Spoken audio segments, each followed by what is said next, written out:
Look at your body, a painted puppet, a poor toy of jointed parts ready to collapse, a diseased and suffering thing, with a head full of false imaginings. The Dhammapada. Preface. To avoid all possibility of false appearances, I should disclose up front to being a writer of supernatural horror stories. Strictly speaking, then, the conspiracy against the human race represents more than a slight exception to this practice. Nonetheless, certain listeners of the present book may view it as essentially belonging to the domain of the supernatural, the weird, the uncanny, and so forth. Although a work of non-fiction, its subtitle, A Contrivance of Horror, does seem to encourage such a conclusion. However, sometimes words have two or more meanings, and it is not unusual for writers to take advantage of this fact when giving a title to their handiwork. Thus, whether the term contrivance denotes my intended design for this volume or refers solely to its subject matter, the vast conspiracy I attempt to illuminate, is, for better or worse, a semantic blur. While the proximate origin of the conspiracy against the human race resides in an interview I gave in 2004, its true germ may be traced to a far earlier time in my life. False memories we all have, but I cannot help believing this one is true. It took place when I was 9 years old. I had been engaged in an argument with my father and mother concerning some incident now forgotten. This conflict ended when I charged out the front door of our family home. Lingering outside were some friends of mine who took note of my fury and asked me what was up. The first words I spoke were derogatory of my parents. "You shouldn't say that," admonished one of my friends. I could see that the others agreed. "Why not?" I responded in a defiant tone. And then the answer: "Because if it weren't for your mom and dad, you wouldn't be alive." I pondered the summary logic of this rebuke to the harsh words I had spoken about my parents. Something about it seemed flawed. Was I supposed to credit my progenitors with bringing me to life, as if I were Frankenstein's monster, a thing of inanimate parts into which they had breathed vitality?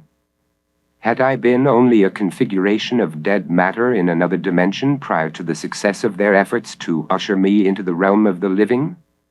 Or had they somehow saved me, as did Jesus Christ by dying for my sins, a manner of speaking that never truly captured my imagination, no matter how many times I heard it reported during my years in Catholic school?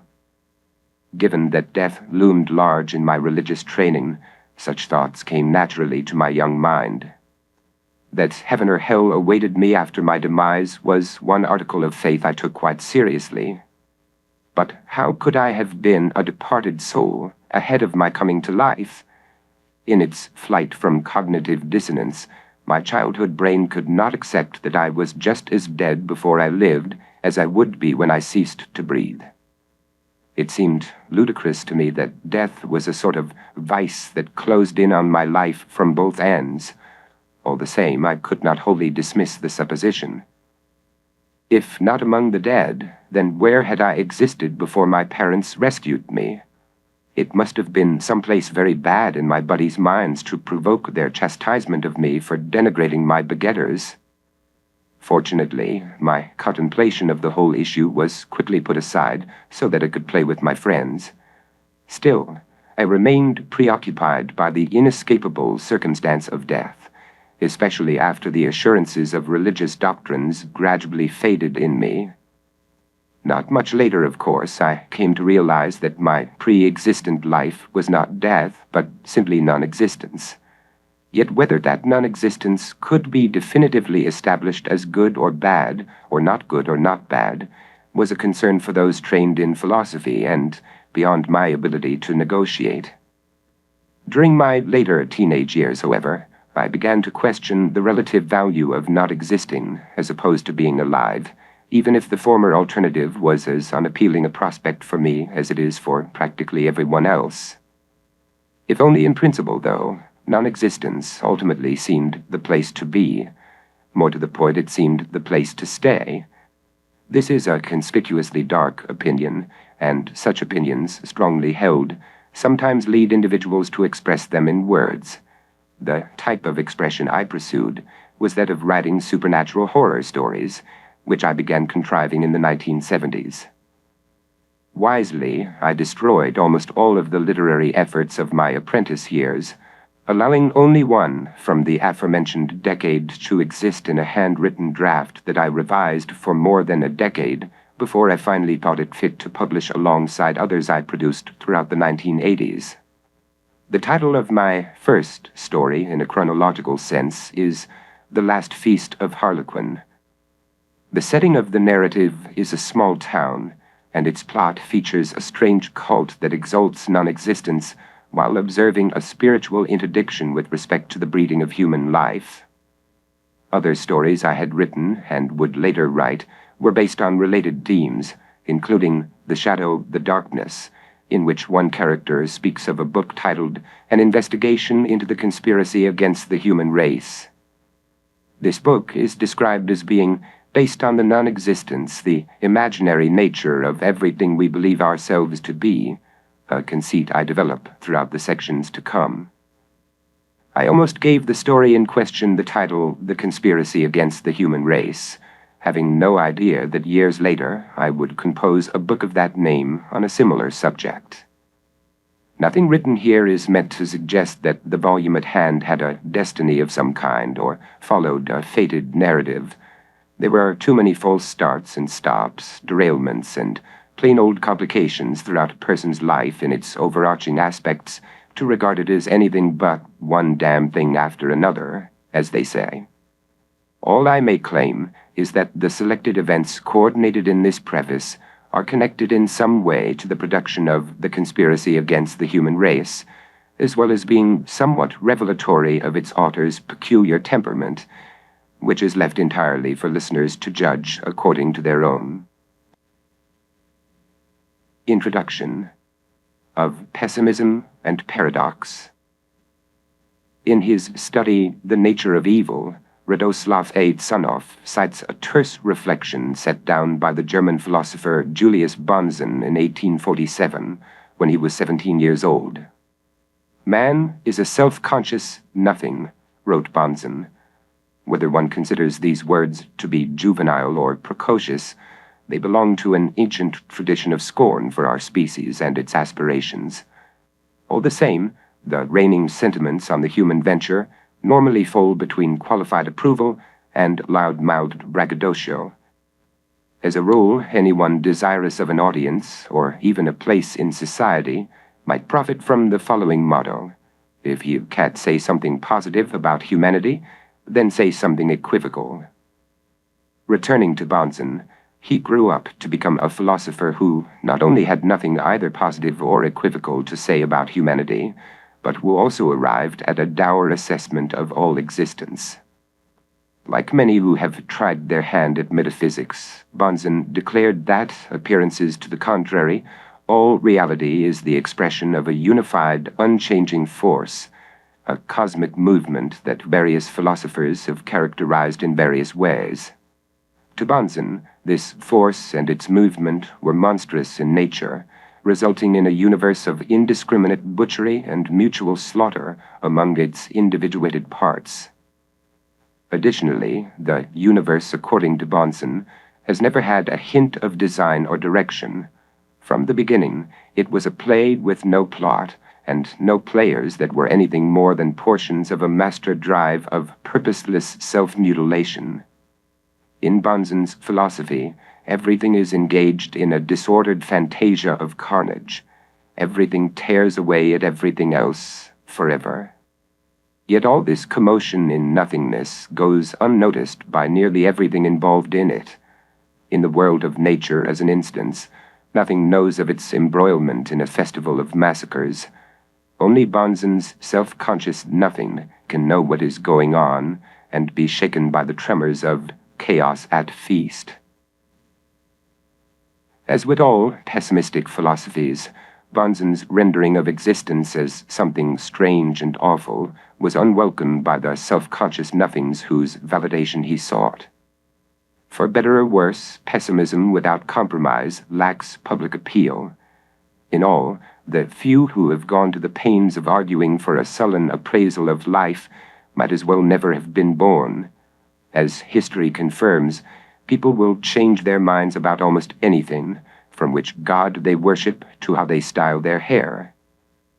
But when it comes to existential judgments, human beings in general have an unfalteringly good opinion of themselves and their condition in this world, and are steadfastly confident they are not a collection of self-conscious nothings.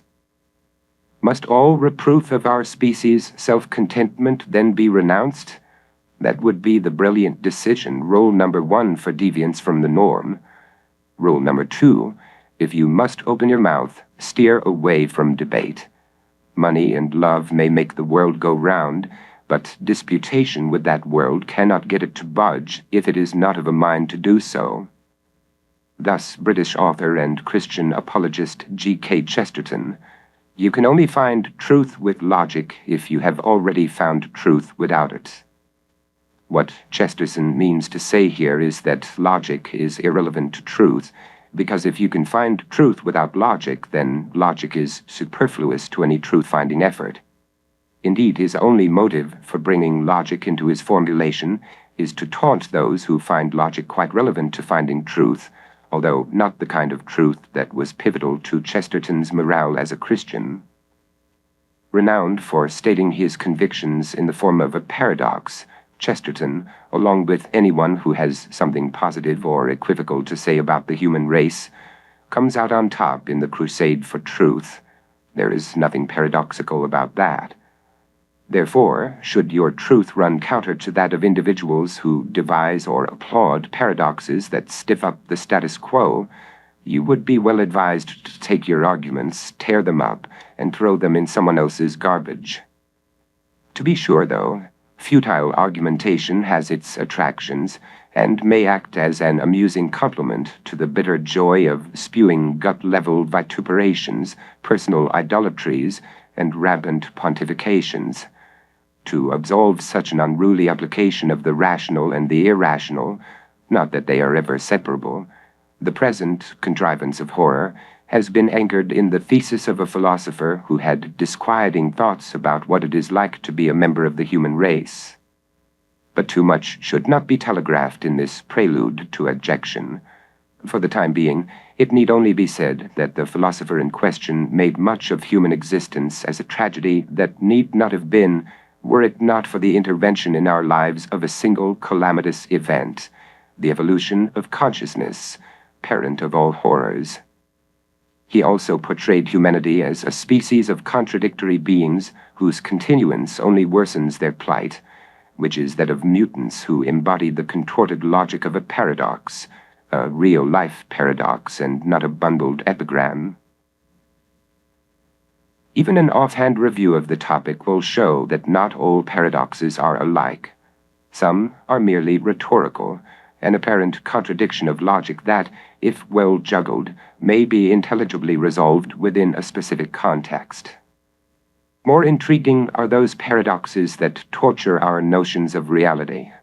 In the literature of supernatural horror, a familiar storyline is that of a character who encounters a paradox in the flesh, so to speak, and must face down or collapse in horror before this ontological perversion, something which should not be and yet is.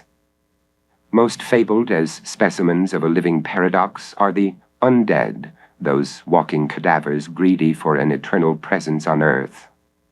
But whether their existence should go on unendingly or be cut short by a stake in the heart is not germane to the matter at hand. What is exceedingly material resides in the supernatural horror that such beings could exist in their impossible way for an instant. Other examples of paradox and supernatural horror congealing together are inanimate things guilty of infractions against their nature. Perhaps the most outstanding instance of this phenomenon is a puppet that breaks free of its strings and becomes self-mobilized. For a brief while, let us mull over some items of interest regarding puppets. They are made as they are made by puppet makers and manipulated to behave in certain ways by a puppet master's will. The puppets under discussion here are those made in our image, though never with such fastidiousness that we would mistake them for human beings. If they were so created, their resemblance to our soft shapes would be a strange and awful thing, too strange and awful, in fact, to be countenanced without alarm. Given that alarming people has little to do with merchandising puppets, they are not created so fastidiously in our image that we would mistake them for human beings, except perhaps in the half-light of a dank cellar or cluttered attic. We need to know that puppets are puppets.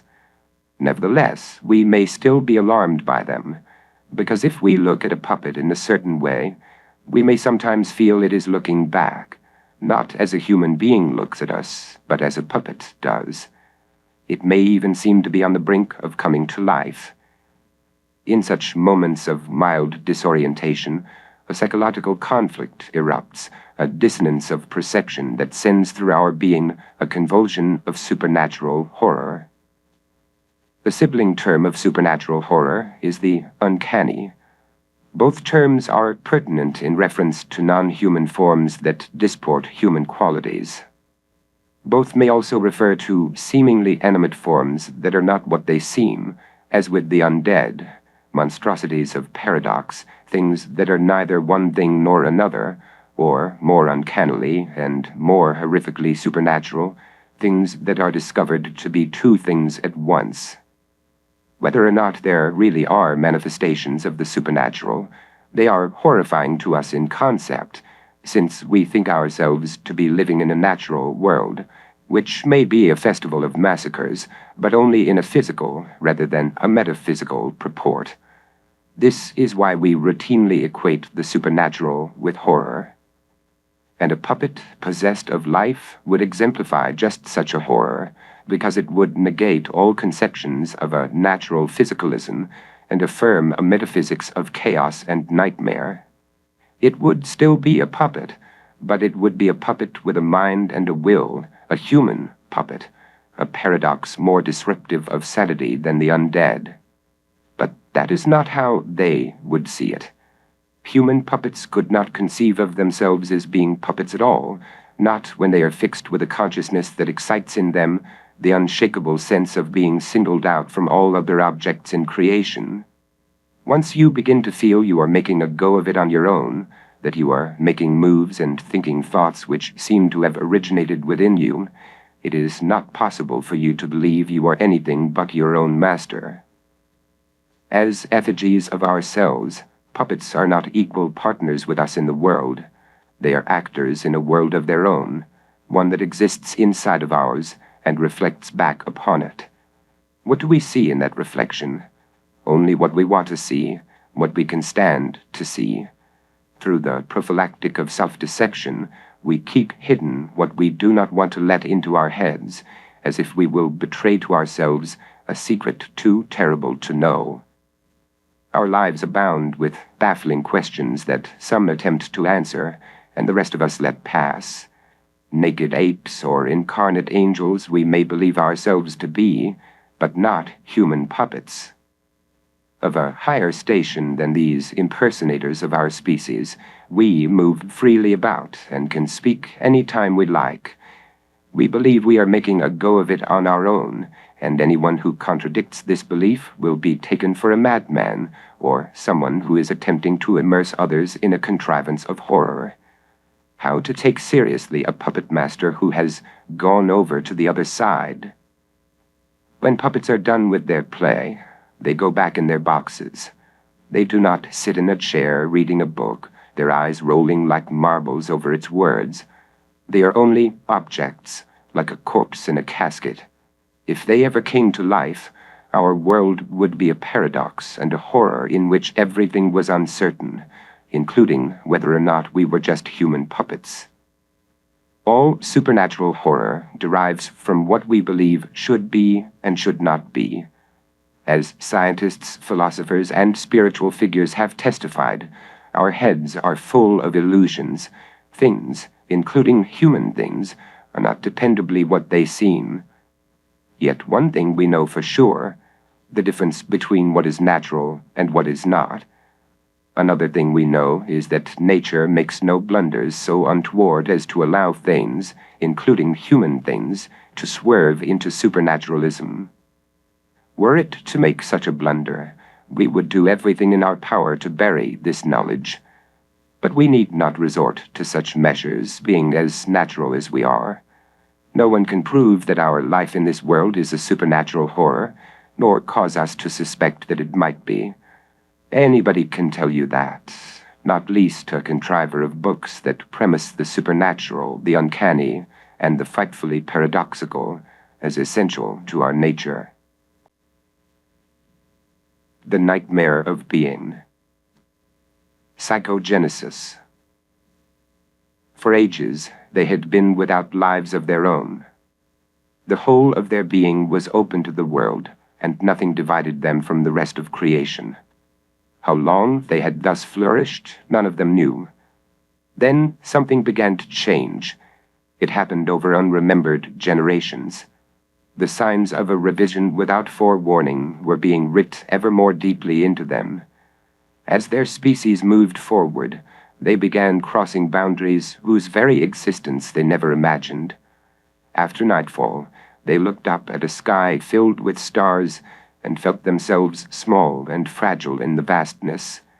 Soon they began to see everything in a way they never had in older times. When they found one of their own lying still and stiff, they now stood around the body as if there were something they should do that they had never done before. It was then they began to take bodies that were still and stiff to distant places, so they could not find their way back to them. But even after they had done this, some within their group did see those bodies again, often standing silent in the moonlight, or loitering sad-faced just beyond the glow of a fire. Everything changed once they had lives of their own and knew they had lives of their own. It even became impossible for them to believe things had ever been any other way. They were masters of their movements now, as it seemed, and never had there been anything like them. The epoch had passed when the whole of their being was open to the world and nothing divided them from the rest of creation. Something had happened. They did not know what it was, but they did know it as that which should not be. And something needed to be done if they were to flourish as they once had, if the very ground beneath their feet were not to fall out from under them. For ages they had been without lives of their own. Now that they had such lives, there was no turning back.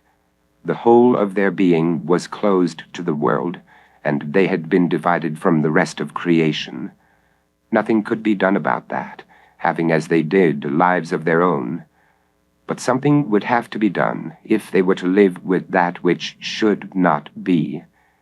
And over time they discovered what could be done, what would have to be done, so that they could live the lives that were now theirs to live. This would not revive among them the way things had once been done in older times. It would only be the best they could do. Antemortem. For thousands of years, a debate has been going on in the shadowy background of human affairs. The issue to be resolved: what should we say about being alive? Overwhelmingly, people have said, being alive is all right. More thoughtful persons have added, especially when you consider the alternative, disclosing a jocularity as puzzling as it is macabre, since the alternative is here implied to be both disagreeable and, upon consideration, capable of making being alive seem more agreeable than it alternatively would, as if the alternative were only a possibility that may or may not come to pass, like getting the flu, rather than a looming inevitability. And yet this covertly portentous remark is perfectly well tolerated by anyone who says that being alive is all right.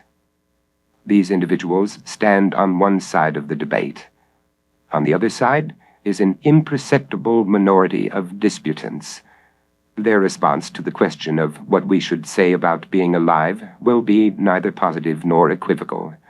They may even fulminate about how objectionable it is to be alive, or start off that to be alive is to inhabit a nightmare without hope of awakening to a natural world, to have our bodies embedded neck-deep in a quagmire of dread, to live as shut-ins in a house of horrors from which nobody gets out alive, and so on.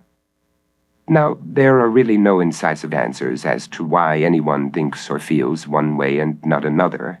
The most we can say is that the first group of people is composed of optimists, though they may not think of themselves as such, while the contending group, that imperceptible minority, is composed of pessimists.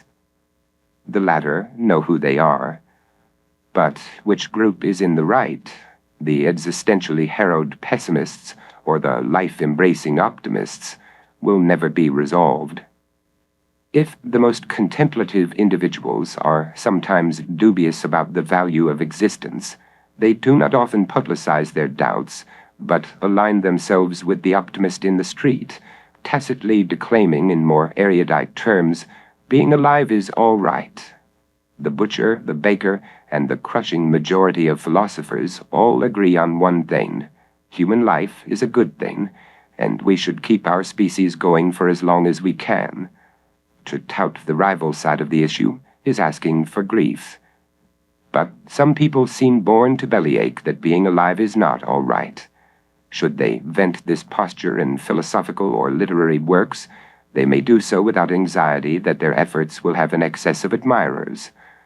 Notable among such efforts is The Last Messiah, an essay written by the Norwegian philosopher and man of letters Peter Wessel Zapffe, 1899 to 1990. In this work, which to date has been twice translated into English, Zapffe elucidated why he saw human existence as a tragedy. Before discussing Zapffel's elucidation of human existence as a tragedy, however, it may be useful to muse upon a few facts whose relevance will become manifest down the line.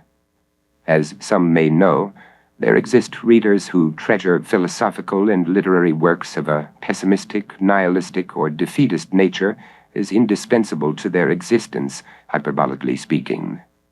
Contrary by temperament, these persons are sorely aware that nothing indispensable to their existence, hyperbolically or literally speaking, must make its way into their lives as if by natural birthright.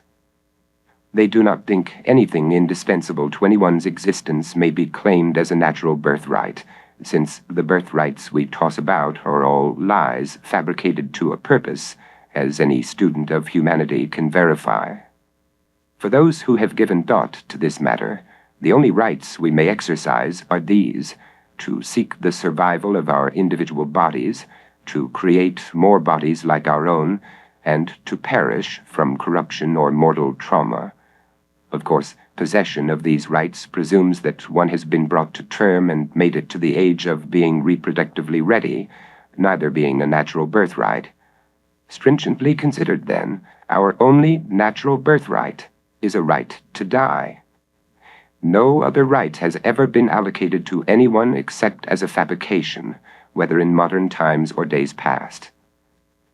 The divine right of kings may now be acknowledged as a fabrication, a falsified permit for prideful dementia and impulsive mayhem. The inalienable rights of certain people, on the other hand, seemingly remain current. Somehow we believe they are not fabrications because hallowed documents declare they are real. Miserly or munificent as a given right may appear, it denotes no more than the right of way warranted by a traffic light, which does not mean you have the right to drive free of vehicular misadventures. Ask any paramedic as your dead body is taken away to the nearest hospital. Wide awake. Our want of any natural birthright, except to die, in most cases without assistance, is not a matter of tragedy, but only one of truth. Coming at last to the pith of Zapffel's thought as it is contained in The Last Messiah, what the Norwegian philosopher saw as the tragedy of human existence had its beginnings when, at some stage in our evolution, we acquired a damning surplus of consciousness. Indulgence is begged in advance for the present work's profuse entreaties for assent, or at least suspension of disbelief in this matter. Naturally, it must be owned that there are quarrels among cognitive psychologists, philosophers of mind, and neuroscientists about what consciousness is. The fact that this question has been around since at least the time of the ancient Greeks and early Buddhists suggests there is an assumption of consciousness in the human species, and that consciousness has had an effect on the way we exist. For Zapfa, the effect was a breach in the very unity of life, a biological paradox, an abomination, an absurdity, an exaggeration of disastrous nature. Life had overshot its target, blowing itself apart. A species had been armed too heavily, by spirit made almighty without, but equally a menace to its own well-being. Its weapon was like a sword without hilt or plate, a two-edged blade cleaving everything. But he who is to wield it must grasp the blade and turn one edge toward himself. Despite his new eyes, man was still rooted in matter, his soul spun into it and subordinated to its blind laws. And yet he could see matter as a stranger, compare himself to all phenomena, see through and locate his vital processes. He comes to nature as an unbidden guest, in vain extending his arms to beg conciliation with his Maker. Nature answers no more. It performed a miracle with man, but later did not know him. He has lost his right of residence in the universe, has eaten from the tree of knowledge, and been expelled from paradise. He is mighty in the near world, but curses his might as purchased with his harmony of soul, his innocence, his inner peace in life's embrace. Could there be anything to this pessimistic verbiage, this tirade against the evolution of consciousness? Millennia had passed without much discussion one way or the other on the subject, at least in polite society, and then suddenly comes this barrage from an obscure Norwegian philosopher. What is one to say? For contrast, here are some excerpts from an online interview with the eminent British multidisciplinary thinker Nicholas Humphrey. Consciousness, phenomenal experience, seems in many ways too good to be true. The way we experience the world seems unnecessarily beautiful, unnecessarily rich and strange. Phenomenal experience surely can and does provide the basis for creating a self worth having. And just see what becomes possible, even natural, once this new self is in place. As subjects of something so mysterious and strange, we humans gain new confidence and interest in our own survival, a new interest in other people too. We begin to be interested in the future, in immortality, and in all sorts of issues to do with how far consciousness extends around us. The more I try to make sense of it, the more I come back to the fact that we've evolved to regard consciousness as a wonderfully good thing in its own right, which could just be because consciousness is a wonderfully good thing in its own right. Could there be anything to this optimistic verbiage in which consciousness is not a breach in the very unity of life, a biological paradox, an abomination, an absurdity, an exaggeration of disastrous nature, but something that is unnecessarily beautiful, unnecessarily rich and strange, and a wonderfully good thing in its own right, something that makes human existence an unbelievably desirable adventure? Think about it. A British thinker thinks so well of the evolution of consciousness that he cannot contain his gratitude for this turn of events. What is one to say? Both Humphrey and Zapfa are equally passionate about what they have to say, which is not to say that they have said anything credible. Whether you think consciousness to be a benefit or a horror, this is only what you think, and nothing else. But even though you cannot demonstrate the truth of what you think, you can at least put it on show and see what the audience thinks. Brainwork. Over the centuries, assorted theories about the nature and workings of consciousness have been put forth. The theory Zapfa implicitly accepted is this: consciousness is connected to the human brain in a way that makes the world appear to us as it appears, and makes us appear to ourselves as we appear, that is, as selves or as persons, strung together by memories, sensations, emotions, and so on. This view of a materialistic basis of consciousness with an evolutionary origin may be right or wrong. No one knows exactly what consciousness is, or even if it is, all speculation on the matter being debatable to the point of chaos. Nevertheless, most thinkers in this area agree that consciousness is a fact in some way. Accepting consciousness as a given for a sufficiently evolved brain, Zapfa moved on from there, since he was not interested in the debates surrounding this phenomenon as such, but only in the way it quite apparently functions to determine the nature of our species. This was enough for his purposes, which were wholly existential and careless of seeking the technical verities of consciousness.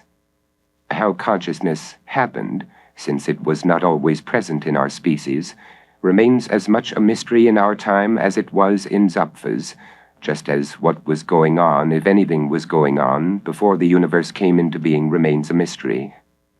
The same applies to the origins of living forms, however such things may be defined. First, there was no life, and then there was life, nature as it came to be called. As nature proliferated into more complex and various shapes, human organisms eventually entered the world as part of this process. After a time, consciousness happened for these organisms, along with others at much lower amplitudes, and it kept on gaining steam as we evolved. On this, nearly all theorists of consciousness agree.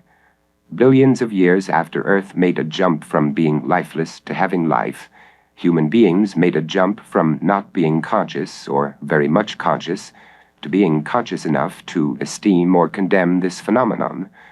No one knows either how the jump was made or how long it took, although there are theories about both, as there are theories about all mutations from one state to another.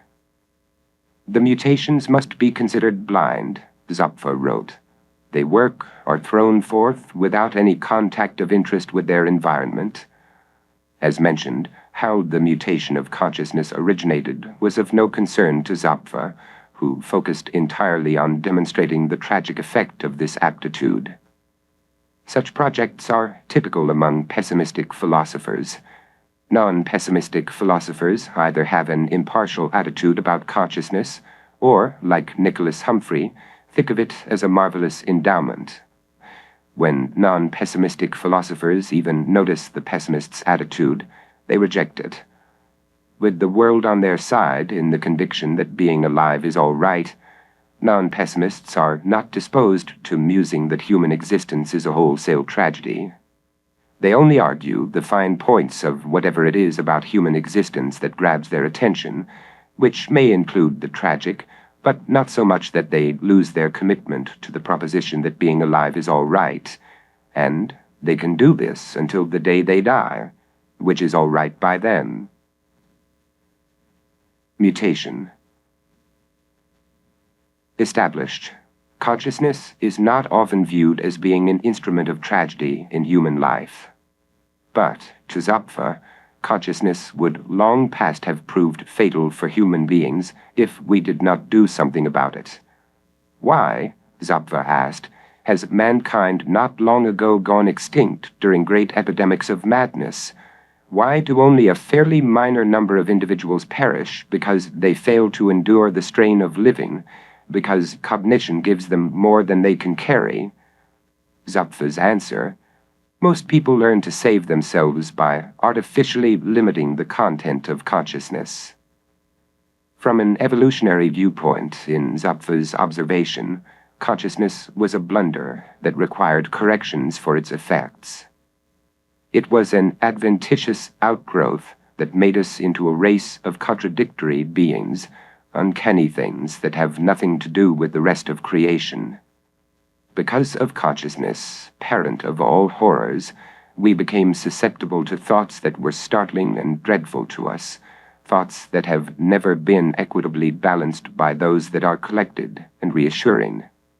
Our minds now began dredging up horrors, flagrantly joyless possibilities, enough of them to make us drop to the ground in paroxysms of self-soiling consternation should they go untrammeled. This potentiality necessitated that certain defense mechanisms be put to use to keep us balanced on the knife edge of vitality as a species. While a modicum of consciousness may have had survivalist properties during an immemorial chapter of our evolution, so one theory goes, this faculty soon enough became a seditious agent working against us. As Zapfa concluded, we need to hamper our consciousness for all we are worth, or it will impose upon us a too clear vision of what we do not want to see, which, as the Norwegian philosopher saw it, along with every other pessimist, is the brotherhood of suffering between everything alive. Whether or not one agrees that there is a brotherhood of suffering between everything alive, we can all agree that human beings are the only organisms that can have such a conception of existence, or any conception, period. That we can conceive of the phenomenon of suffering, our own as well as that of other organisms, is a property unique to us as a dangerously conscious species. We know there is suffering, and we do take action against it, which includes downplaying it by artificially limiting the content of consciousness. Between taking action against and downplaying suffering, mainly the latter, most of us do not worry that it is overly sullied our existence. As a fact, we cannot give suffering precedence in either our individual or collective lives. We have to get on with things, and those who give precedence to suffering will be left behind. They fetter us with their sniveling. We have some place to go, and must believe we can get there, wherever that may be. And to conceive that there is a brotherhood of suffering between everything alive would disable us from getting anywhere.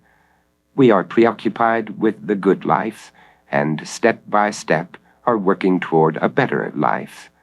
What we do, as a conscious species, is set markers for ourselves.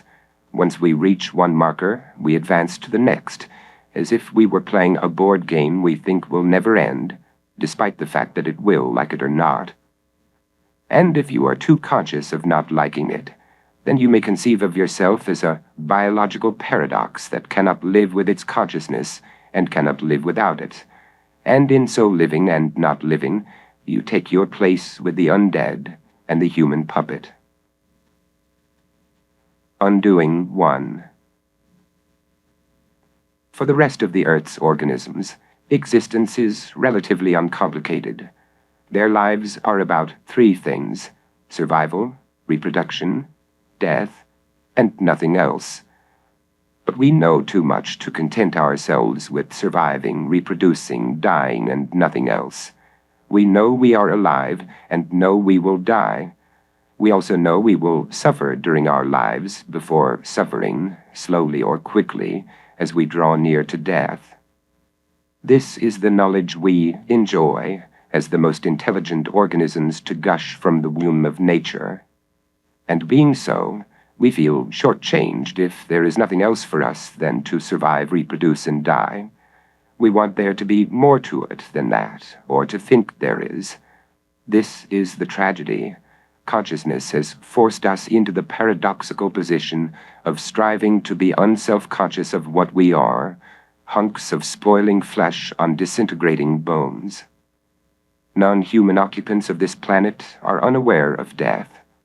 But we are susceptible to startling and dreadful thoughts, and we need some fabulous illusions to take our minds off them.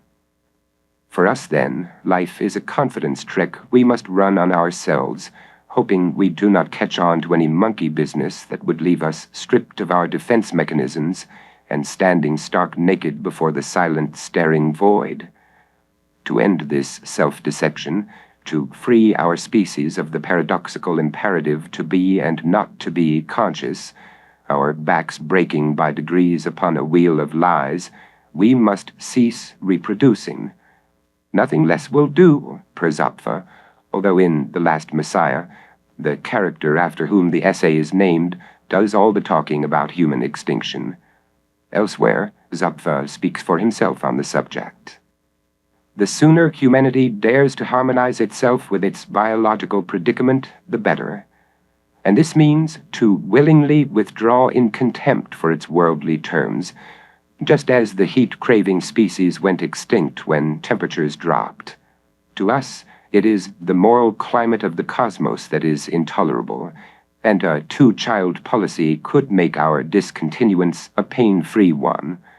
Yet, instead, we are expanding and succeeding everywhere, as necessity has taught us to mutilate the formula in our hearts. Perhaps the most unreasonable effect of such invigorating vulgarization is the doctrine that the individual has a duty to suffer nameless agony and a terrible death if this saves or benefits the rest of his group. Anyone who declines is subjected to doom and death, instead of revulsion being directed at the world order engendering of the situation. To any independent observer, this plainly is to juxtapose incommensurable things. No future triumph or metamorphosis can justify the pitiful blighting of a human being against his will. It is upon a pavement of battered destinies that the survivors storm ahead toward new bland sensations and mass deaths. More provocative than it is astonishing, Zapf's thought is perhaps the most elementary in the history of philosophical pessimism. As penetrable as it is cheerless, it rests on taboo commonplaces and outlawed truisms, while eschewing the recondite brain twisters of his forerunners, all of whom engaged in the kind of convoluted cerebration that for thousands of years has been philosophy's stock in trade. For example, The World as Will and Representation, by the German philosopher Arthur Schopenhauer, lays out one of the most absorbingly intricate metaphysical systems ever contrived, a quasi-mystical elaboration of a will to live as the hypostasis of reality, a mindless and untiring master of all being, a directionless force that makes everything do what it does, an imbecilic puppeteer that sustains the ruckus of our world. But Schopenhauer's will to live, commendable as it may seem as a hypothesis, is too overwrought in the proving to be anything more than another intellectual labyrinth for specialists in perplexity. Comparatively, Zapf's principles are non-technical and could never arouse the passion of professors or practitioners of philosophy, who typically circle around the minutiae of theories and not the gross facts of our lives. If we must think, it should be done only in circles, outside of which lies the unthinkable. Evidence, while commentators on Schopenhauer's thought have seized upon it as a philosophical system ripe for academic analysis, they do not emphasize that its ideal endpoint, the denial of the will to live, is a construct for the end of human existence. But even Schopenhauer himself did not push this aspect of his philosophy to its ideal endpoint, which has kept him in fair repute as a philosopher. Zombification. As adumbrated just now, Zapf arrived at two central determinations regarding humanity's biological predicament. The first was that consciousness had overreached the point of being a sufferable property of our species, and to minimize this problem, we must minimize our consciousness. From the many and various ways this may be done, Zapf chose to home in on four principal strategies.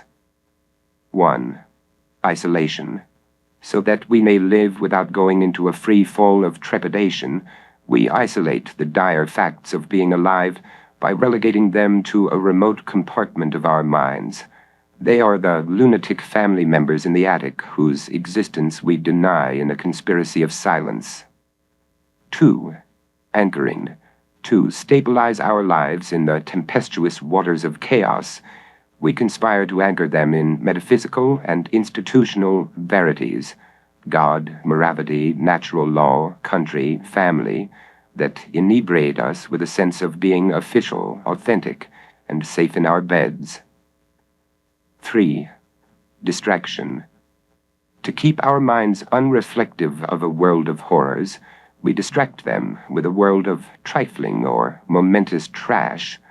the most operant method for furthering the conspiracy, it is in continuous employ and demands only that people keep their eyes on the ball, or their television sets, their government's foreign policy, their science projects, their careers, their place in society or the universe, etc.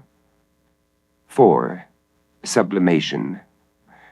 That we might annul a paralyzing stage fright at what may happen to even the soundest bodies and minds, we sublimate our fears by making an open display of them.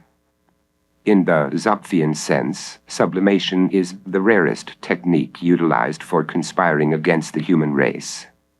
Putting into play both deviousness and skill, this is what thinkers and artistic types do when they recycle the most demoralizing and unnerving aspects of life as works in which the worst fortunes of humanity are presented in a stylized and removed manner as entertainment. In so many words, these thinkers and artistic types confect products that provide an escape from our suffering by a bogus simulation of it, a tragic drama or philosophical wool-gathering, for instance. Zopfa uses The Last Messiah to showcase how a literary philosophical composition cannot perturb its creator or anyone else with the severity of true-to-life horrors, but only provide a pale representation of these horrors, just as a King Lear's weeping for his dead daughter Cordelia cannot rend its audience with the throes of the real thing. By watchful practice of the connivances, we may keep ourselves from scrutinizing too assiduously the startling and dreadful mishaps that may befall us. These must come as a surprise, for if we expected them, then the conspiracy could not work its magic. Naturally, conspiracy theories seldom pique the curiosity of right-minded individuals and are met with disbelief and denial when they do. Best to immunize your consciousness from any thoughts that are startling and dreadful, so that we can all go on conspiring to survive and reproduce as paradoxical beings, puppets that can walk and talk all by themselves. At worst, keep your startling and dreadful thoughts to yourself. Hearken well, none of us wants to hear spoken the exact anxieties we keep locked up inside ourselves. Smother that urge to go spreading news of your pain and nightmares around town. Bury your dead, but don't leave a trace, and be sure to get on with things, or we will get on without you. In his 1910 doctoral dissertation, published in English as Persuasion and Rhetoric, the 23-year-old Carlo Michelstetter audited the tactics we use to falsify human existence as we trade who we are, or might be, for a specious view of ourselves. Like Pinocchio, Michelstetter wanted to be a real boy, and not the product of a puppet maker who, in turn, did not make himself, but was made as he was made by mutations that, as Zapfa relays to us from evolutionary theory, must be considered blind, a series of accidents that continually structure and restructure all that exists in the workshop of the world. To Michelstetter, nothing in this world can be anything but a puppet. And a puppet is only a plaything, a thing of parts brought together as a simulacrum of real presence. It is nothing in itself. It is not whole and individual, but exists only relative to other playthings, some of them human playthings that support one another's illusion of being real. However, by suppressing thoughts of suffering and death, they give themselves away as beings of paradox, prevaricators who must hide from themselves the flagrantly joyless possibilities of their lives if they are to go on living. In Persuasion and Rhetoric, Michelstetter pinpoints the paradox of our division from ourselves.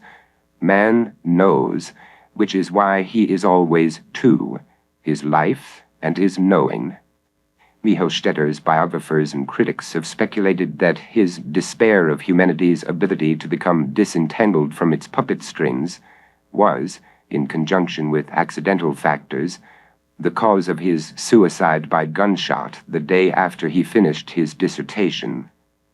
Michelstetter could not accept a stellar fact of human life, that none of us has control over what we are, a truth that extirpates all hope if what you want is to be invulnerably self-possessed, persuaded, and without subjection to a life that would fit you within the limits of its unrealities.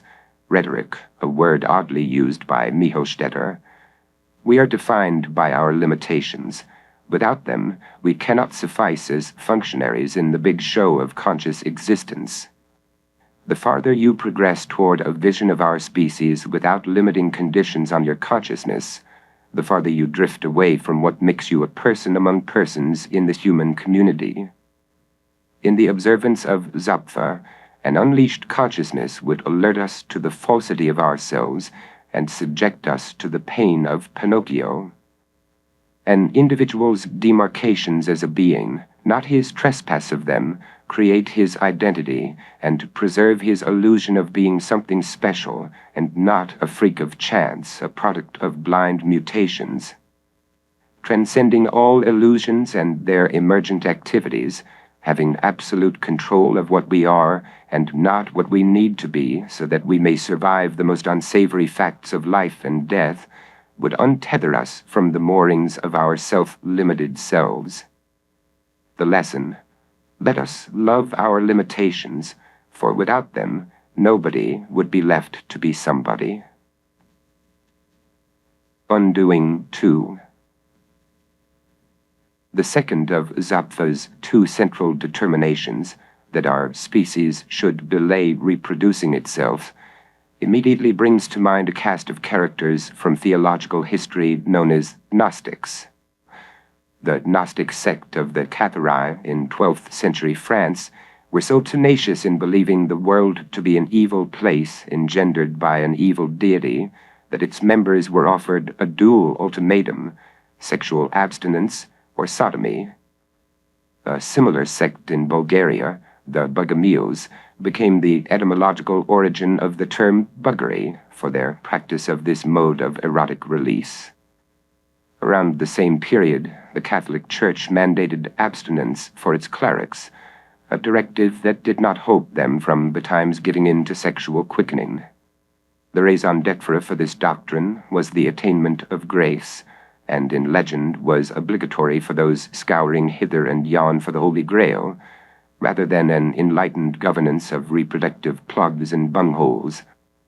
With these exceptions, the Church did not counsel its followers to imitate its ascetic founder, but sagaciously welcomed them to breed as copiously as they could. In another orbit from the theologies of either Gnosticism or Catholicism, the 19th century German philosopher Philipp Meinlander, born Philipp Batz, also envisaged non-coital existence as the surest path to redemption for the sin of being congregants of this world. Our extinction, however, would not be the outcome of an unnatural chastity, but would be a naturally occurring phenomenon once we had evolved far enough to apprehend our existence as so hopelessly pointless and unsatisfactory that we would no longer be subject to generative promptings. Paradoxically, this evolution toward life-sickness would be promoted by a mounting happiness among us. This happiness would be quickened by our following Meinlander's evangelical guidelines for achieving such things as universal justice and charity. Only by securing every good that could be gotten in life, Meinlander figured, could we know that they were not as good as non-existence. While the abolishment of human life would be sufficient for the average pessimist, the terminal stage of Meinlander's wishful thought was the full summoning of a will to die that, by his deduction, resided in all matter across the universe. Meinlander diagrammed this brainstorm, along with others as riveting, in a treatise whose title has been translated into English as The Philosophy of Redemption. Unsurprisingly, the work never set the philosophical world ablaze. Perhaps the author might have garnered greater celebrity if, like the Austrian philosopher Otto Wanninger in his infamous study translated as Sex and Character, he had devoted himself to gripping ruminations on male and female matters, rather than the redemptive disappearance of everyone, regardless of gender. As one who had a special plan for the human race, Meinlander was not a modest thinker. We are not everyday people, he once wrote in the royal third person, and must pay dearly for dining at the table of the gods. To top it off, suicide ran in his family. On the day his philosophy of redemption was published, Meinlander killed himself, possibly in a fit of megalomania, but just as possibly in surrender to the extinction that for him was so attractive, and that he avouched for a most esoteric reason: deicide. Meinlander was confident that the will to die he believed would well up in humanity had been spiritually grafted into us by a God who, in the beginning, masterminded his own quietus. It seems that existence was a horror to God. Unfortunately, God was impervious to the depredations of time. This being so, his only means to get free of himself was by a divine form of suicide. God's plan to suicide himself could not work, though, as long as he existed as a unified entity outside of space, time, and matter. Seeking to nullify his oneness so that he could be delivered into nothingness, he shattered himself, Big Bang-like, into the time-bound fragments of the universe, that is, all those objects and organisms that have been accumulating here and there for billions of years. In Meinlander's philosophy, God knew that he could change from a state of super-reality into non-being only through the development of a real world of multiformity. Employing this strategy, he excluded himself from being. God is dead, wrote Meinlander, and his death was the life of the world. Once the great individuation had been initiated, the momentum of its creator's self-annihilation would continue until everything became exhausted by its own existence, which for human beings meant that the faster they learned that happiness was not as good as they thought it would be, the happier they would be to die out. So, the will to live that Schopenhauer argued activates the world to its torment was revised by his disciple Meinlander not only as evidence of a tortured life within living beings, but also as a cover for a clandestine will in all things to burn themselves out as hastily as possible in the fires of becoming.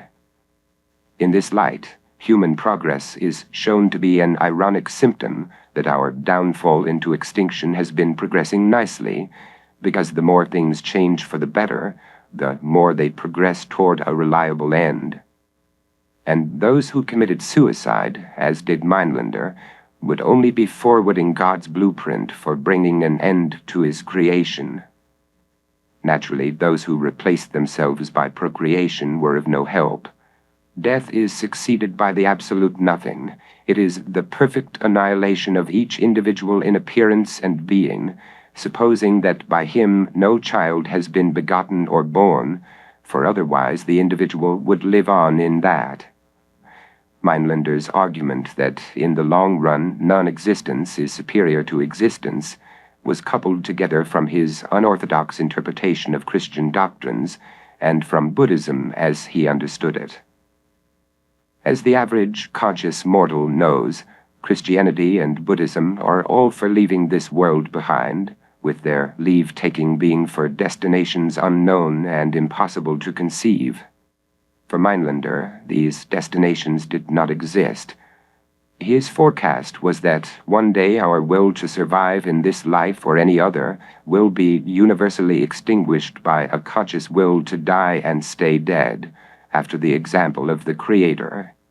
From the standpoint of Meinlander's philosophy, Zapf's last Messiah would not be an unwelcome sage, but a crowning force of the post-divine era.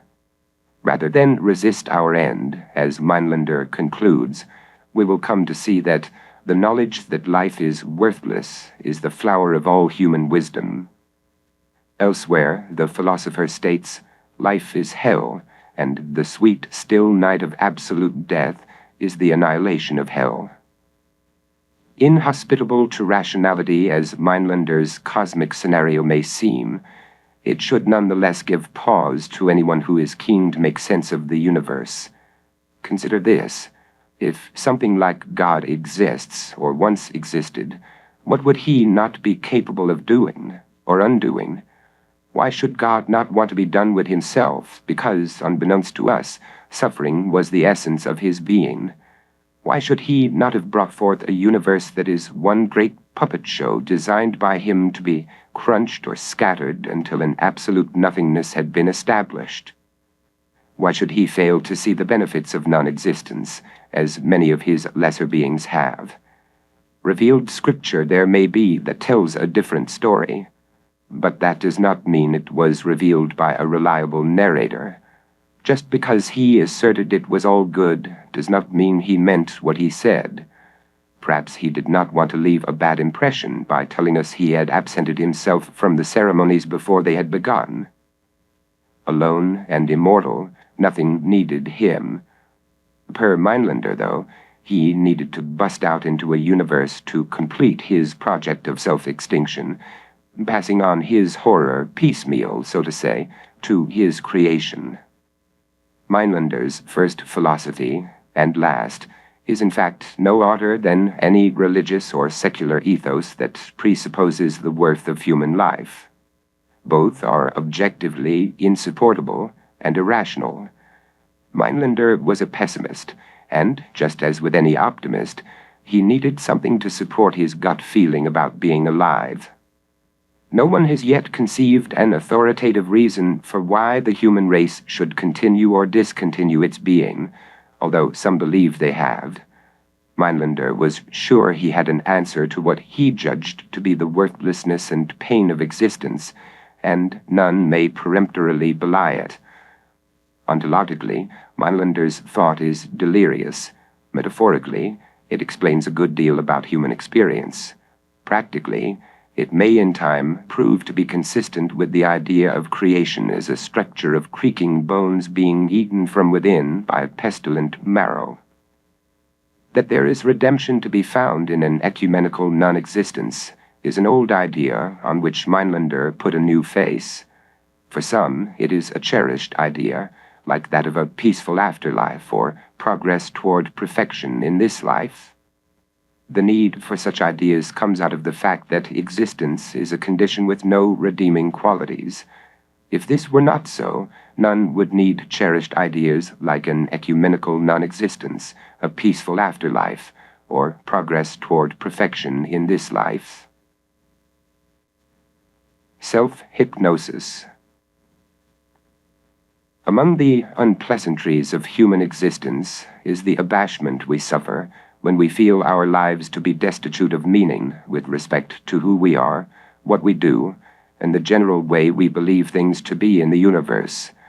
If one doubts that felt meanings are imperative to our developing or maintaining a state of good feeling, just lay your eyes on the staggering number of books and therapies for a market of individuals who suffer from a deficiency of meaning, either in a limited and localized variant, I am satisfied that my life has meaning because I received an A on my calculus exam, or one that is macrocosmic in scope. I am satisfied that my life has meaning because God loves me. Few are the readers of Norman Vincent Peale's The Power of Positive Thinking who do not feel dissatisfied with who they are, what they do, and the general way they believe things to be in the universe. Millions of copies of Peale's book and its imitations have been sold, and they are not purchased by readers well satisfied with the number or intensity of felt meanings in their lives, and thus with their place on the ladder of subjective well-being, in the vernacular of positive psychology, a movement that came into its own in the early years of the 21st century, with a spate of books about how almost anyone could lead happily meaningful lives. Martin Seligman, the architect of positive psychology, defines his brainchild as the science of what makes life worth living, and synopsized its principles in authentic happiness, using the new positive psychology to realize your potential for lasting fulfillment. There is nothing new, of course, about people searching for a happily meaningful life in a book. With the exception of sacred texts, possibly the most successful self-help manual of all time is Emile Coué's Self-Mastery Through Conscious Autosuggestion. Coué was an advocate of self-hypnosis, and there is little doubt that he had an authentically philanthropic desire to help others lead more salutary lives. On his lecture tours, he was greeted by celebrities and dignitaries around the world. Hordes turned out for his funeral in 1926. Coué is best known for urging believers in his method to repeat the following sentence: "Day by day, in every way, I am getting better and better." How could his readers not feel that their lives had meaning, or were proceeding toward meaningfulness, by hypnotizing themselves with these words day by day? While being alive is all right for the world's general population, some of us need to get it in writing that this is so. Every other creature in the world is insensate to meaning. But those of us on the high ground of evolution are replete with this unnatural need which any comprehensive encyclopedia of philosophy treats under the heading "Life, the Meaning of." In its quest for a sense of meaning, humanity is given countless answers to questions that were never posed to it. But though our appetite for meaning may be appeased for a time, we are deceived if we think it is ever gone for good. Years may pass during which we are unmolested by life, the meaning of. Some days we wake up and innocently say, "It's good to be alive." Broken down, this exclamation means that we are experiencing an acute sense of well-being. If everyone were in such elevated spirits all the time, the topic of life, the meaning of, would never enter our minds or our philosophical reference books. But an ungrounded jubilation, or even a neutral reading on the monitor of our moods, must lapse either intermittently or for the rest of our natural lives. Our consciousness, having snoozed a while in the garden of incuriosity, is pricked by some thorn or other, perhaps death, the meaning of, or spontaneously modulates to a minor key due to the vagaries of our brain chemistry, the weather, or for causes not confirmable. Then the hunger returns for life, the meaning of. The emptiness must be filled again, the pursuit resumed. There is more on meaning in the section Unpersons, contained in the next chapter, Who Goes There? Perhaps we might gain some perspective on our earthly term if we stopped thinking of ourselves as beings who enact a life. This word is loaded with connotations to which it has no right. Instead, we should substitute existence for life, and forget about how well or badly we enact it. None of us has a life in the narrative, biographical way we think of these words. What we have are so many years of existence. It would not occur to us to say that any man or woman is in the prime of existence.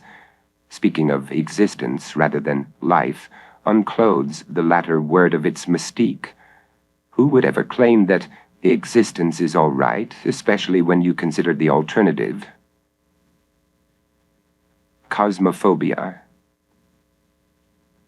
As heretofore noted, consciousness may have assisted our species' survival in the hard times of prehistory, but as it became ever more intense, it evolved the potential to ruin everything if not securely muzzled. This is the problem. We must either outsmart consciousness or be thrown into its vortex of doleful factuality and suffer, as Zapfa termed it, a dread of being, not only of our own being, but of being itself, the idea that the vacancy that might otherwise have obtained is occupied like a stall in a public lavatory of infinite dimensions, that there is a universe in which things like celestial bodies and human beings are roving about, that anything exists in the way it seems to exist, that we are part of all being until we stop being, if there is anything we may understand as being other than semblances or the appearance of semblances.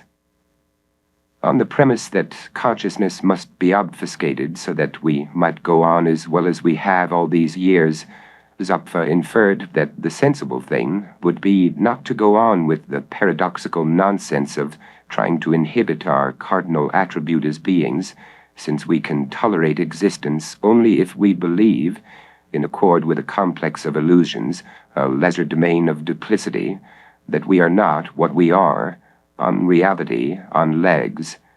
As conscious beings, we must hold back that divulgement, lest it break us with a sense of being things without significance or foundation, anatomies shackled to a landscape of unintelligible horrors.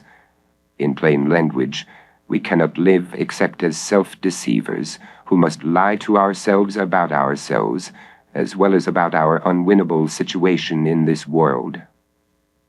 Accepting the preceding statements as containing some truth, or at least for the sake of moving on with the present narrative, it seems that we are zealots of Zapf's 4 plans for smothering consciousness: isolation, being alive is all right; anchoring, one nation under God with families, morality, and natural birthrights for all; distraction, better to kill time than kill oneself; and sublimation. I am writing a book titled The Conspiracy Against the Human Race. These practices make us organisms with a nimble intellect that can deceive themselves for their own good. Isolation, anchoring, distraction, and sublimation are among the wiles we use to keep ourselves from dispelling every illusion that keeps us up and running. Without this cognitive double-dealing, we would be exposed for what we are. It would be like looking into a mirror and for a moment seeing the skull inside our skin looking back at us with its sardonic smile, and beneath the skull, only blackness, nothing. Someone is there, so we feel, and yet no one is there. The uncanny paradox, all the horror in a glimpse. A little piece of our world has been peeled back, and underneath is creaking desolation, a carnival where all the rides are moving, but no patrons occupy the seats. We are missing from the world we have made for ourselves. Maybe if we could resolutely gaze wide-eyed at our lives, we would come to know what we really are. But that would stop the showy attraction we are inclined to think will run forever. Pessimism 1. Along with every other tendentious mindset, pessimism may be construed as a fluke of temperament, a shifty word that will just have to do until a better one comes along. Without the temperament that was given to them in large portion, pessimists would not see existence as basically undesirable. Optimists may have fugitive doubts about the basic desirability of existence, but pessimists never doubt that existence is basically undesirable. If you interrupted them in the middle of an ecstatic moment, which pessimists do have, and asked if existence is basically undesirable, they would reply, of course, before returning to their ecstasy. Why they should answer in this way is a closed book. The conclusions to which temperament lead an individual, whether or not they are conclusions refractory to those of world society, are simply not subject to analysis. Composed of the same dross as all mortals, the pessimist cleaves to whatever seems to validate his attestations. This fact should come as a shock to no one. There is no scarcity among us of those who not only want to think they are right, but also expect others to affirm their least notion as unassailable. Pessimists are no exception, but they are few and do not show up on the radar of our race. Immune to the blandishments of religions, countries, families, and everything else that puts both average and above-average citizens in the limelight, pessimists are sideliners in both history and the media. Without belief in gods or ghosts, unmotivated by a comprehensive delusion, they should never plant a bomb, plan a revolution, or shed blood for a cause. Identical with religions that ask of their believers more than they can possibly make good on, pessimism is a set of ideals that none can follow to the letter. Those who indict a pessimist of either pathology or intellectual recalcitrance are only faking their competence to explain what cannot be explained, the mystery of why individuals are the way they are. To some extent, however, why some individuals are the way they are is not a full-fledged mystery. There are traits that run in families, legacies lurking in the genes of one generation that may profit or impair those of another. Philosophical pessimism has been called a maladaptation by those who are concerned with such things.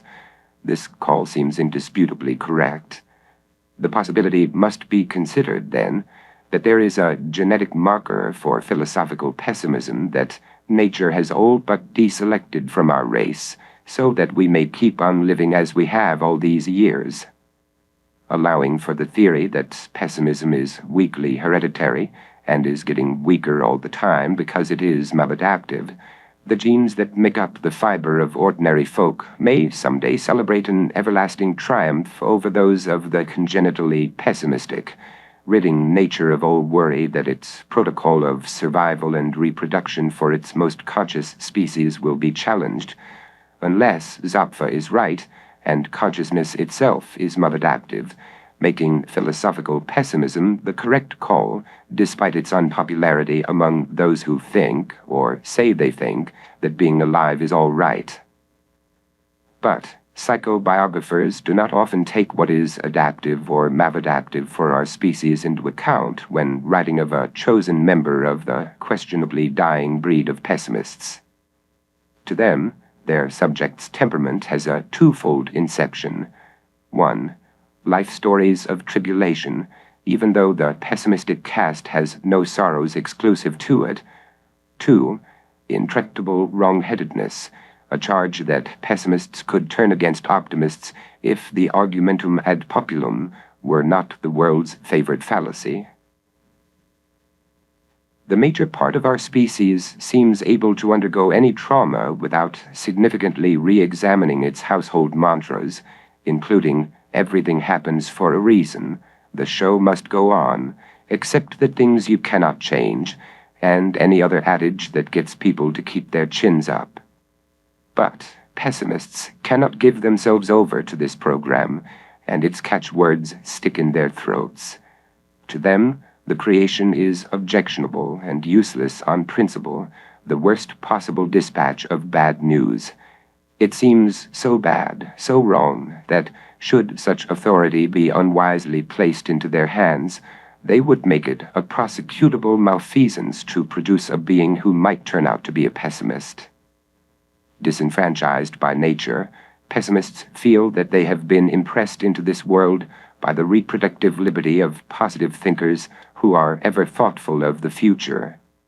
At whatever point in time one is situated, the future always looks better than the present, just as the present looks better than the past. No one today could write, as did the British essayist Thomas de Quincey in the early 19th century, "A quarter of man's misery is toothache." Knowing what we know of the progress toward the alleviation of human misery throughout history, who would damn their children to have a piteous toothache in the early 19th century, or in times before it, back to the days when Homo sapiens, with toothaches, scrounged to feed themselves and shivered in the cold? To the regret of pessimists, our primitive ancestors could not see that theirs was not a time in which to produce children. So, at what time was it that people knew enough to say, "This is the time in which to produce children"? When did we think that enough progress had been made toward the alleviation of human misery that children could be produced without our being torn by a crisis of conscience? The easy years of the pharaohs and Western antiquity? The lazy days of the Dark Ages? The palmy decades of the Industrial Revolution, as well as the other industry-driven periods that followed? The breakthrough era in which advancements in dentistry allayed humanity of 1/4 of its misery? But few or none have ever had a crisis of conscience about producing children, because all children have been born at the best possible time in human history, or at least the one in which the most progress toward the alleviation of human misery has been made, which is always the time in which we live and have lived. While we have always looked back on previous times and thought that their progress toward the alleviation of human misery was not enough for us to want to live then, we do not know any better than the earliest Homo sapiens about what progress toward the alleviation of human misery will be made in the future, reasonably presuming that such progress will be made. And even though we may speculate about that progress, We feel no resentment about not being able to take advantage of it, or not many of us do. Nor will those of the future resent not living in the world of their future, because even greater progress toward the alleviation of human misery will by then have been made in medicine, social conditions, political arrangements, and other areas that are almost universally regarded as domains in which human life could be better. Will there ever be an end of the line in our progress toward the alleviation of human misery when people can honestly say, this is, without doubt, the time to produce children? And will that really be the time? No one would say, or even want to think, that theirs is a time in which people will look back on them from the future and thank their stars that they did not live in such a barbaric age that it made so little progress toward the alleviation of human misery and still produced children. As if anyone ever cared or will ever care, this is what the pessimist would say. There has never been and never will be a time in which to produce children. Now will forever be a bad time for doing that. Moreover, the pessimist would advise each of us not to look too far into the future, or we will see the reproachful faces of the unborn looking back at us from the radiant mist of their non-existence. Pessimism 2. In his lengthy study, Pessimism, James Sully wrote that a just and correct estimate of life is to be looked for in views which lean neither to the favorable nor the unfavorable pole. By this claim, Sully erred in his otherwise able dissection of his subject. People are either pessimists or optimists. They forcefully lean one way or the other, and there is no common ground between them. For pessimists, life is something that should not be, which means that what they believe should be is the absence of life. Nothing, non-being, the emptiness of the uncreated. Anyone who speaks up for life as something that irrefutably should be, that we would not be better off unborn, extinct, or forever lazing in non-existence, is an optimist. It is all or nothing. One is in or one is out, abstractly speaking. Practically speaking, we have been a race of optimists since the nascency of human consciousness, and lean like mad toward the favorable pole. More stylish in his examination of pessimism than Sully is the American novelist and part-time philosopher Edgar Saltus, whose philosophy of disenchantment and the anatomy of negation were written for those who treasure philosophical and literary works of a pessimistic, nihilistic, or defeatist nature as indispensable to their existence. In Saltus's estimation, a just and correct view of human life would justly and correctly determine human life as that which should not be. Controverting the absolutist standards of pessimism and optimism as outlined are heroic pessimists, or rather heroic pessimists. These are self-styled pessimists who take into consideration Sully's unfavorable pole, but are not committed to its entailment that life is something that should not be. In his tragic sense of life in Men and Nations, the Spanish writer Miguel de Unamuno speaks of consciousness as a disease bred by a conflict between the rational and the irrational. The rational is identified with the conclusions of consciousness, primarily that we will all die. The irrational represents all that is vital in humanity, including a universal desire for immortality in either a physical or non-physical state. The coexistence of the rational and the irrational turns the human experience into a wrangle of contradictions to which we can bow our heads in resignation or defy as heroes of futility. Unamuno's penchant was for the heroic course, with the implied precondition that one has the physical and psychological spunk for the fight. In line with Unamuno, Joshua Foa Dienstad, author of Pessimism, Philosophy, Ethic, Spirit, is also a proselytizer for a healthy, heroic pessimism, quotes implied, that faces up too much of the dispiriting lowdown on life, all radically pessimistic visions being cropped out of the picture, and marches on toward a future believed to be personally and politically workable. Also siding with this never-say-die group is William R. Brashear, whose The Desolation of Reality concludes with a format for redemption, however partial and imperfect, by holding tight to what he calls tragic humanism, which recognizes human life's ostensible insignificance, but also the necessity of proceeding as if this were not so, willfully nourishing and sustaining the underlying illusions of value and order. How we nourish and sustain illusions of value and order in our lives is explained in Zapf's The Last Messiah. How we might nourish and sustain at will what we know to be illusions without a covenant of ignominious pretense among us is not explained by Brashear, and has never been explained by anyone else who espouses this façon de vivre. Not in the same class of pessimism as the antinatalist Zapf, Unamuno, Dienstag, and Brashear meet existence more than halfway, safely joined in solidarity with both ordinary and sophisticated folk, who take their lumps like grown-ups, and by doing so retain their status with the status quo. Attuned as they may be to the pessimist's attitude that life is something which should not be, they do not approve of it.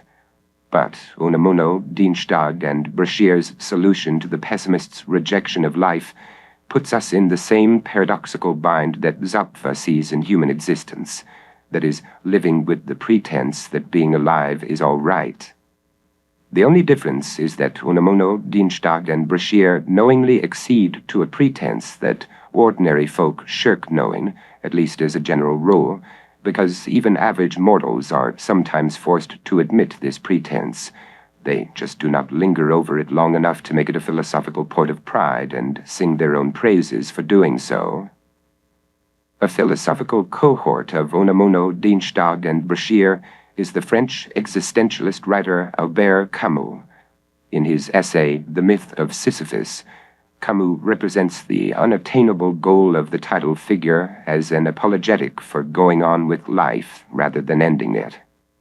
As he insists in his discussion of this gruesome parable, we must imagine Sisyphus as happy as he rolls his boulder to the top of the mountain, from which it always tumbles down again and again and again to his despair. The credo of the church father Tertullian, I believe because it is absurd, might justly be placed in the context of Camus' belief that being alive is all right, or all right enough, though it may be absurd. Indeed, the connection has not been overlooked.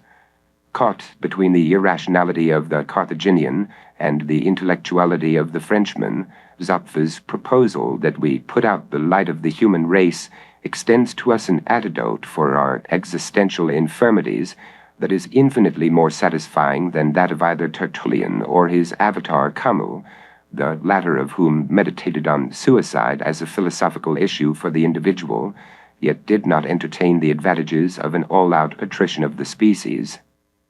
By not doing so, one might conclude that Camus was only being practical.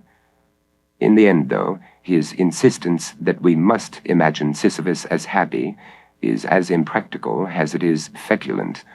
Like Unamuno, Dienstag, and Brashear, Camus believed we can assume a view of life that can content us with the tragedy, nightmare, and meaninglessness of human existence. Camus may have been able to assume this view of life before his life ended in a vehicular misadventure, but he must have been jesting to pose it as a possibility or a duty for the world. It would be a sign of callowness to bemoan the fact that pessimistic writers do not rate and may be reprehended in both good conscience and good company. Some critics of the pessimist often think they have his back to the wall when they blithely jeer, "If that is how this fellow feels, he should either kill himself or be decried as a hypocrite." That the pessimist should kill himself in order to live up to his ideas may be counterattacked as betraying such a crass intellect that it does not deserve a response. Yet it is not much of a chore to produce one. Simply because someone has reached the conclusion that the amount of suffering in this world is enough that anyone would be better off never having been born, does not mean that by force of logic or sincerity he must kill himself. It only means he has concluded that the amount of suffering in this world is enough that anyone would be better off never having been born. Others may disagree on this point as it pleases them, but they must accept that if they believe themselves to have a stronger case than the pessimist, they are mistaken. Naturally, there are pessimists who do kill themselves, but nothing obliges them to kill themselves or live with the mark of the hypocrite on their brow. Voluntary death might seem a thoroughly negative course of action, but it is not as simple as that. Every negation is adulterated or stealthily launched by an affirmative spirit. An unequivocal no cannot be uttered or acted upon. Lucifer's last words in heaven may have been non serviam, but none has served the Almighty so dutifully, since his sideshow in the clouds would never draw any customers, if it were not for the main attraction of the devil's hell on earth. Only catatonics and coma patients can persevere in a dignified withdrawal from life's rattle and hum. Without a yes in our hearts, nothing would be done, and to be done with our existence en masse would be the most ambitious affirmation of all. Most people think that vitality is betokened only by such phenomena as people in their 80s who hike mountain trails or nations that build empires. This way of thinking is simply naive, but it keeps up our morale because we like to imagine we will be able to hike mountain trails when we are in our 80s, or live as citizens of a nation that has built an empire. And so the denunciations of critics who say the pessimist should kill himself or be decried as a hypocrite make every kind of sense in a world of card-carrying or crypto-optimists. Once this is understood, the pessimist can spare himself from suffering more than he need at the hands of normal people, a confederation of upstanding creatures who in concert keep the conspiracy going. This is not to say that such individuals do not suffer so much and in such a way that they sometimes kill themselves, possibly even more per capita than do pessimists, or that because they killed themselves they are hypocrites for ever having said that anyone is better off for having been born. It is only to say that when normal individuals kill themselves, even after having said that anyone is better off for having been born, they are disqualified as normal individuals, because normal individuals do not kill themselves, but until their dying day think that being alive is all right, and that happiness will stand out in the existence of life's newcomers, who, it is always assumed, will be as normal as they are. Blundering. Consciousness is an existential liability, as every pessimist agrees, a blunder of blind nature, according to Zapfa, that has taken humankind down a black hole of logic. To make it through this life, we must make believe that we are not what we are, contradictory beings whose continuance only worsens our plight as mutants who embody the contorted logic of a paradox. To correct this blunder, we should desist from procreating. What could be more judicious or more urgent, existentially speaking, than our self-administered oblivion? At the very least, we might give some regard to this theory of the blunder as a thought experiment. All civilizations become defunct, all species die out. There is even an expiration date on the universe itself. Human beings would certainly not be the first phenomenon to go belly up. But we could be the first to precipitate our own passing, abbreviating it before the bodies really started to stack up. Could we know to their most fine-grained details the lives of all those who came before us? Would we bless them for the care they took to keep the race blundering along? Could we exhume them alive? Would we thankfully shake their bony undead hands and promise to pass on the favor of living to future generations? Surely that is what they would want to hear, or at least that is what we want to think they would want to hear. And just as surely that is what we would want to hear from our descendants living in far posterity, strangers though they would be as they shook our bony undead hands. Nature proceeds by blunders. That is its way. It is also ours. So, if we have blundered by regarding consciousness as a blunder, why make a fuss over it? Our self-removal from this planet would still be a magnificent move, a feat so luminous it would bedim the sun. What do we have to lose? No evil would attend our departure from this world, and the many evils we have known would go extinct along with us. So why put off what would be the most laudable masterstroke of our existence, and the only one? Of course, phenomena other than consciousness have been bought to be blunders, beginning with life itself. For example, in a novel titled At the Mountains of Madness, the American writer H.P. Lovecraft has one of his characters mention a primal myth about great old ones who filtered down from the stars and concocted Earth life as a joke or mistake. Schopenhauer, once he had drafted his own mythology that everything in the universe is energized by a will to live, shifted to a common-sense pessimism to represent life as a congeries of excruciations.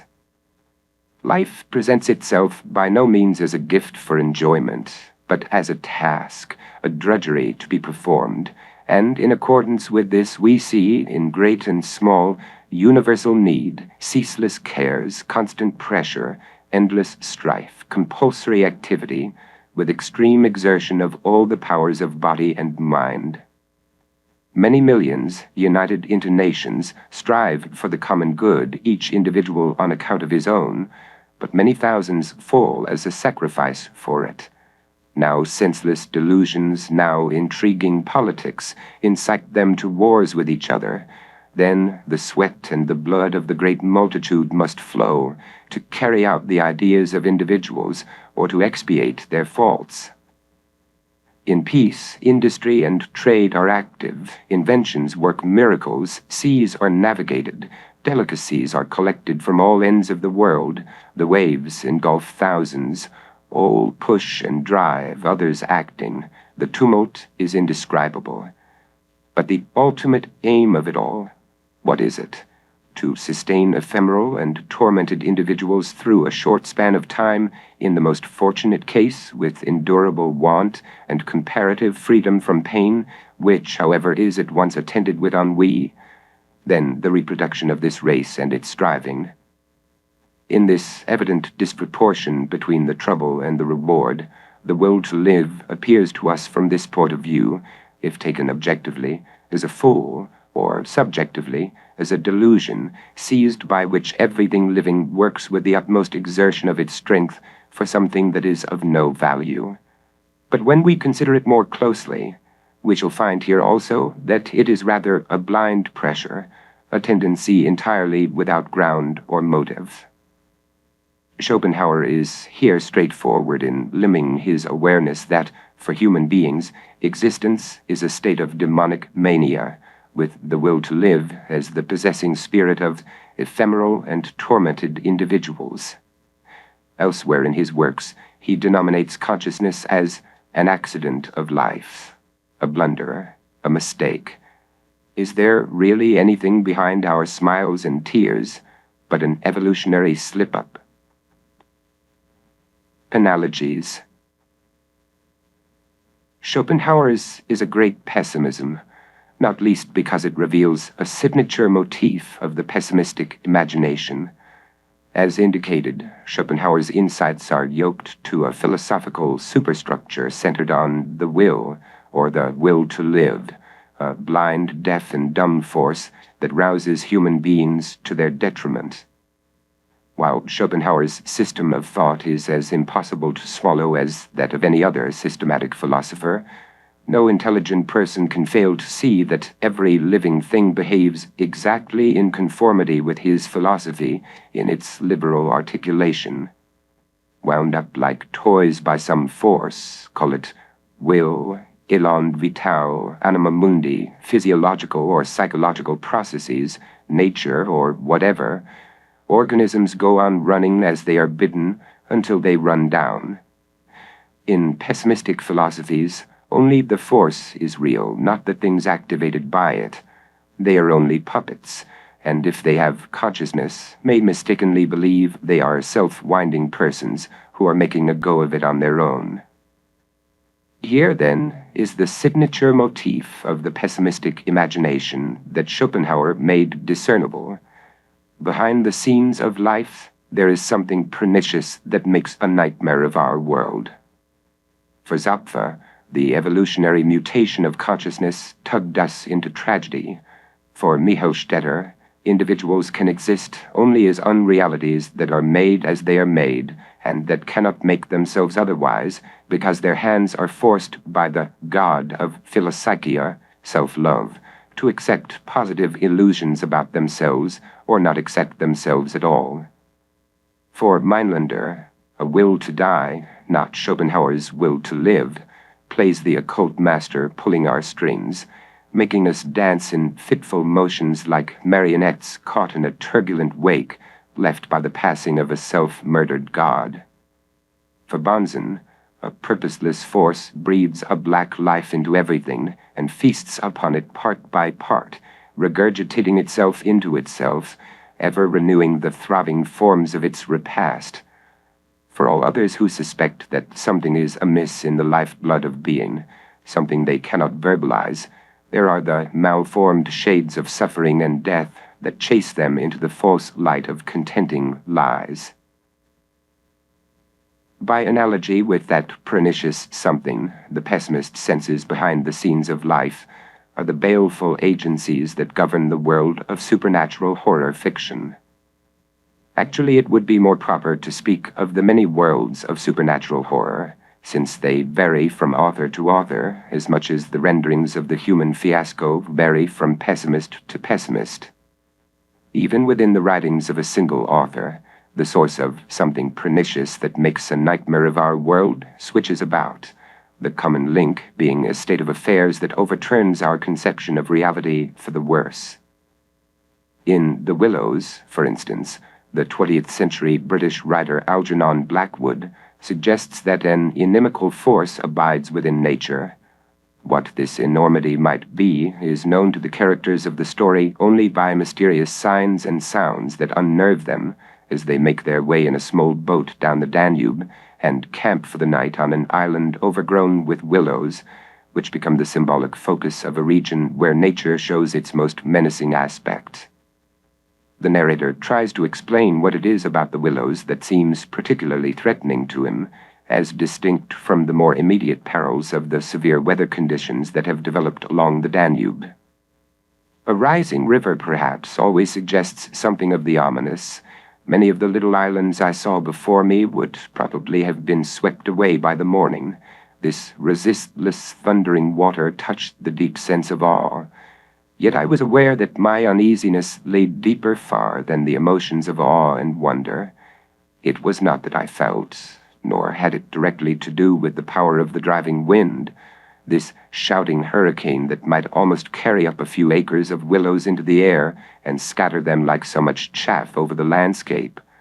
The wind was simply enjoying itself, for nothing rose out of the flat landscape to stop it, and I was conscious of sharing its great gain with a kind of pleasurable excitement. Yet this novel emotion had nothing to do with the wind. Indeed, so vague was the sense of distress I experienced that it was impossible to trace it to its source and deal with it accordingly, though I was aware somehow that it had to do with our utter insignificance before this unrestrained power of the elements about me. The huge-grown river had something to do with it, too, a vague, unpleasant idea that we had somehow trifled with these great elemental forces in whose power we lay helpless every hour of the day and night. For here, indeed, they were gigantically at play together, and the sight appealed to the imagination.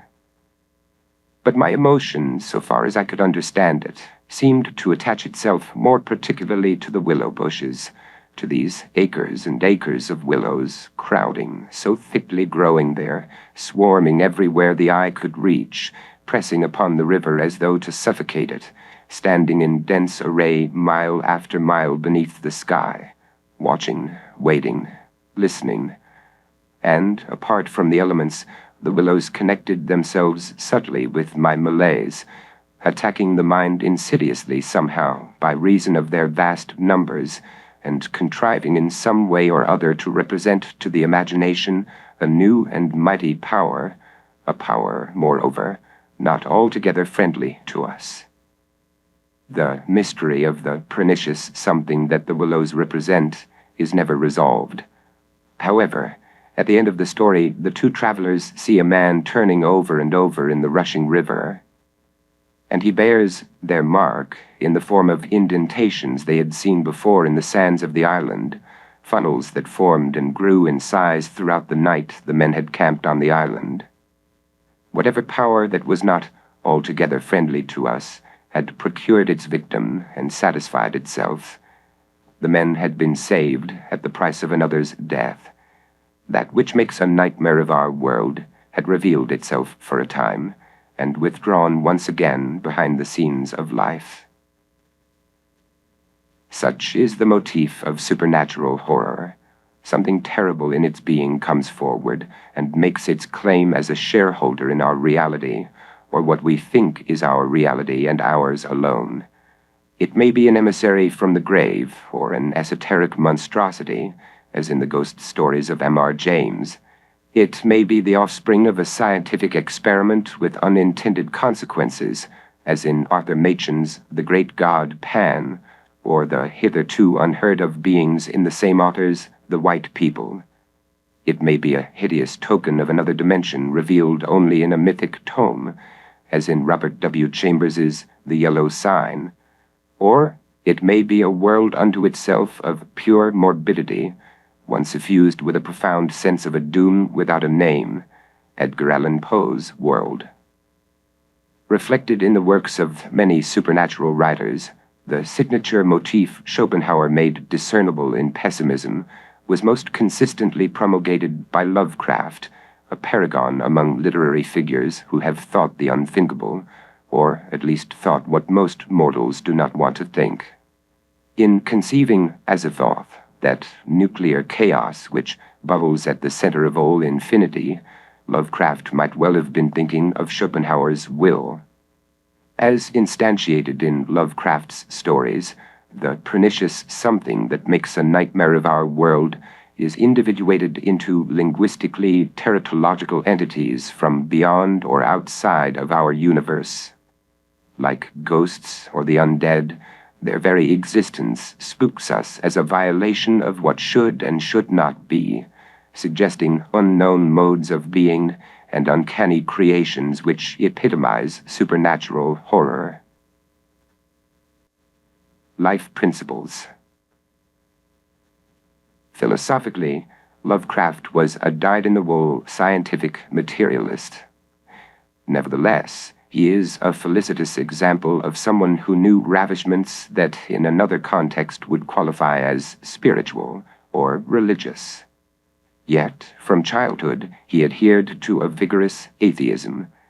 In his lectures collected as The Varieties of Religious Experience, William James proposes that a sense of ontological wonder and cosmic emotion argues for the legitimacy of religious faith. In both his creative writings and his letters, Lovecraft's expression of the feelings James describes form an exception to the philosopher-psychologist's argument. For Lovecraft, cosmic wonder and a tranquility tinged with terror, as the British political theorist and aesthetician Edmund Burke referred to such experiences, were basic to his interest in remaining alive. Sublimating his awareness of the universe as nothingness in motion, he also mitigated the boredom that plagued his life by distracting himself with reveries of surprise, discovery, strangeness, and the impingement of the cosmic, lawless, and mystical upon the prosaic sphere of the known. From the other side of an emotional and spiritual chasm, the French scientist and Christian philosopher Blaise Pascal wrote of his sense of being engulfed in the infinite immensity of spaces whereof I know nothing, and which know nothing of me. I am terrified. The eternal silence of these infinite spaces fills me with dread. Pascal's is not an unnatural reaction for those phobic to infinite spaces that know nothing of them. Kenophobia is the fear of such vast spaces and voids. Perhaps kenophilia should be coined to describe the ontological wonder and cosmic emotion Lovecraft felt when he contemplated the outer rim of the unknown. A complex and contradictory figure as illustrated, Lovecraft often seemed to be on the fence when it came to his convictions about the value of existence. In a letter to Edwin Baird, the first editor of Weird Tales, he penned some remarks that express a univocal stand by a pessimist who is estranged from all solace known to ordinary folk. These merit quotation at length. Popular authors do not, and apparently cannot, appreciate the fact that true art is obtainable only by rejecting normality and conventionality in toto, and approaching a theme purged utterly of any usual or preconceived point of view. Wild and different as they may consider their quasi-weird products, it remains a fact that the bizarrerie is on the surface alone, and that basically they reiterate the same old conventional values and motives and perspectives. Good and evil, teleological illusion, sugary sentiment, anthropocentric psychology, the usual superficial stock in trade, and all shot through with the eternal and inescapable commonplace. Whoever wrote a story from the point of view that man is a blemish on the cosmos who ought to be eradicated? As an example, a young man I know lately told me that he means to write a story about a scientist who wishes to dominate the earth, and who, to accomplish his ends, trains and overdevelops germs, and leads armies of them in the manner of the Egyptian plagues. I told him that, although this theme has promise, it is made utterly commonplace by assigning the scientist a normal motive. There is nothing outre about wanting to conquer the earth. Alexander, Napoleon, and Wilhelm II wanted to do that. Instead, I told my friend, he should conceive a man with a morbid, frantic, shuddering hatred of the life principle itself, who wishes to extirpate from the planet every trace of biological organism, animal and vegetable alike, including himself. That would be tolerably original. But, after all, originality lies with the author. One can't write a weird story of real power without perfect psychological detachment from the human scene, and a magic prism of imagination which suffuses theme and style alike with that grotesquerie and disquieting distortion characteristic of morbid vision. Only a cynic can create horror, for behind every masterpiece of the sort must reside a driving, demonic force that despises the human race and its illusions, and longs to pull them to pieces and muck them. The salient interest of this letter is that it shows Lovecraft as a perfectionist of cosmic disillusion. But relatively dissociated from Lovecraft the cosmic disillusionist was another Lovecraft, one who reveled in protectionist illusions that could not be more alien to the propensities of his alter ego.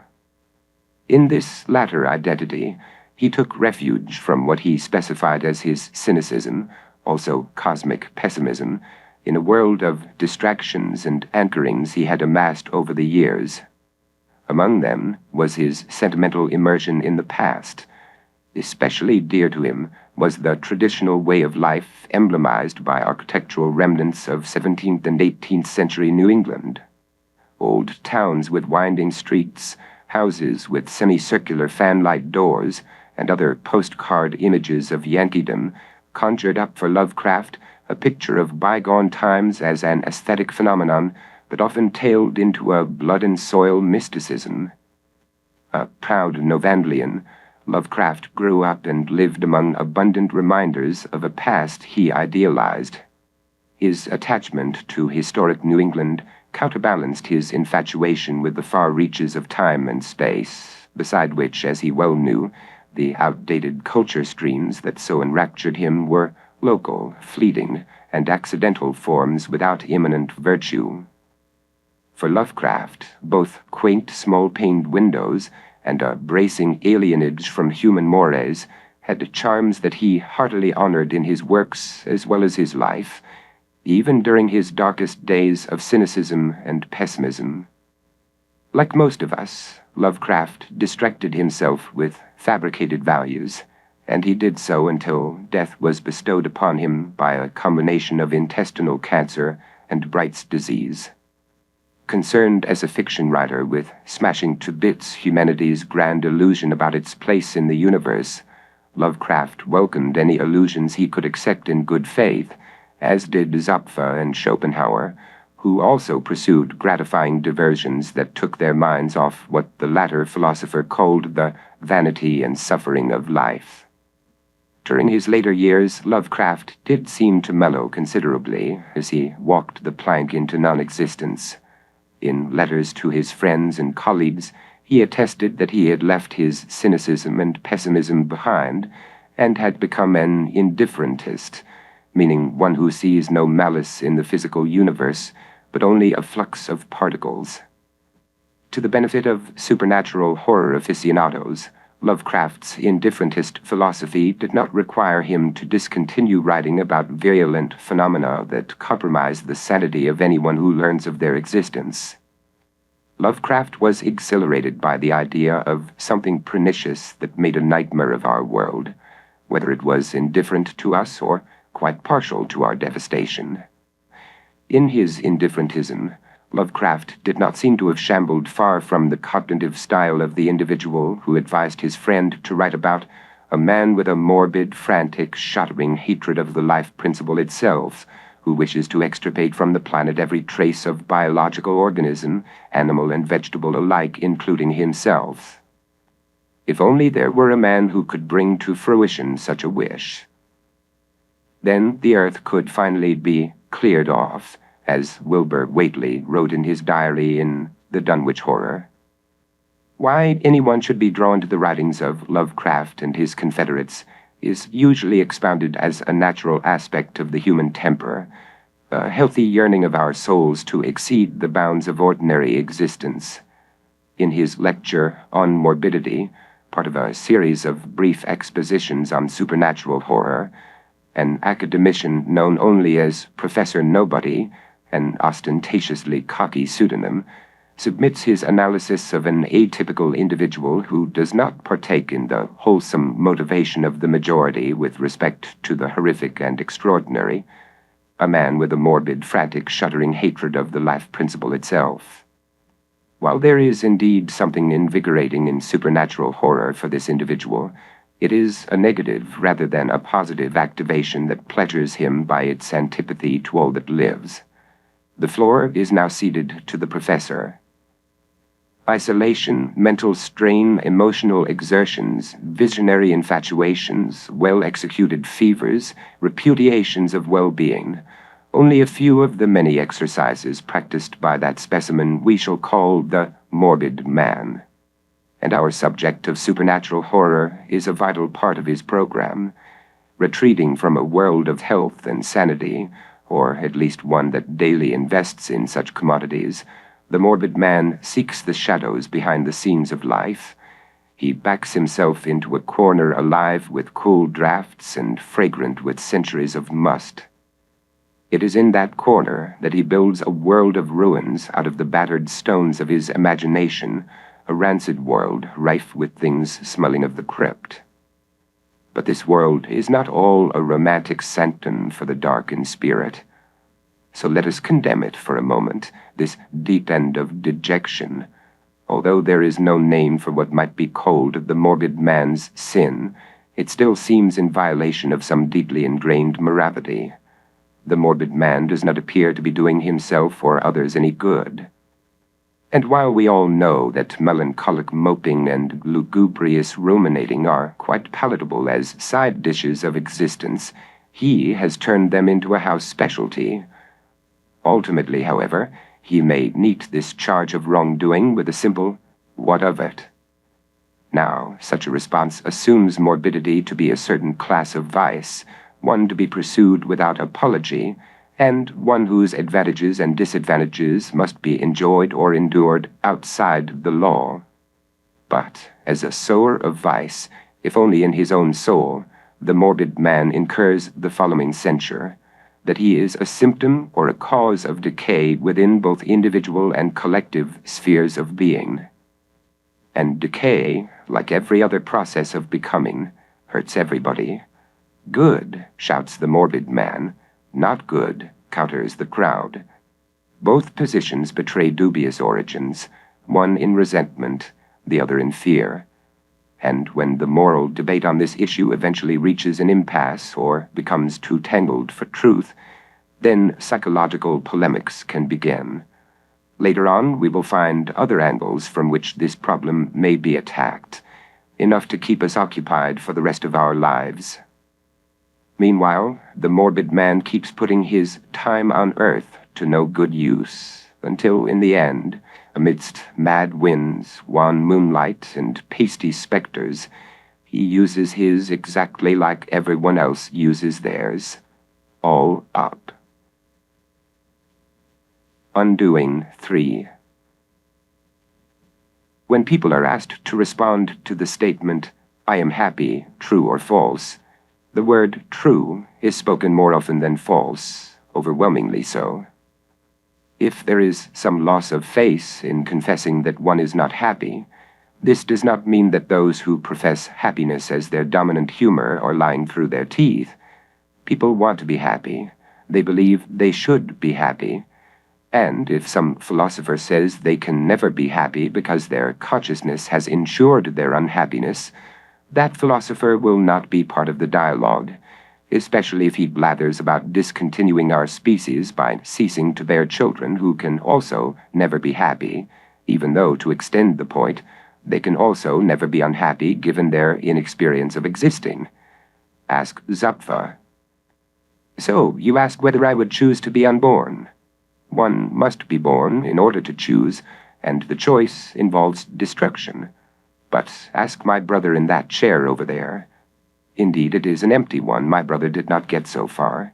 Yet ask him, as he is traveling like the wind below the sky, crashing against the beach, scenting in the grass, reveling in his strength as he pursues his living food. Do you think he is bereaved by his incapacity to fulfill his fate on the waiting list of the Oslo Housing and Savings Society? And have you ever missed him? Look around in a crowded afternoon tram and reflect whether you would allow a lottery to select one of the exhausted toilers as the one whom you put into this world. They pay no attention as one person gets off and two get on. The tram keeps rolling along. The point that in the absence of birth nobody exists who can be deprived of happiness is terribly conspicuous. For optimists, this fact plays no part in their existential computations. For pessimists, however, it is axiomatic. Whether a pessimist urges us to live heroically with a knife in our gut or denounces life as not worth living is immaterial. What matters is that he makes no bones about hurt being the great problem it is incumbent on philosophy to observe. But this problem can be solved only by establishing an imbalance between hurt and happiness that would enable us in principle to say which is more desirable, existence or non-existence.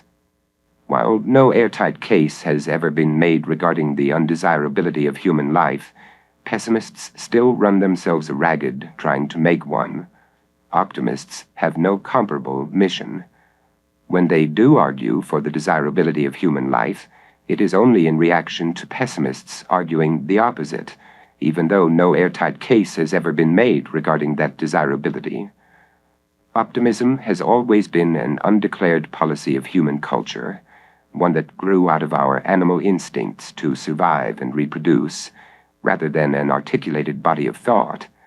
It is the default condition of our blood, and cannot be effectively questioned by our minds or put in grave doubt by our pains. This would explain why, at any given time, there are more cannibals than philosophical pessimists. For optimists, human life never needs justification, no matter how much hurt piles up, because they can always tell themselves that things will get better. For pessimists, there is no amount of happiness, should such a thing as happiness even obtain for human beings except as a misconception, that can compensate us for life's hurt. As a worst-case example, a pessimist might refer to the hurt caused by some natural or human-made cataclysm.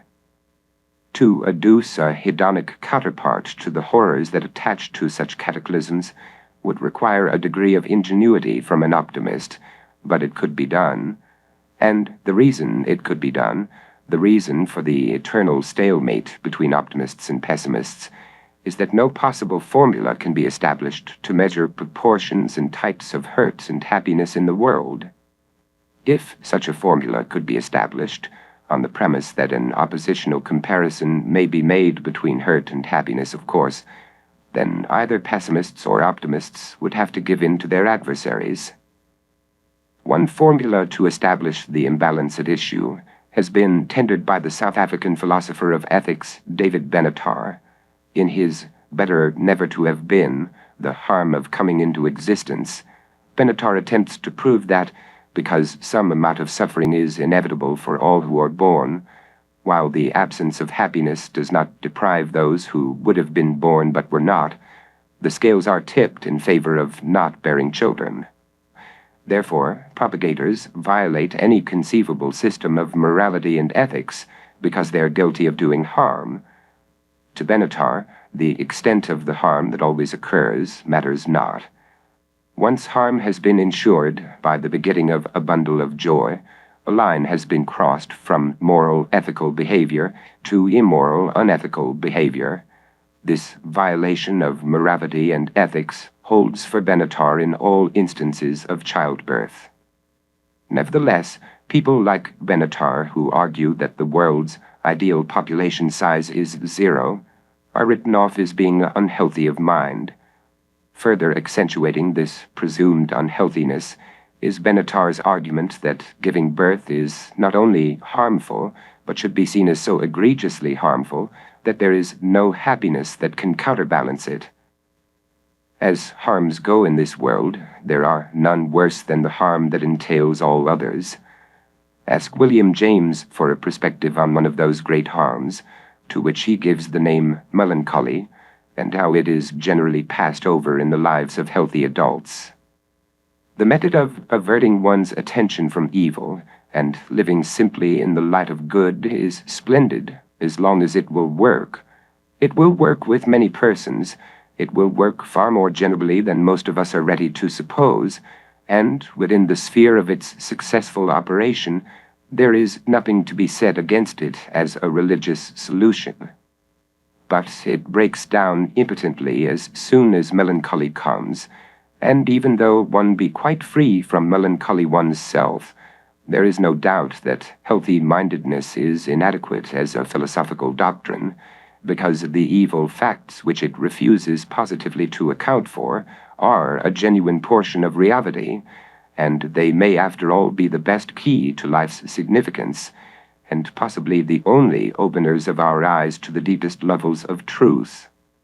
The normal process of life contains moments as bad as any of those which insane melancholy is filled with, moments in which radical evil gets its innings and takes its solid turn. The lunatic's visions of horror are all drawn from the material of daily fact. Our civilization is founded on the shambles, and every individual existence goes out in a lonely spasm of helpless agony.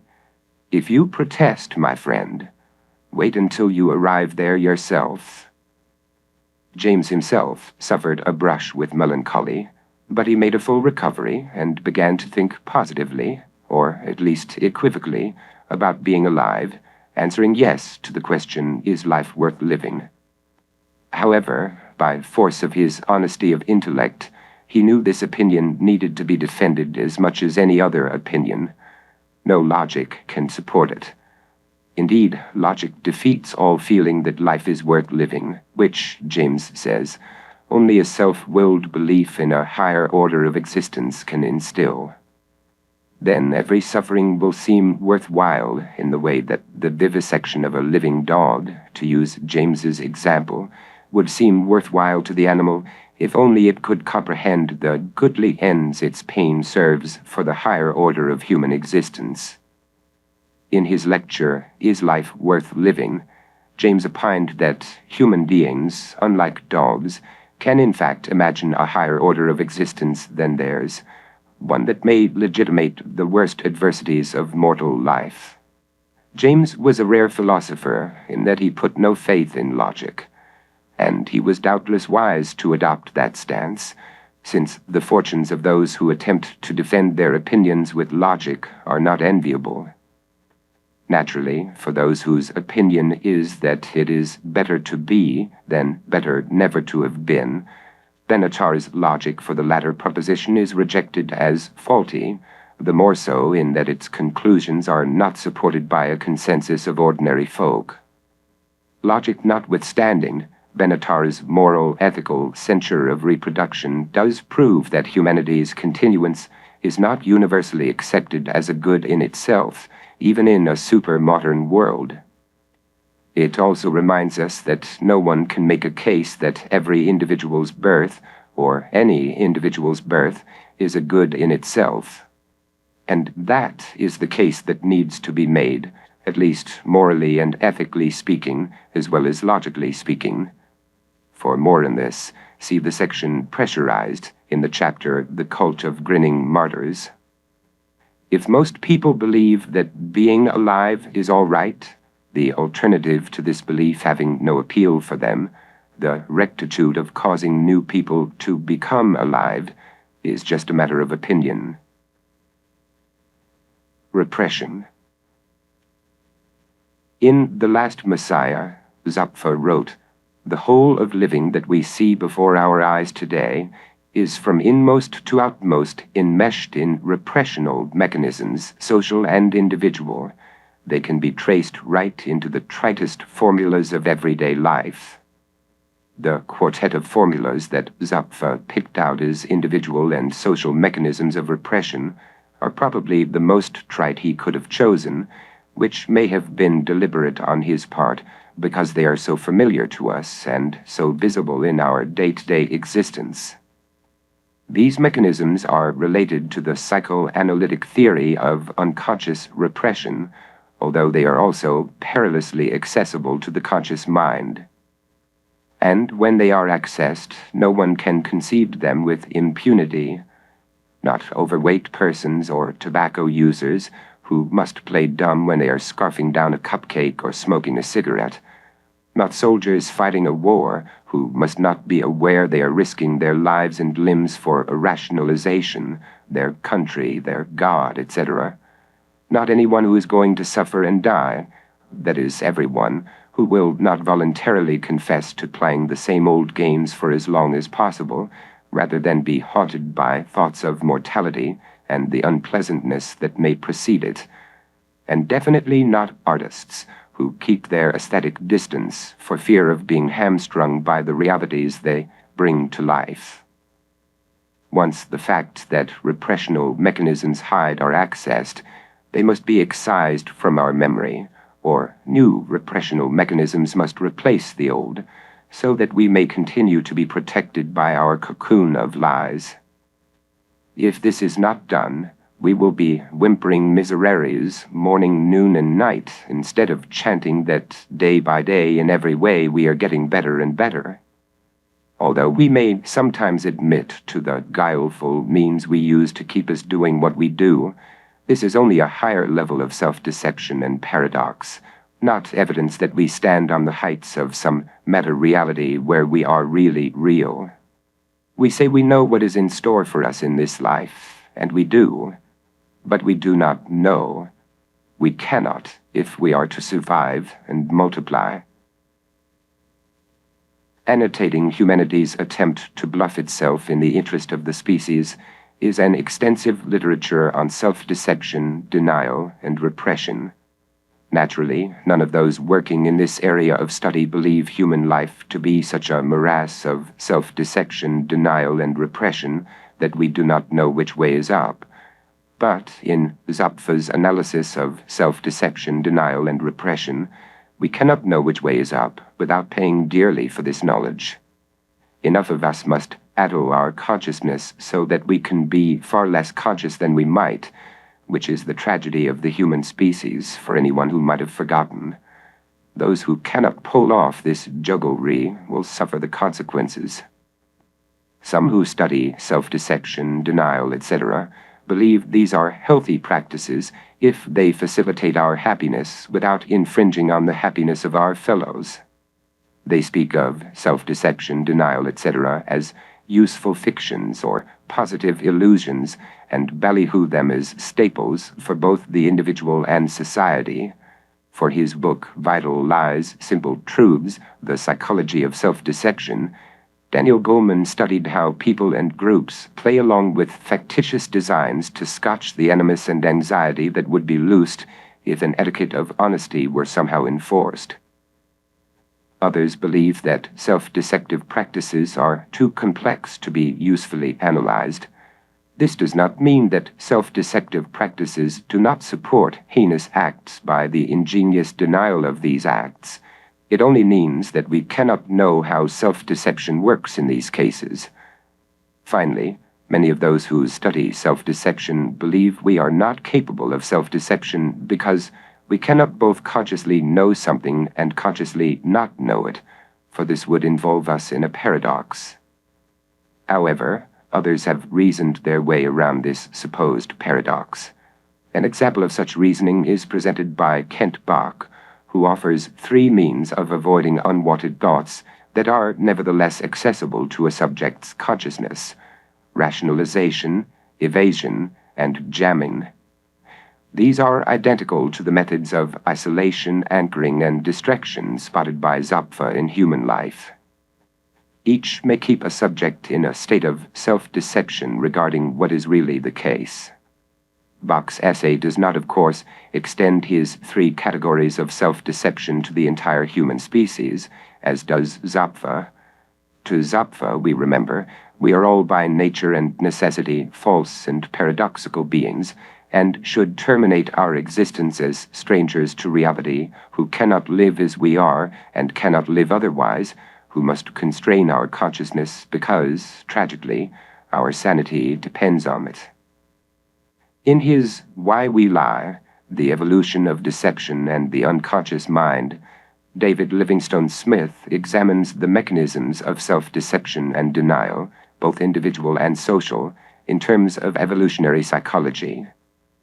This approach leads him to a conclusion about these mechanisms that is compatible with Zapfa's diagnosis of humanity as a paradox.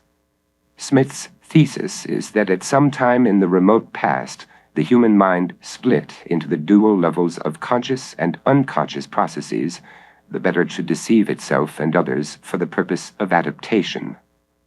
This makes Smith's hypothesis about the process of denial tantamount to that of the psychoanalytic theory of repression, by which individuals deny unpalatable facts about themselves to themselves, and by extension to others.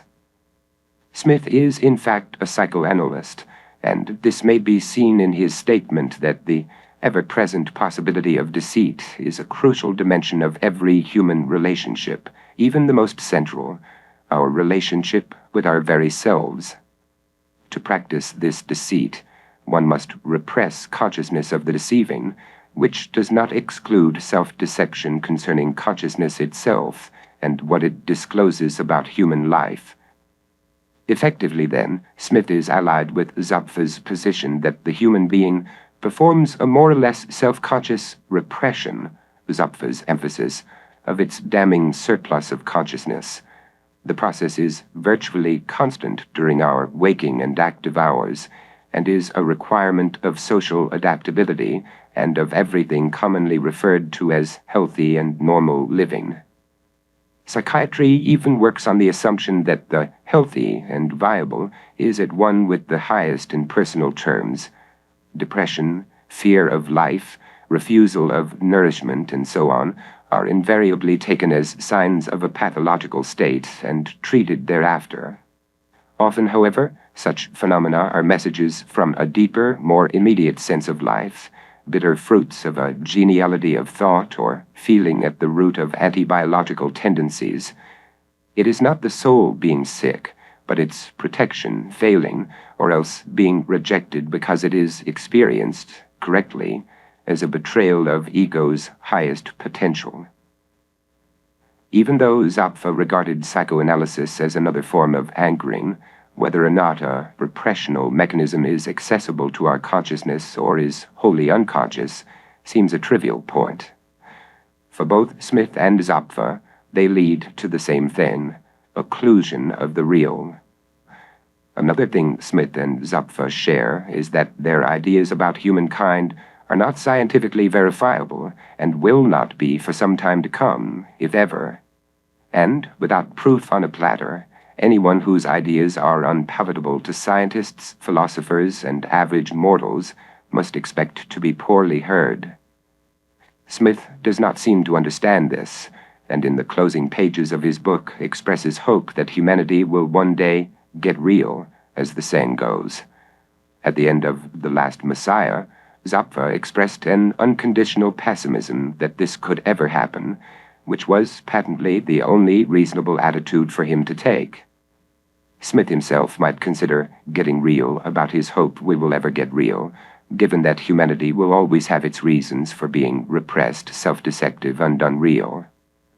A utopia in which we no longer deny the realities we presently must repress cannot be realistically hoped for.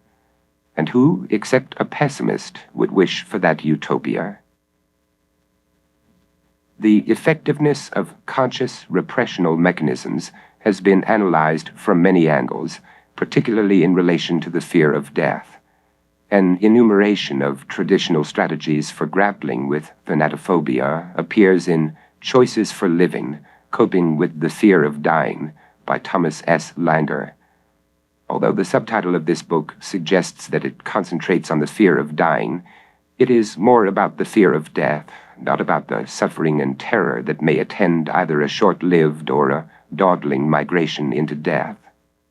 Factually, Langer's book, like many others of its kind, is fixated on living rather than on either death or dying, which seem to be only blurry contingencies while an individual is alive.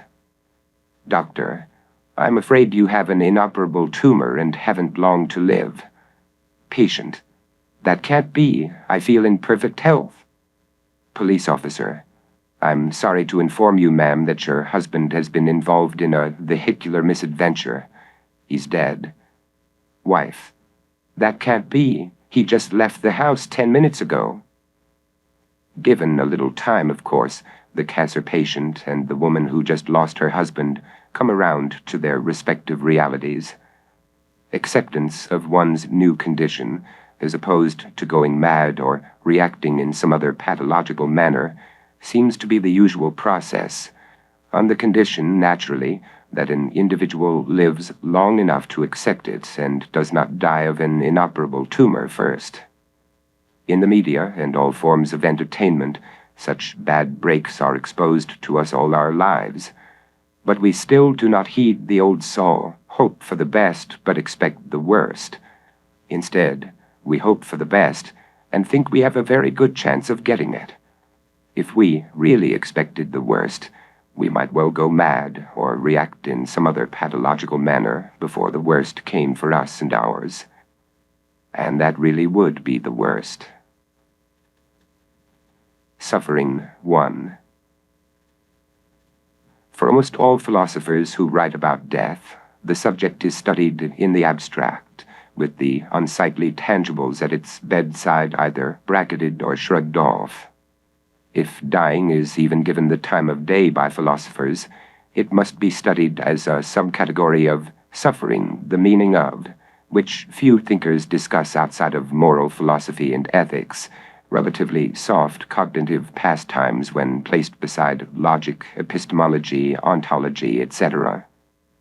Philosophies that take human suffering as their overarching subject are given short shrift by analytic types who leave suffering, the meaning of, to religions such as Buddhism and Christianity, or to pessimists. Unless a philosopher is prepared to go all the way with it, to take a hard line on its relevance to the whole of human life, as did Schopenhauer and a few other relics of the pre-modern era, he will balk at saying anything about suffering. One who did not balk entirely was the Austrian-born British philosopher Karl Popper, who in The Open Society and Its Enemies did have a thing or two to say about human suffering. Briefly, he revamped the utilitarianism of the 19th century British philosopher John Stuart Mill, who wrote, "Actions are right in proportion as they tend to promote happiness, wrong as they tend to promote the reverse of happiness." Popper remolded this summation of a positive utilitarianism into a negative utilitarianism, whose position he handily stated as follows: "It adds to clarity in the fields of ethics if we formulate our demands negatively, that is, if we demand the elimination of suffering rather than the promotion of happiness."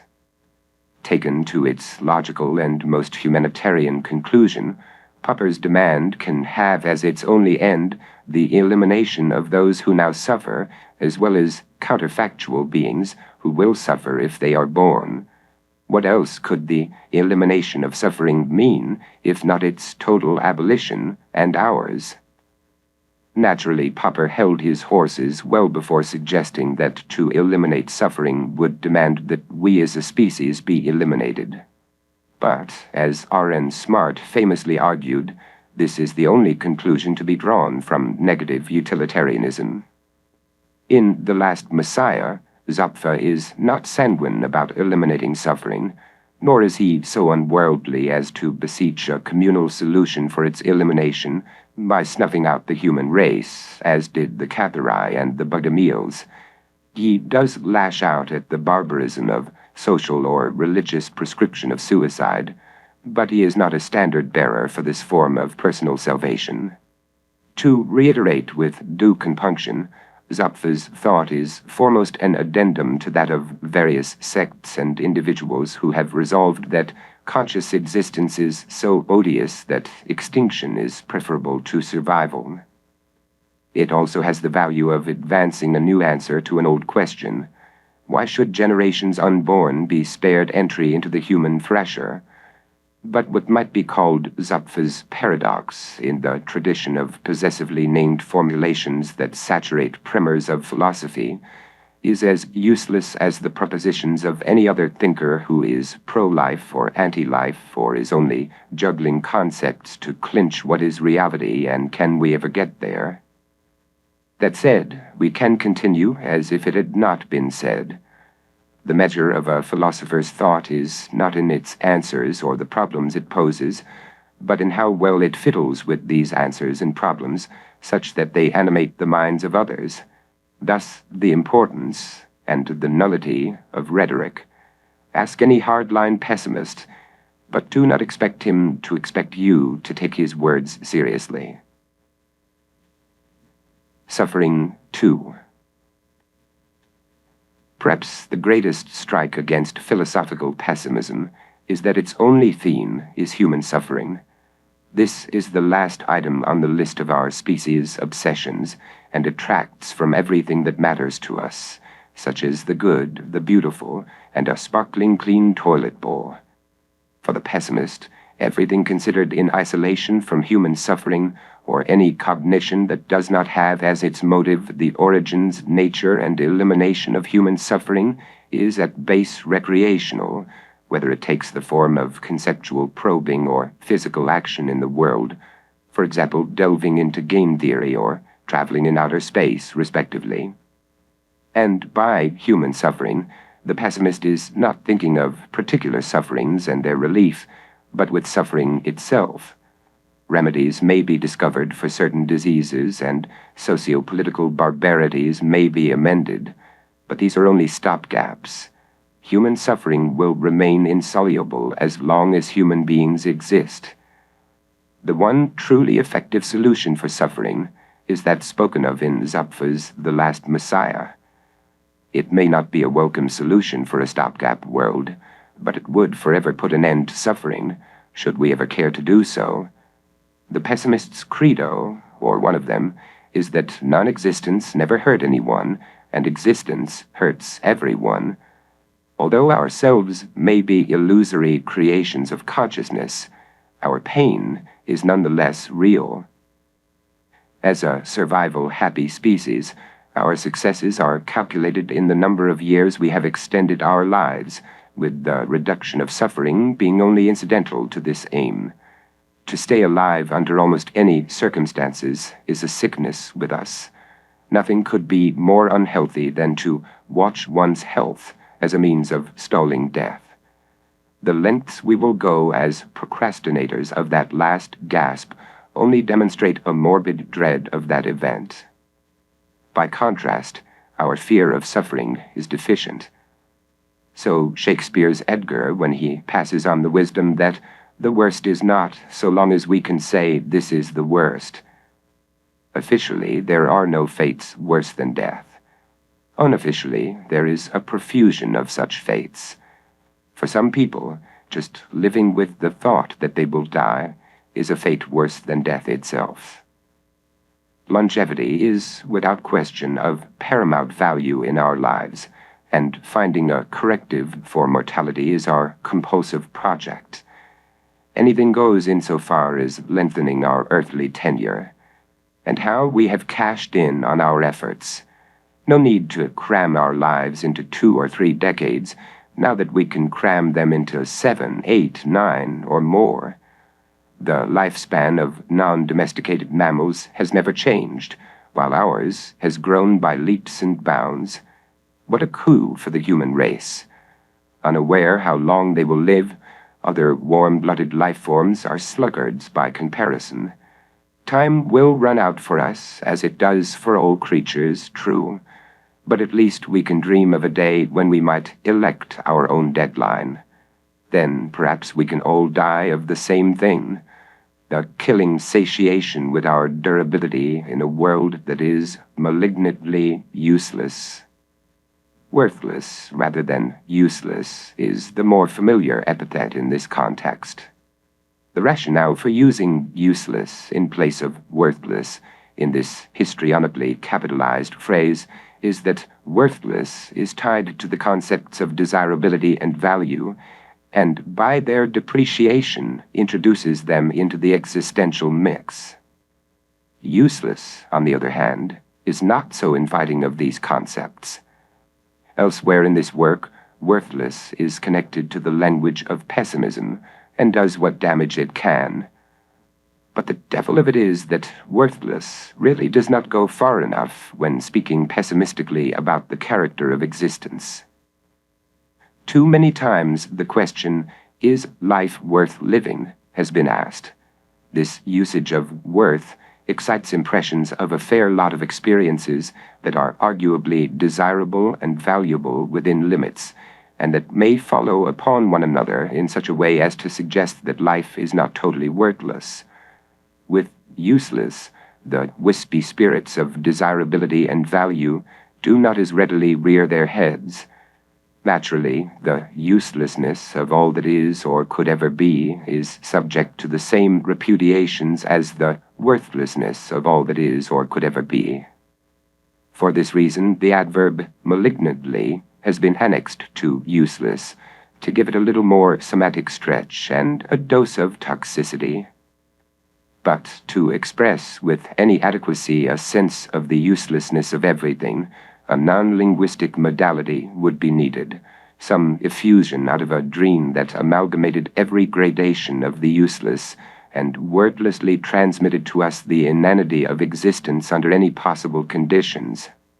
Indigent of such means of communication, the uselessness of all that exists or could possibly exist must be spoken with a poor potency.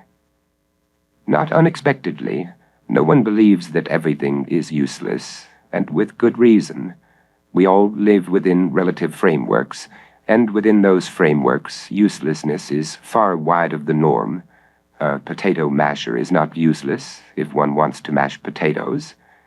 For some people, a system of being that includes an afterlife of eternal bliss may not seem useless. They might say that such a system is absolutely useful because it gives them the hope they need to make it through this life. But an afterlife of eternal bliss is not and cannot be absolutely useful simply because you need it to be. It is part of a relative framework, and nothing beyond that, just as a potato masher is only part of a relative framework and is useful only if you need to mash potatoes. Once you had made it through this life to an afterlife of eternal bliss, you would have no use for that afterlife. Its job would be done, and all you would have is an afterlife of eternal bliss, a paradise for reverent hedonists and pious libertines. What is the use in that? You might as well not exist at all, either in this life or in an afterlife of eternal bliss. Any kind of existence is useless. Nothing is self-justifying. Everything is justified only in a relativistic potato masher sense. There are some people who do not get up in arms about potato masher relativism, while other people do. The latter want to think in terms of absolutes that are really absolute and not just absolute potato mashers. Christians, Jews, and Muslims have a real problem with a potato masher system of being. Buddhists have no problem with a potato masher system because for them there are no absolutes. What they need to realize is the truth of dependent origination, which means that everything is related to everything else in a great network of potato mashers that are always interacting with one another. So the only problem Buddhists have is not being able to realize that the only absolutely useful thing is the realization that everything is a great network of potato mashers. They think that if they can get over this hump, they will be eternally liberated from suffering. At least, they hope they will, which is all they really need to make it through this life. In the Buddhist faith, everyone suffers who cannot see that the world is a malignantly useless potato-mashing network. However, that does not make Buddhists superior to Christians, Jews, and Muslims. It only means they have a different system for making it through a life where all we can do is wait for musty shadows to call our names when they are ready for us. After that happens, there will be nobody who will need anything that is not absolutely useless. Ask any atheist. Ecocide. Despite Zapfa's work as a philosopher, although not in an occupational role, he earned his living by writing poems, plays, stories, and humorous pieces. He is better known as an early ecologist who popularized the term biosophy to name a discipline that would broaden the compass of philosophy to include the interests of other living things besides human beings. In this capacity, he serves as an inspiration to environmentalists who worry about the well-being of the earth and its organisms. Here, too, we catch ourselves, and Zapfa himself, as he affirmed, in the act of conspiring to build barricades against the repugnant facts of life by signing on to a cause, in this case that of environmentalism, that snubs the real issue. Vandalism of the environment is but a sidebar to humanity's refusal to look into the jaws of existence. In truth, we have only one foot in the natural environment of this world. Other worlds are always calling us away from nature. We live in a habitat of unrealities, not of earth, air, water, and wildlife, and cradling illusion trounces grim logic every time. Some of the more combative environmentalists, however, have concurred with Zapfa that we should retire from existence, but their advocacy of worldwide suicide as a strategy for saving the earth from being pillaged by human beings received no mention in The Last Messiah, and was probably not on Zapfa's mind when he wrote this essay. As appealing as a universal suicide pact may be, why take part in it just to conserve this planet, this dim bulb in the blackness of space? Nature produced us, or at least subsidized our evolution. It intruded on an inorganic wasteland and set up shop. What evolved was a global workhouse where nothing is ever at rest, where the generation and discarding of life incessantly goes on. By what virtue, then, is it entitled to receive a pardon for this original sin, a capital crime in reverse, just as reproduction makes one an accessory before the fact to an individual's death? In its course, nature has made blunders in plenty. These are left to die out, as is nature's wont. Perhaps this will be how we will go, a natural death. It might be idly theorized, though, that nature has a special plan for human beings, and devised us to serve as a way of revoking itself, much like Mainlander's self-expunging God. An offbeat idea, no protest, but not the strangest we have ever heard or lived by. We could at least take up the hypothesis and see where it leads. If it is proved unviable, then where is the harm? But until then, might we not let ourselves be drawn along by nature's plan, which includes our sacking the earth as a paradoxical means of living better in it, or at least living as our nature bids us to live? We did not make ourselves, nor did we fashion a world that could not work without pain, and great pain at that, with a little pleasure, very little, to string us along. A world where all organisms are inexorably pushed by pain throughout their lives to do that which will improve their chances to survive and create more of themselves. Left unchecked, this process will last as long as a single cell remains palpitating in this cesspool of the solar system, this toilet of the galaxy. So why not lend a hand in nature's suicide? For want of a deity that could be held to account for a world in which there is terrible pain, let nature take the blame for our troubles. We did not create an environment uncongenial to our species. Nature did. One would think that nature was trying to kill us off, or get us to suicide ourselves once the blunder of consciousness came upon us. What was nature thinking? We tried to anthropomorphize it, to romanticize it, to let it into our hearts, but nature kept its distance, leaving us to our own devices. So be it. Survival is a two-way street. Once we settle ourselves off-world, we can blow up this planet from outer space. It's the only way to be sure its stench will not follow us. Let it save itself, if it can. The condemned are known for the acrobatics they will execute to wriggle out of their sentences. But if it cannot destroy what it is made, and what could possibly unmake it, then may it perish along with every other living thing it has introduced to pain. While no species has given in to pain to the point of giving up its existence, so far as we know, it is not a phenomenon whose praises are often sung. Hopelessness. In Zapfa's The Last Messiah, the titular figure appears at the end and makes the mock-Socratic, biblically parodic pronouncement, "Know yourselves, be infertile, and let the earth be silent after ye," Zapfa's emphasis. As Zapfa pictures the scene, the last Messiah's words will not be well received.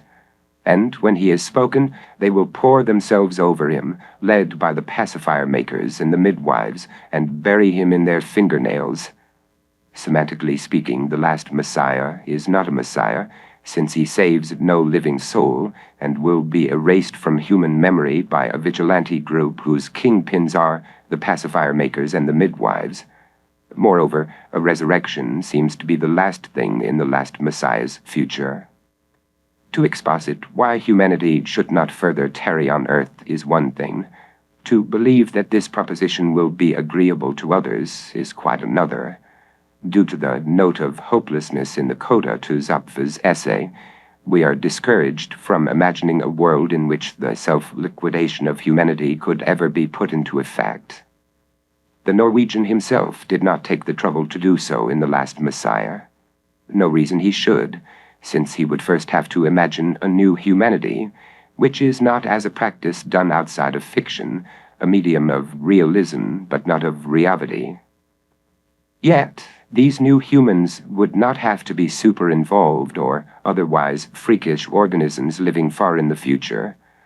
They would only have to be like Zapfa in recognizing that a retreat from the worldly scene would be a benevolent proceeding for the good of the unborn.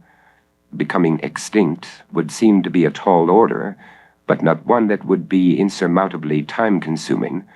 Zapfa optimistically projected that those of the new humanity could be evacuated from existence over the course of a few generations. and indeed they could. As their numbers tapered off, these dead-enders of our species could be the most privileged individuals in history and share with one another material comforts once held in trust only for the well-born or money-getting classes of the world.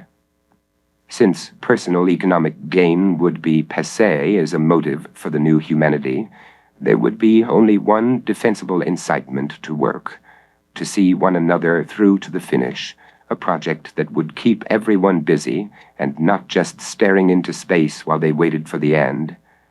There might even be bright smiles exchanged among these selfless benefactors of those who would never be forced to exist. And how many would speed up the process of extinction once euthanasia was decriminalized and offered in humane and even enjoyable ways? What a relief, what an unburdening to have closed the book on humankind. Yet it would not need to be slammed shut. As long as we progressed toward a thinning of the herd, couples could still introduce new faces into the human fold as billions became millions and then thousands. New generations would learn about the past and, like those before them, feel lucky not to have been born in times of fewer conveniences and cures, although they might still play at cowboys and Indians, cops and robbers, management and labor. The last of us could be the very best of us who ever roamed the earth, the great exemplars of a humanity we used to dream of becoming, before we got wise to the reality that we are just a mob, always in the market for new recruits. Quite naturally, this depiction of an end times by an extinctionist covenant will seem abhorrent to those now living in hope of a better future, not necessarily one in which glorious progress has been made toward the alleviation of human misery, but at least one that will partially exculpate them from a depraved indifference to the harm predestined for their young. It may also seem a romanticized utopia, since those who predict major readjustments in humanity's self-conception, Karl Marx et al., often believe that a revolution in ethics will blossom when their truths are instituted. Worse, or perhaps better, if the solution to human suffering is to be final, the idea of a new humanity may be a smokescreen for a tyrannical oligarchy run by militants of extinction rather than a social and psychological sanctuary for a species harboring the universal goal of delimiting its stay on Earth. If Zapffe uselessly exercised himself by formulating the thesis of the last Messiah, he was sharp enough to give it a hopeless finale. Without an iota of uncertainty, humankind is and will always be unsuited to take charge of its own deliverance. The delusional will forever be with us, thereby making pain, fear, and denial of what is right in front of our face the preferred style of living, and the one that will be passed on to countless generations. The reception of the research of a Canadian scientist named Michael Persinger may be seen as an indication of humanity's genius for keeping itself locked into its old ways. In the 1980s, Persinger modified a motorcycle helmet to affect the magnetic fields of the brain of its wearer, inducing a variety of strange sensations. These included experiences in which subjects felt themselves proximate to supernatural phenomena that included ghosts and gods. Atheists used Persinger's studies to nail closed their argument for the subjectivity of anyone's sense of the supernatural. Not to be left behind, believers wrote their own books in which they contended that the magnetic field-emitting motorcycle helmet proved the existence of a god that hardwired itself into our brains. A field of study called neurotheology grew up around this and other laboratory experiments. Even if you can prop up a scientific theory with a cudgel of data that should render the Holy opposition unconscious, they will be standing ready to discredit you, imprisonment, torture, and public execution having gone the way of chastity belts. For writers of supernatural horror, the perquisite of this deadlock is that it ensures the larger part of humanity will remain in a state of fear, because no one can ever be certain of either his own ontological status or that of gods, demons, alien invaders, and sundry other bugbears. A Buddhist would advise that we forget about whether or not the boogeymen we have invented or defined are real. The big question is this: are we real? Debatability. Even though Zupf's theory is perceptible in our lives, we do not actually have any sense, or any strong sense, that human beings are false and paradoxical beings, at least not yet. And if we did, why would that mean we should go extinct and not continue to live as we have all these years? One would think that neuroscientists and geneticists would have as much reason to head for the cliffs, because little by little they have been finding that much of our thought and behavior is attributable to neural wiring and heredity, rather than to personal control over the individuals we are, or think we are. But they do not feel suicide to be mandatory just because their laboratory experiments are informing them that human nature may be nothing but puppet nature. Not the slightest tingle of uncanniness or horror runs up and down their spines, only the thrill of discovery. Most of them reproduce and do not believe there is anything questionable in doing so. If they could get a corpse to sit up on an operating table, they would jubilantly exclaim, "It's alive!" And so would we. Who cares that human beings evolved from slimy materials? We can live with that, or most of us can. Actually, we can probably live with any conception of ourselves for quite a while longer. Although we may have phases in which the power of positive thinking peters out, no scientific discoveries or anything else can get to us for long, at least not as far as we can see into the future. As a species with consciousness, we do have our inconveniences, yet these are of negligible importance compared to what it would be like to feel in our depths that we are nothing but human puppets, things of mistaken identity who must live with the terrible knowledge that they are not making a go of it on their own, and are not what they once thought they were. At this time, barely anyone can conceive of this happening, of hitting bottom and finding to our despair that we can never again resurrect our repressions and denials. Not until that day of lost illusions comes, if it ever comes, will we all be competent to conceive of such a thing. But a great many more generations will pass through life before that happens, if it happens. Who goes there? Uncanniness 1. No philosopher has ever satisfactorily answered the following question: why should there be something rather than nothing? It seems a fair enough question on its face, but that it should even be asked may seem to some of us inexplicable, even preposterous. What the question suggests is our uneasiness with something. Alternatively, there is nothing troubling about nothing, because we cannot give it consideration. Something, on the other hand, allows or necessitates our experience of the uncanny. Whether we are speaking of something that evolved naturally or was made by the digits and opposing thumbs of humanity, whether it is animate or inanimate, that something may become uncanny to us, a contravention of what we think should or should not be. In the same way that most of us share a general pattern of feeling about what is right or wrong in a moral sense, we also share a general pattern of feeling about what is right or wrong with respect to the world and ourselves, an internal authority that judges entities and events as within or outside of customs of reality. In experiencing the uncanny, there is a feeling of wrongness. A violation has transpired that alarms our internal authority regarding how something is supposed to happen or exist or behave. An offense against our world conception or self-conception has been committed. Of course, our internal authority may itself be in the wrong, perhaps because it is a fabrication of consciousness based on a body of laws that are written only within us, and not a detector of what is right or wrong in any real sense, since nothing really is right or wrong in any real sense.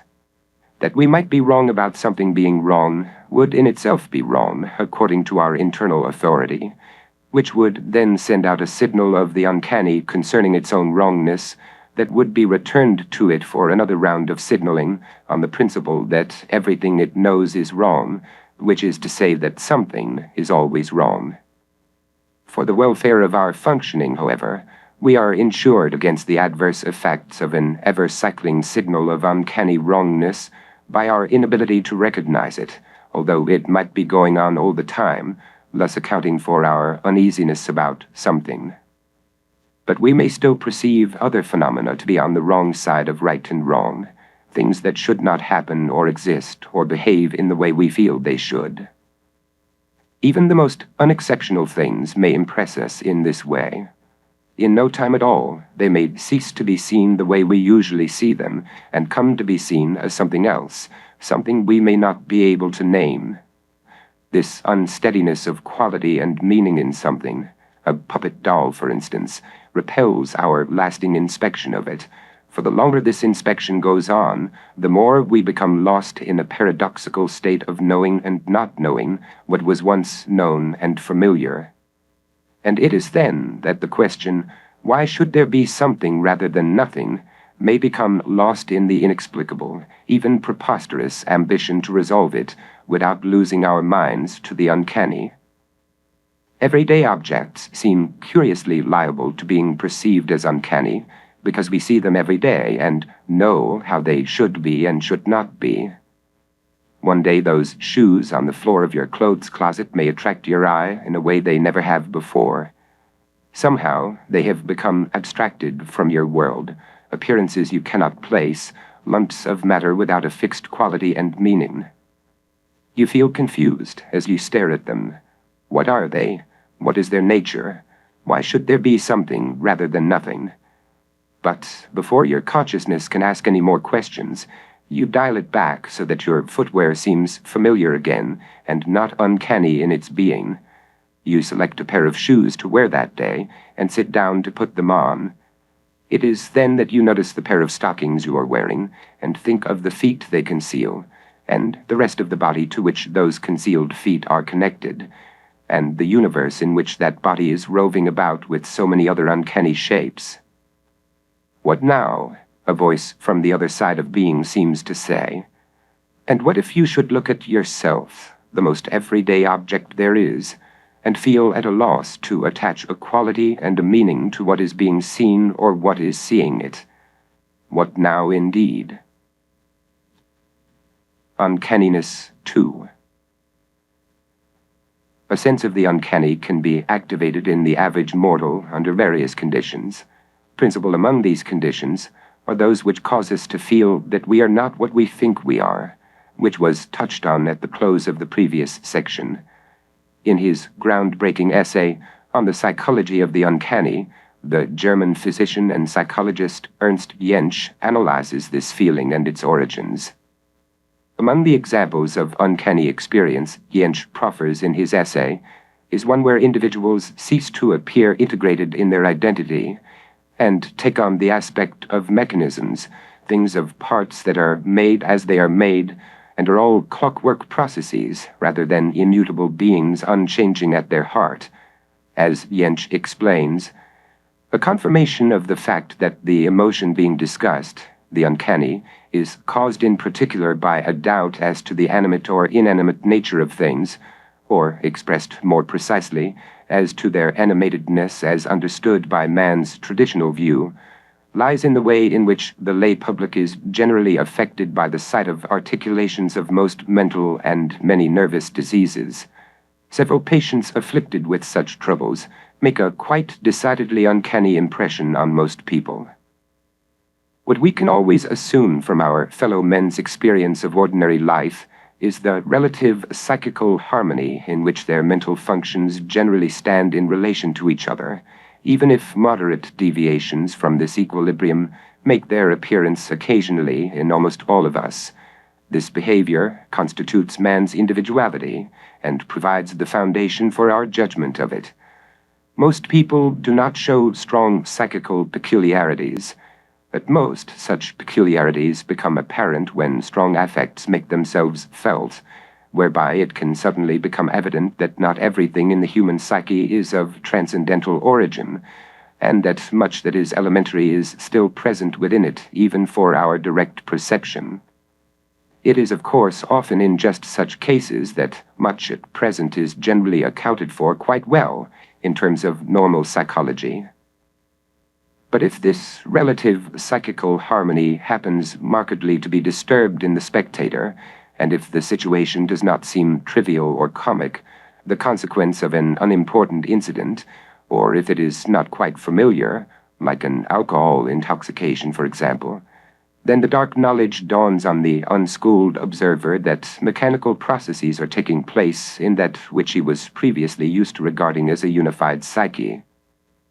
It is not unjustly that epilepsy is therefore spoken of as the morbus sacer, sacred disease, as an illness not deriving from the human world, but from foreign and enigmatic spheres, for the epileptic attack of spasms reveals the human body to the viewer, the body that, under normal conditions, is so meaningful, expedient, and unitary, functioning according to the directions of his consciousness, as an immensely complicated and delicate mechanism.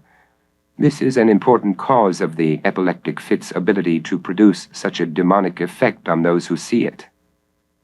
The brilliance of Jentsch's example is that it explicates the uncanny not as an objective quality of something in the outside world, but as a subjective experience of a perceiver of the outside world. This is how it is in real life. The uncanny is an effect of our minds, and nothing else. And yet, at least for the average onlooker in this case, the uncanny effectively originates in an objective stimulus, something that seems to have about it a power of its own. In the example given, the objective stimulus is an animate individual observed as behaving against animatedness as understood by man's traditional view, the offender here being an epileptic exhibiting unusual bodily motions in the midst of a seizure. The subjective reaction to the seemingly objective stimulus of the uncanny is the gaining of dark knowledge about the workings of individuals, including the onlooker of the epileptic in the midst of a seizure. More expansively stated, not only is the epileptic perceived as uncanny by the onlooker, unless the onlooker is a physician who understands epileptic seizures by the lights of modern medicine and not according to a traditional view, but the onlooker also perceives himself as uncanny because he has been made conscious of the mechanical nature of all human bodies, and, by extrapolation, of the fact that mechanical processes are taking place in that which he was previously used to regarding as a unified psyche. Neuroscientists are now familiar with some of these mechanical processes, as was Zapfa, who wrote in The Last Messiah, "All things chain together in causes and effects, and everything man wants to grasp dissolves before the testing thought." Soon he sees mechanics even in the so far whole and dear, in the smile of his beloved. The knowledge that we are not the idealized beings we thought, integral and undivided, does frighten some people, including physicians and neuroscientists. Yet even though we are not as we usually perceive ourselves to be, we can still continue in our accustomed ways if only we can quash the sense of being uncanny mechanisms in a world of things that may be transformed any time and anywhere. Such quashing is not often a problem in the so-called real world, but it must be a problem in the world of supernatural horror. Artistic invocations of horror are most successful when the phenomena they depict call up the uncanny, which, unlike Jentsch's example of seeing someone having an epileptic seizure, are genuinely threatening both from the outside and from within. This species of horror can only be provoked when the supernatural is conjoined with the uncanny, because not even physicians and neuroscientists can be comfortable with supernaturalism, either by the lights of modern medicine or by any other lights. Bloodthirsty vampires and ravenous zombies are prime examples in this context, because their intrinsic supernaturalism as the undead makes them objectively uncanny things that generate subjectively uncanny sensations. They are uncanny in themselves because they once were human but have undergone a terrible rebirth and become mechanisms with a single function: to survive for survival's sake. Necessarily, they also inspire a subjective sense of the uncanny in those who perceive them, because they divulge the dark knowledge that human beings are also things made as they are made, and may be remade because they are only clockwork processes, mechanisms, rather than immutable beings unchanging at their heart. As uncanny mechanisms, vampires and zombies usually perform the mechanical act of reproduction with no weighty deliberation, or none at all, the replication of their kind being epiphenomenal to the controlling urge that drives them.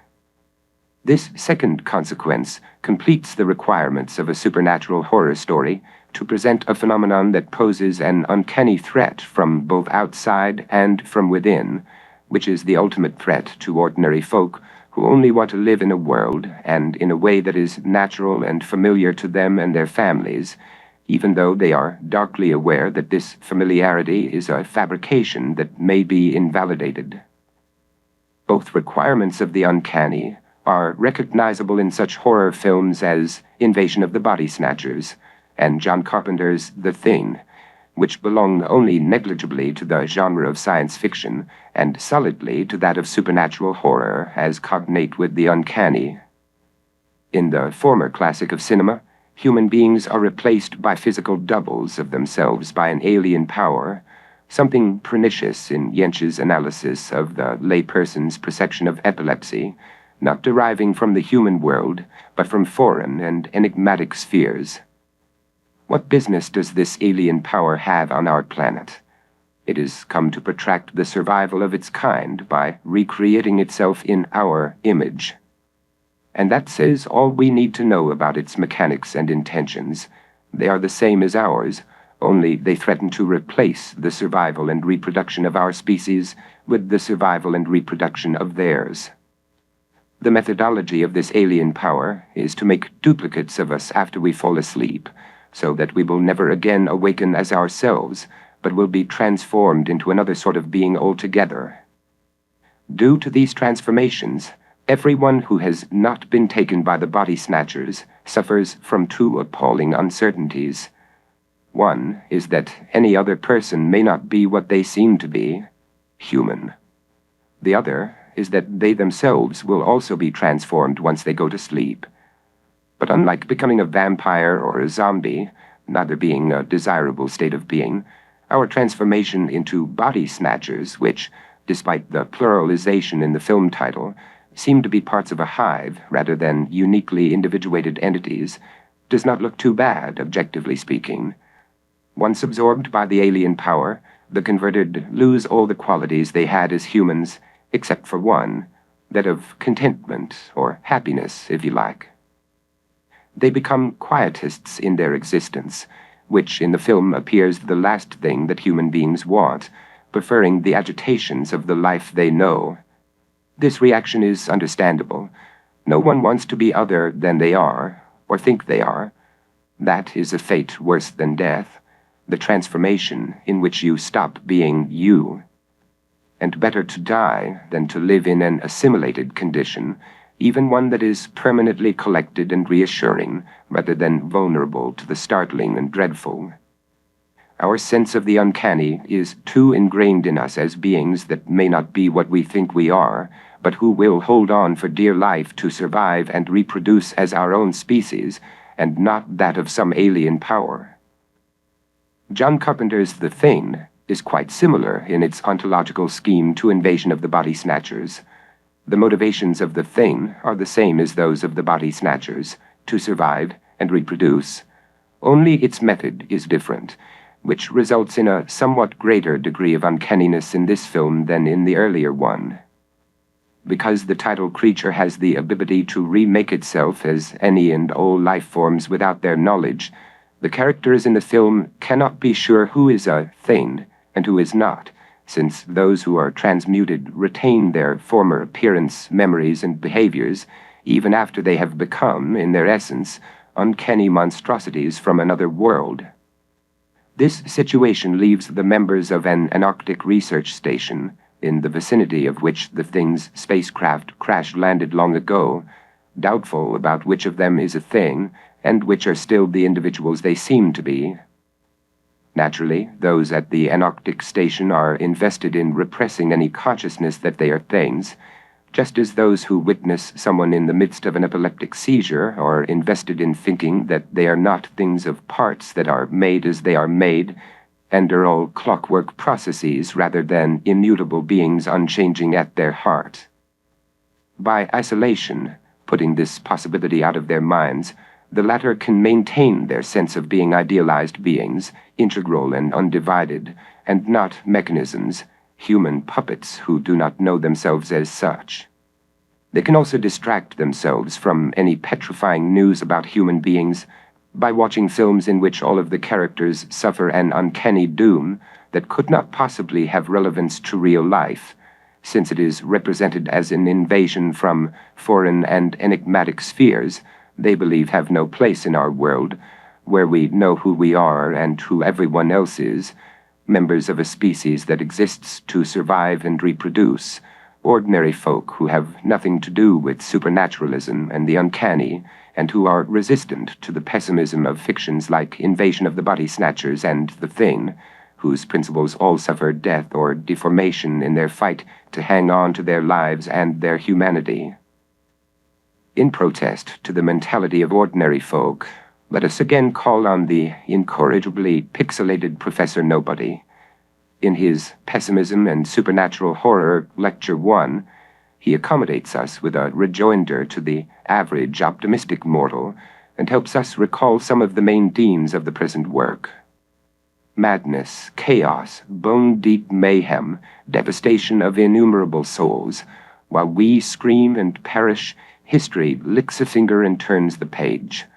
Fiction, unable to compete with the world for vividness of pain and lasting effects of fear, compensates in its own way. How? By inventing more bizarre means to outrageous ends. Among these means, of course, is the supernatural. In transforming natural ordeals into supernatural ones, we find the strength to affirm and deny their horror simultaneously, to savor and suffer them at the same time. So it is that supernatural horror is a possession of a profoundly divided species of being. It is not a property held by even our closest relations in the wholly natural world. We came into it as part of our gloomy inheritance when we became what we are. Once awareness of the human predicament was achieved, we immediately took off in two directions, splitting ourselves down the middle. One half became dedicated to apologetics, even celebration of our new toy of consciousness. The other half condemned and occasionally launched direct assaults on this gift. Supernatural horror was one of the ways we found that would allow us to live with our double selves. By its employ, we discovered how to take all the things that victimize us in our natural lives and turn them into the very stuff of demonic delight in our fantasy lives. In story and song, we could entertain ourselves with the worst we could think of, overriding real pains with ones that were unreal and harmless to our species. We can also do this trick without trespassing on the real estate of supernatural horror, but then we risk running into miseries too close to home. While horror may make us squirm or quake, it will not make us cry at the pity of things. The vampire may symbolize our horror of both life and death, but none of us has ever been uprooted by a symbol. The zombie may conceptualize our sickness of the flesh and its appetites, but no one has ever been sickened to death by a concept. By means of supernatural horror, we may pull our own strings of fate without collapsing, natural-born puppets whose lips are painted with our own blood. Actors. Within the strictures of common-sense reality and personal ability, we can choose to do anything we like in this world, with one exception. We cannot choose what any of our choices will be. To do that, We would have to be capable of making ourselves into self-made individuals who can choose what they choose, as opposed to being individuals who simply make choices. For instance, we may want to become bodybuilders and choose to do so, but if we do not want to become bodybuilders, we cannot make ourselves into someone who does want to be a bodybuilder. For that to happen, there would have to be another self inside us who made us choose to want to become bodybuilders. And inside that self, there would have to be still another self who made that self want to choose to make us want to become bodybuilders. This sequence of choosing, being interminable, would result in the paradox of an infinite number of selves beyond which there is a self making all the choices. The foregoing position is based in a strain of philosophical thought called determinism, and is here stated in one of its strongest forms. British philosopher Galen Strawson describes this position, which is his own as a determinist, as pessimistic. It is pessimistic because it turns the human image into a puppet image, and a puppet image of humanity is one of the hallmarks of pessimism. Those who most vehemently oppose the pessimistic form of determinism are libertarian indeterminists. They hold that we have absolute free will and can make ourselves into individuals who can choose to want to make a certain choice and not some other. They hold that we are what Michael Stetter despaired we could ever become, individuals who are invulnerably self-possessed and not the products of an indeterminable series of events and conditions that result in our being able to make only one choice and not any number of choices, because factors beyond our control have already taken care of who we are as individuals and what choices we will finally make. In the history of philosophical lucubration, arguments for determinism are traditionally the most argued against. Why is this so? Aside from the fact that it turns the human image into a puppet image, it is so because arguments for determinism step on the sacrosanct belief in moral responsibility. Even the average atheist draws the line whenever someone says that we do not have any degree of freedom and that moral responsibility is not a reality. As die-hard unbelievers, they may reject the position that moral laws descend from a higher plane unperceived by our senses. As tax-paying citizens, however, they still need to live by sublunary standards of civility. And this can be done only if free will and moral realism are the law of the land. Of course, there are rare cases when a wrongdoer's malfeasance is determined to be the result of determining forces. Then free will and moral responsibility are waived, and the defendant is either sent to a psychiatric hospital rather than a prison, or gets off scot-free because a certain judge and jury in a certain society temporarily become strong determinists without a sense of moral realism, thereby turning the human image of a defendant into a puppet image. But this is highly irregular. In the normal course of events, both determinists and indeterminists are one in promoting some kind of operative morality. As guardians of our morale, they feel moral realism to be a necessary truth, whether it is objectively real, as it is to indeterminists, or subjectively real, as it is to determinists. Without this truth, we could not go on living as we always have, and believe that being alive is all right. It does not seem wildly improbable that determinations have been made in our psyches that make some people determinists and others indeterminists.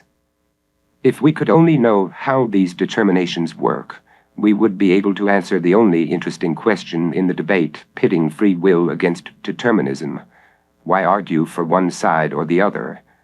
The answer to this question would abort all rivalry in this matter, since it would bring to light the reason why any philosopher would engage in a conflict more vain than most in his discipline.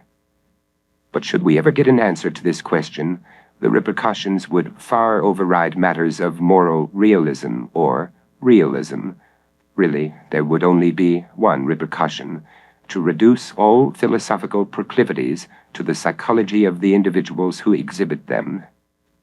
In his Metaphilosophy and Free Will, Richard Double speaks of analytic philosophers whose writing is protective of free will.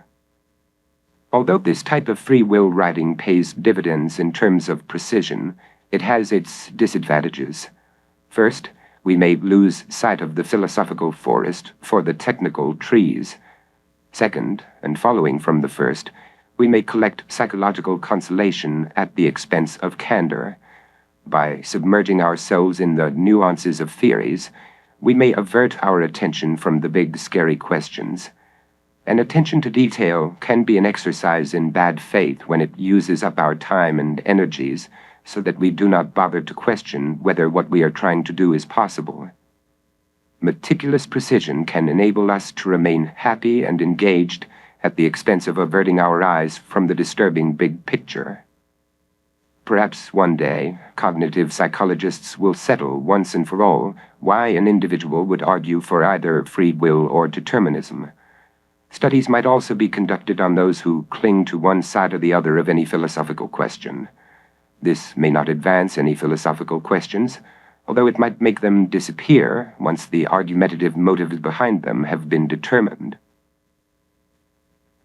In the everyday world, no such thing as an out-and-out determinist ever existed, since everyday people cannot shake off a sense of having free will.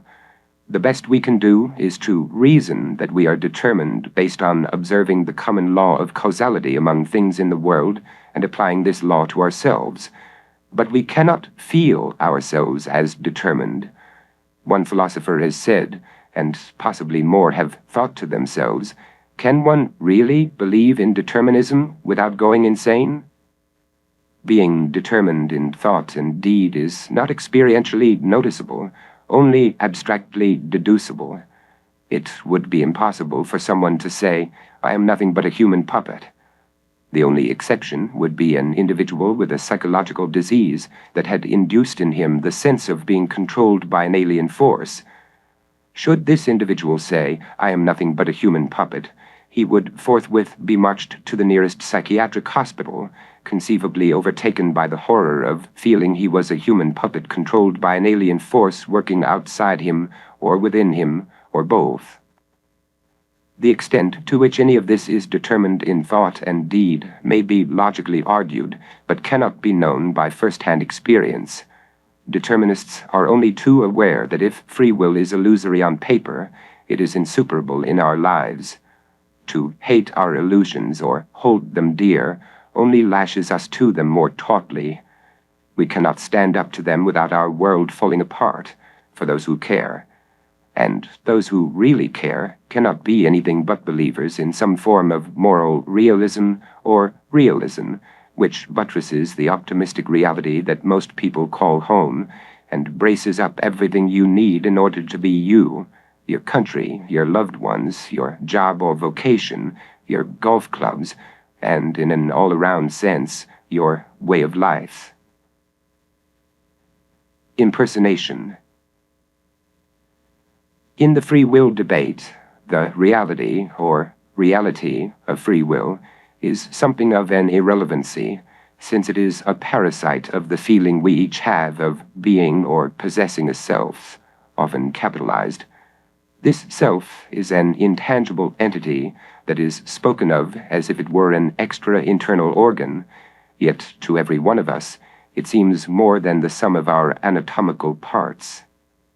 Everything comes back to the self, and must come back to the self, for it is the utmost issue in our deciding whether we are something or nothing, people or puppets.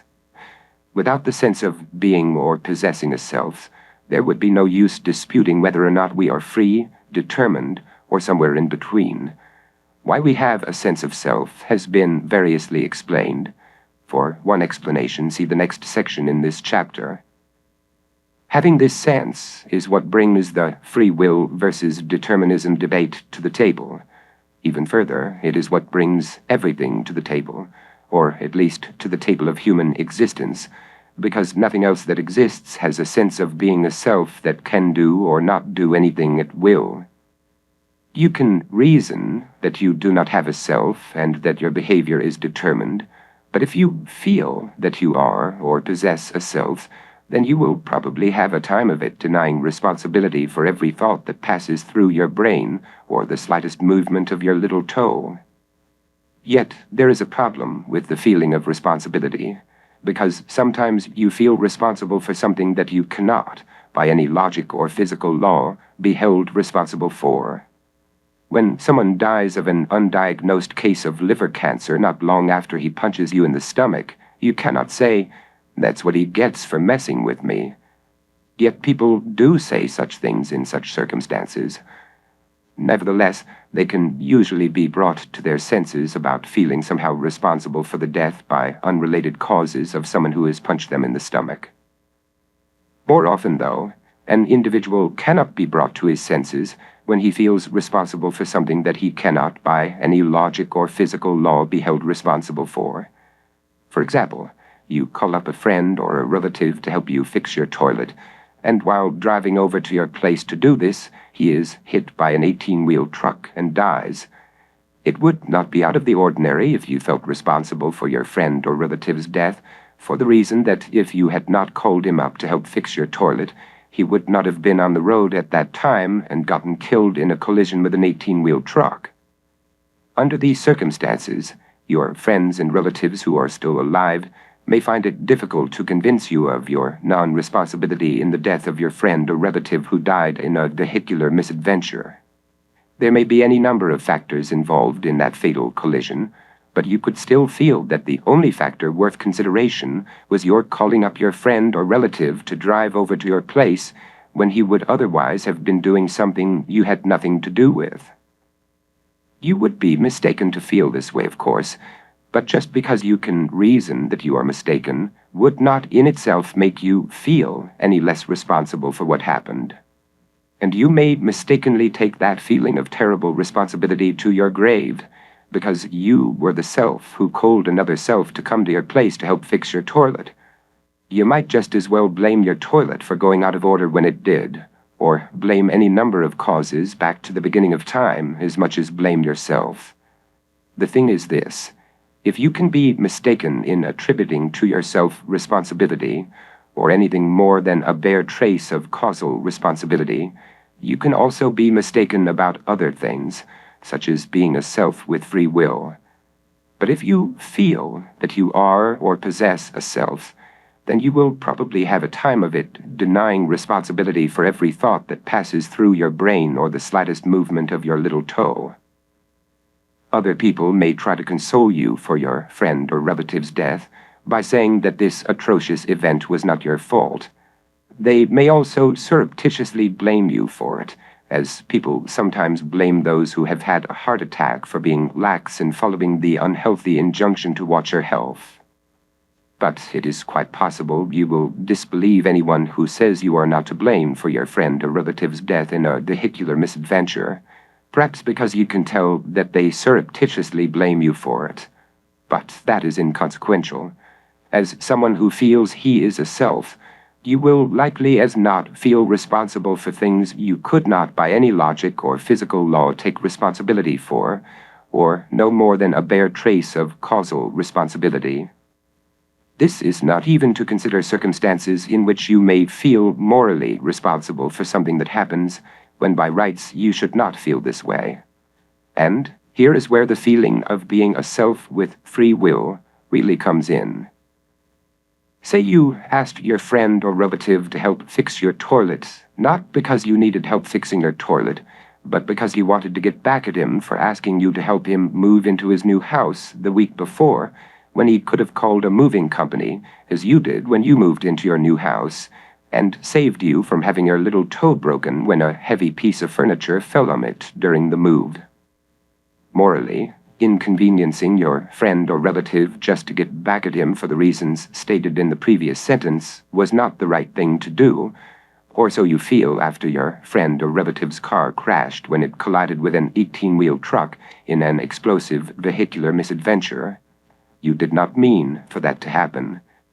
You were just looking for some petty form of payback, some kind of reprisal for the pain of your broken toe, and not even a proportional reprisal, nor anything illegal or particularly immoral as these things go.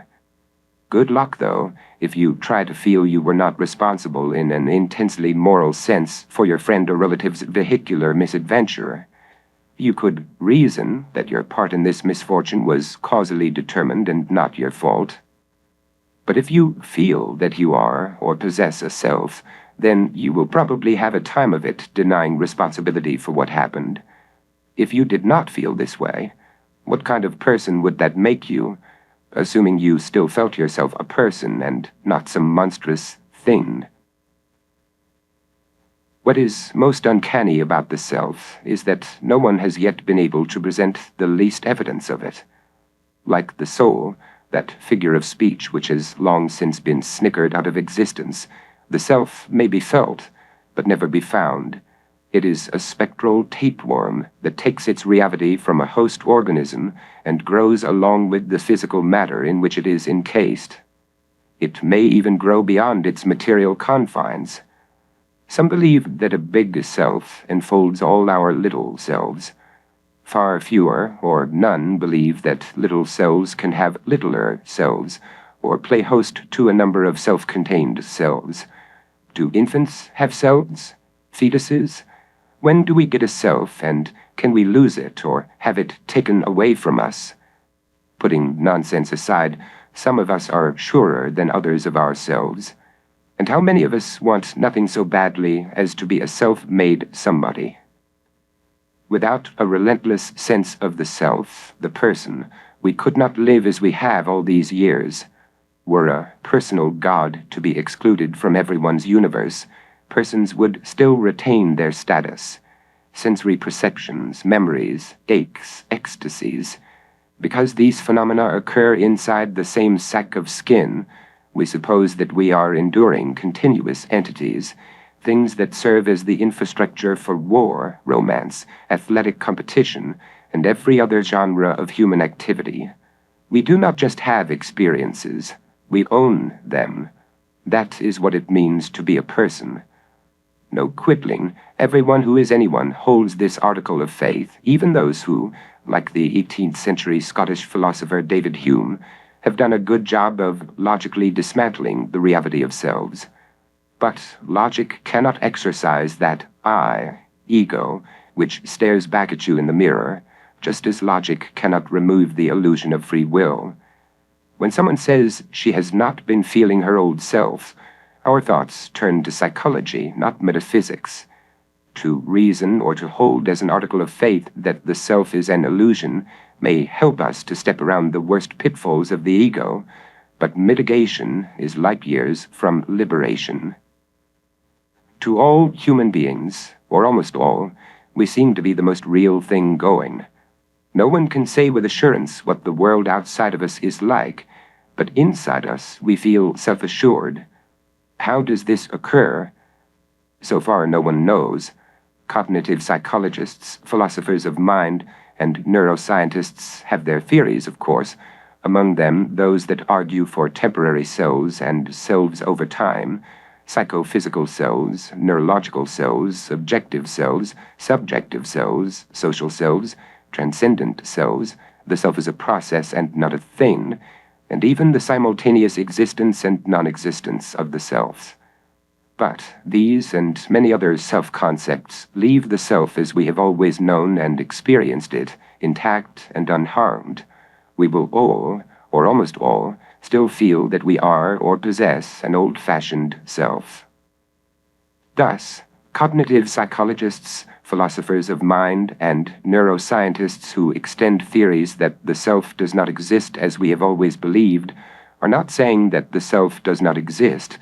They are only spreading complex self-constructions that save the self from anyone's questioning its existence. And those who try to prove that selves do not look out at the world from behind our eyeballs might as well be telling us that we have been snatched by the body snatchers, or coalesced into the thing.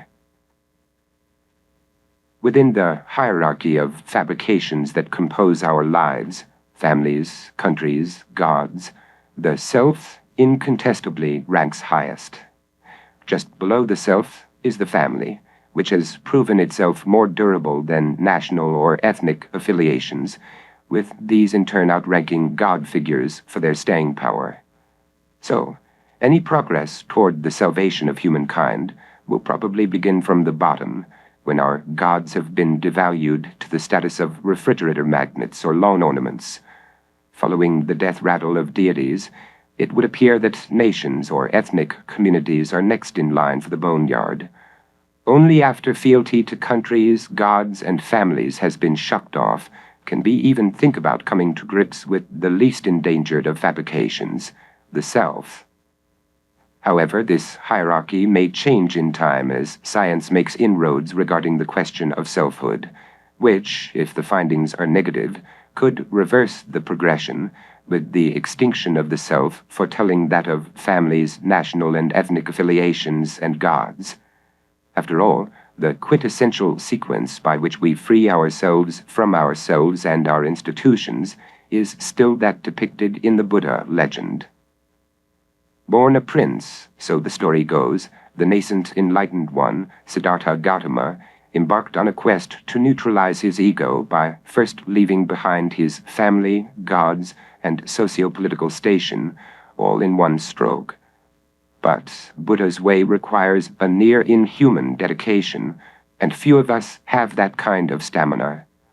This being so, a speedy and efficient breakdown of fabrications having a worldwide ambit seems remote without the intercession of science, which could at some future date provide a vaccination against the development of cells after models already in use to wipe out certain diseases.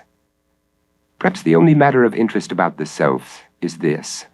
Whatever makes us think that we are what we think we are lies in the fact that we have consciousness, which gives us a sense of being somebody, specifically a human somebody, whatever that may be, since we do not have a definition of human on which there is universal agreement. But we do agree that, if only in practice, we are all real live selves, since we are all self-conscious. And, once we have passed through every door that qualifies ourselves in some way, be it by name, nationality, occupation, gender, or shoe size, we then stand before the door of consciousness, parent of all horrors, and that is all there is to our existence. No creature caged in a zoo even knows what it is to exist, nor does it crow about being superior to another kind of thing, whether animal, vegetable, or mineral. As for us humans, we reek of our sense of being special. Those hailed as the most conscious among us, the ones needful of a refined type of brainwashing, have made investigations into what it means to be human. Their divergent ramblings on this subject keep our brains buzzing, while our bodies go the way of surviving and reproducing, being alive, that is, since we do not especially consider the alternative. That being human might mean something very strange and awful, something quite uncanny, is not given a passing thought. If it were, who knows what would happen to us? We could disappear in a puff of smoke, or fall through a mirror that has nothing on the other side. Naturally, such possibilities do not lift our spirits the way we need them to be lifted, if we are to continue to live as we have all these years. Non-entities. Perhaps foremost in the investigation of selfism and egology is the field of neuroscience. Therein may be found a dense and technical literature antithetical to the everyday world of the everyday self. In Being No One, for example, the German neurophilosopher Thomas Metzinger provides a theory of how the brain manufactures the subjective sense of our existence as discrete selves, even though, as Metzinger explains, we would be more rigorously categorized as information processing systems, for which it is expedient in an existential sense to create the illusion of being someone. In Metzinger's schema, a human being is not a person, but a mechanistically functioning, phenomenal self-model that simulates a person. The reason we cannot examine these models is that we see through them, and so cannot see the processes of the models themselves. If we could, we would know there is nothing to us but these models. This might be called Metzinger's paradox. You cannot know what you really are, because then you would know there is nothing to know and nothing to know it. What now? So, rather than be know-nothings, we exist in a condition of what Metzinger describes as naive realism, with things not being knowable as they really are in themselves, something every scientist and philosopher knows. The sketch of Metzinger's central thesis is transparently inadequate, though necessarily so in the present context. By his reasoning and intuitions concerning the nature and workings of consciousness, Metzinger has no equal in his field, and impresses one as a thinker whose speculative investigations will someday prove to be the way of reality. By argument and analysis, he has taken consciousness studies as far as possible by the resources available in the early 21st century. The project Metzinger has taken upon himself is precisely of the kind whose import is not restricted to the wholes of science, but is pursued for the far-reaching implications it may have with regard to the life of the average mortal. That said, the following discussion of Metzinger has an ulterior purpose, having little to do with the value of his theories. In his essay, The Shadow of a Puppet Dance, Metzinger, Ligotti, and the Illusion of Selfhood, James Trafford breaks down Metzinger's paradox as follows. The object, man, consists of tightly packed layers of simulation, for which naive realism becomes a necessary prophylactic in order to ward off the terror concomitant with the destruction of our intuitions regarding ourselves and our status in the world. Conscious subjectivity is the case in which a single organism has learned to enslave itself. The closing quote from Metzinger's Being No One might be seen as an extension of Zapf's paradox, by dint of which we repress from our consciousness all that is startling and dreadful in our lives. For Metzinger, this repression takes the form of the aforesaid naive realism, which masks the single most startling and dreadful revelation for human beings, that we are not what we think we are. Assuaging our qualms about such a deplorable enlightenment, Metzinger avers that it is practically impossible for us to attain realization of our unreality due to inbuilt manacles of human perception that keep our minds in a dream state. An interesting fact that seems relevant to Metzinger's study of the illusion of selves is the following. Metzinger is a lucid dreamer. His treatise, Being No One, contains an entire chapter on the knack of being able to wake up in one's dreams and recognize that one's consciousness is operating within an illusory zone created by the brain. In that aspect of our lives where we have no say in what happens and are free to choose nothing, the lucid dreamer is no one's fool, or at least not his own. He has peeked behind the curtain of what his consciousness has made and seen through its tricks and traps. This faculty might very well explain Metzinger's inquisitiveness about the nature of waking perception, and the possibility that, as Poe wrote, all that we see or seem is but a dream within a dream. These lines sum up the argument of Being No One, that we sleep in the self and cannot awake. Yet at the close of this 699-page work, following hard upon an examination of how and why human beings evolved in such a way that we believe we are someone while actually being no one, there seems to be some hedging. At least in principle, Metzinger writes, one can wake up from one's biological history, one can grow up, define one's own goals, and become autonomous. So imponderably nebulous, the meaning of these sentences can only be guessed at, since Metzinger leaves them hanging in the air. One is unreservedly stymied as to how this transformation could occur in terms of Metzinger's theory and research. Did he wrap up his treatise prematurely? Does he know something he is not telling us? Or did he just want to end a disillusioning book on an up note? The same year that he published Being No One, Metzinger further clouded the issue. In a lecture at the University of California, Berkeley, He referred to our captivity in the illusion of a self, even though there is no one to have this illusion, as the tragedy of the ego. This phrase fits like a glove into Zapf's theory of consciousness as a tragic blunder. Disappointingly, Metzinger goes on to say that the tragedy of the ego dissolves because nobody is ever born and nobody ever dies. This statement is borrowed from Zen Buddhism, the Heart Sutra, and loses something when translated from a monastery to a university lecture hall. In traditions of enlightenment, the only redress for our fear of death is to wake up to our brain's manufactured sense of self, and thus eliminate what we mistakenly think we are before it is too late. But Metzinger's mission as a scientist-philosopher has been to shed light on the neurological mechanisms that make this goal unfeasible. Why, then, does Metzinger speak to his auditors about the tragedy of the ego, which in all probability none of them thought to be a tragedy before coming to his lecture, and how it dissolves because nobody is ever born and nobody ever dies? He seems to be trying to alleviate any fears they might have about their death. At the same time, he is telling them that they do not exist in the first place. Either way, something is lost that everyone cannot help wanting to hold on to, tragic as that may be. Metzinger's whole routine seems to be based in the same kind of paradoxical double-talk that the world already lives by, so as to deny the suffering it must endure, and to continue to believe that consciousness is not a problem, and that being alive is all right. But let us not jump to conclusions.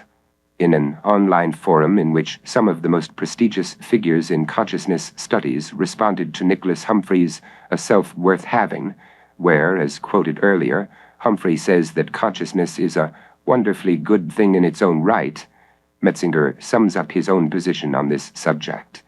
Here he tolls the same bell as Zapf when he writes, "It is not at all clear if the biological form of consciousness, as so far brought about by evolution on our planet, is a desirable form of experience, an actual good in itself. The theoretical blind spot of current philosophy of mind is the issue of conscious suffering. Thousands of pages are being written about color qualia, or the contents of thought, but almost no theoretical work is devoted to ubiquitous phenomenal states like human suffering, or simple everyday sadness, subclinical depression, or to the phenomenal content associated with panic, despair, and melancholy, let alone to the conscious experience of mortality or of losing one's dignity. The ethical normative issue is of greater relevance. If one dares to take a closer look at the actual phenomenology of biological systems on our planet, the many different kinds of conscious suffering are at least as dominant a feature as are color vision or conscious thought, both of which appeared only very recently. Evolution is not something to be glorified. One way, out of countless others, to look at biological evolution on our planet is as a process that has created an expanding ocean of suffering and confusion where there previously was none. As not only the simple number of individual conscious subjects, but also the dimensionality of their phenomenal state spaces is continuously increasing, this ocean is also deepening. For me, this is also a strong argument against creating artificial consciousness. We shouldn't add to this terrible mess before we have truly understood what actually is going on here. To the relatively observant eye, there seems a disparity between Metzinger's conclusion of his book and Berkeley lecture and his online exchange with his colleagues. One could speculate that he felt more comfortable expressing his misgivings about the evolution of human consciousness in a cyber convocation of his peers than in his high-profile opus and public appearances. In the former outlet, he pulls no punches when he says, "There are aspects of the scientific worldview which may be damaging to our mental well-being, and that is what everybody intuitively feels." This is a breathtaking statement for a well-credentialed philosopher to make, as was his inquiry quoted earlier about whether someone could really believe in determinism without going insane. What else could Metzinger mean by this utterance, other than that well-used caveat of horror fiction that we are in danger of knowing things we were not meant to know? And the worst possible thing we could know, worse than knowing of our descent from a mass of microorganisms, is that we are nobodies, not somebodies, puppets, not people. In a later book, The Ego Tunnel, The Science of the Mind and the Myth of the Self, Metzinger confronts the problems involved with breaking the news to the average mortal that he or she is actually an average phenomenal self-mortal and not a person. He wants to assure people that this is not a secret too terrible to know, but a truth that will set us free to be better human beings once we settle on what is a human being, since to Metzinger we are not what we think we are, and once we decide what should a human become, which is a knotty issue in light of how this decision should be made and who should make it. One of Metzinger's fears is that some people will sink into what he contemns as vulgar materialism and will conclude there is nothing for them in this life but survival, reproduction, and death, with the wise guys of the world saying to themselves in Metzinger's imagined soliloquy, "I don't understand what all these neuro-experts and consciousness philosophers are talking about, but the upshot seems pretty clear to me. The cat is out of the bag. We are gene-copying bio-robots, living out here on a lonely planet in a cold and empty physical universe. I get the message, and you had better believe I will adjust my behavior to it." This strategy seems to be that of heroic pessimists like Miguel de Unamuno, Joshua Foa-Dienstad, William Brashear, Friedrich Nietzsche, and any number of others who are already in the know. It is surely the strategy that Zapfa observed everyone to be following, the strategy that we must follow if we are to go on living as paradoxical beings who know the score but tap down their consciousness to keep from knowing it too well. And it works well enough to keep us living as we have all these years. But could the vulgar materialist actually say that he or she is aware of being no one as a fact, and still go on to pretend that he or she is someone? Would this not be another version of Metzinger's asking, can one really believe in determinism without going insane? Would such a mental state not only be practically impossible, but totally impossible, just as it would be impossible for someone to say, "I am nothing but a human puppet," and continue to live as he or she had lived before?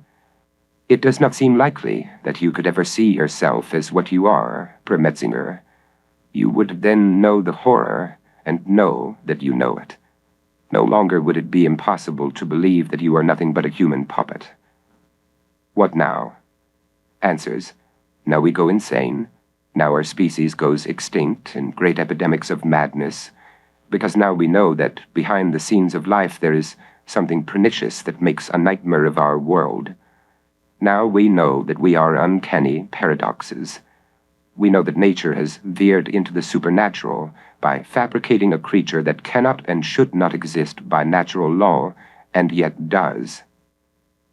Metzinger's derision of vulgar materialism seems to rest on his optimistic belief that a future technology of consciousness will take us places where the biological form of consciousness, as so far brought about by evolution on our planet, has not taken us.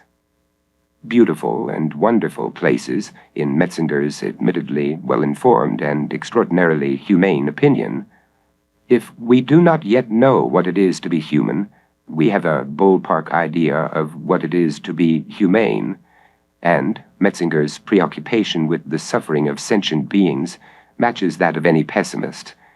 The only difference is in his opinion of how we may eliminate or greatly ameliorate this suffering.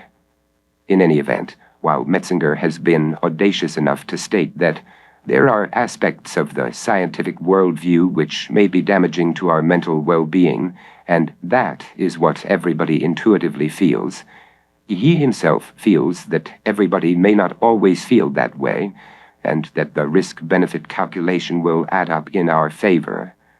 What else could a neurophilosopher believe? That we should give up on ourselves and go extinct? Metzinger must have faith that once the rest of humanity has seen through the game, we will, in all sincerity and not as pretenders, play through to a world in which, day by day, in every way, we are getting better and better. But that will take time, lots of it. Even in the 21st century, there are people who are incapable of abiding Darwin's theory unless they can reconcile it with their creator and his design. Losing hold of these shielding eidolons would make them honor-bound to become unhinged, so they might say, because the world as they know it would moulder away in their palsied arms. Unprepared to receive the evidence, they run from it as any dreamer runs from a horror at his heels. They think that when this horror closes in on them, they will die of madness to see its shape and know the touch of what they believe should not be. No doubt they would survive the experience, as so many have done before them. We have already weathered torrents of knowledge we were not meant to know, yet were doomed to know. But how much more can we take? How will the human race feel about knowing that there is no human race, that there is no one? Would this be the end of the greatest horror tale ever told? Or might it be the reinstatement of the way things had been before we had lives of our own? For now, those who cannot abide even Darwin's theory without the creator beside them seem to be safe. To quote Lovecraft on the subject of forbidden knowledge, the sciences, each straining in its own direction, have hitherto harmed us little. But perhaps they will one day. Then the time may come to engage Zapf's solution for saving the future from the curse of consciousness. While we wait breathlessly for the test results of neuroscientists, people will still be knocking on your door to hawk some gimmick that will get you into their heaven. Naturally, these salesmen of the sacred do not have a clue regarding what things are like in heaven. Are there levels of heaven? Could someone be in heaven and not know it? And how often have we heard that many who are alive today will not taste death, but instead will proceed directly to paradise when the rapture is upon us? This means that billions have already dropped dead with the unfulfilled hope of not having to suffer the throes of the unsaved. What disillusionment must have incommoded them as they lay in extremis. Death would not be so bad if we could just disappear into it without any irksome preliminaries. But even those who expect the doors of heaven will open for them would prefer not to make their entrance after the physical trials of fighting for the life that God gave them. For the rest of us, the carousel of consciousness spins round and round, enlightening us only to the blood-curdling probability that the worst will likely be saved for last. And even those who experience being alive as quite all right will have to live through such tacked-on endings as dying in a vehicular misadventure or lying abed sucking tubes. Life is like a story that is spoiled by an unsatisfactory resolution of preceding events. There are no retroactive fix-ups for the corpses we shall become. All's well that ends well is well enough in the short run. In the long run, as British economist John Maynard Keynes reportedly stated, we are all dead. This does not sit well with us by way of an ending, but it is not as if we can choose how things will end for us, or for those yet unborn. Unpersons. In his novel translated as Moment of Freedom, which was published 10 years before his suicide in 1976, the Norwegian author and cultural critic Jens Bjørnboe wrote that he who hasn't experienced a full depression alone and over a long period of time, he is a child. Aside from being indemonstrable in its validity, Bjørnboe's bilious discharge is also too restrictive in esteeming his personal class of suffering as the sole rite of passage to maturity as a conscious individual. Depression is only one of the psychopathologies that could be selected to make the bombastic claim that those who have not been affected by it in full and over a long period of time belong on a playground or in a playpen. but it is serviceable as an example of a psychological disease with which most people have had some experience in one or more of its varieties. The statistically prevailing form of this disease is atypical depression. Less common and more deadly is melancholic depression.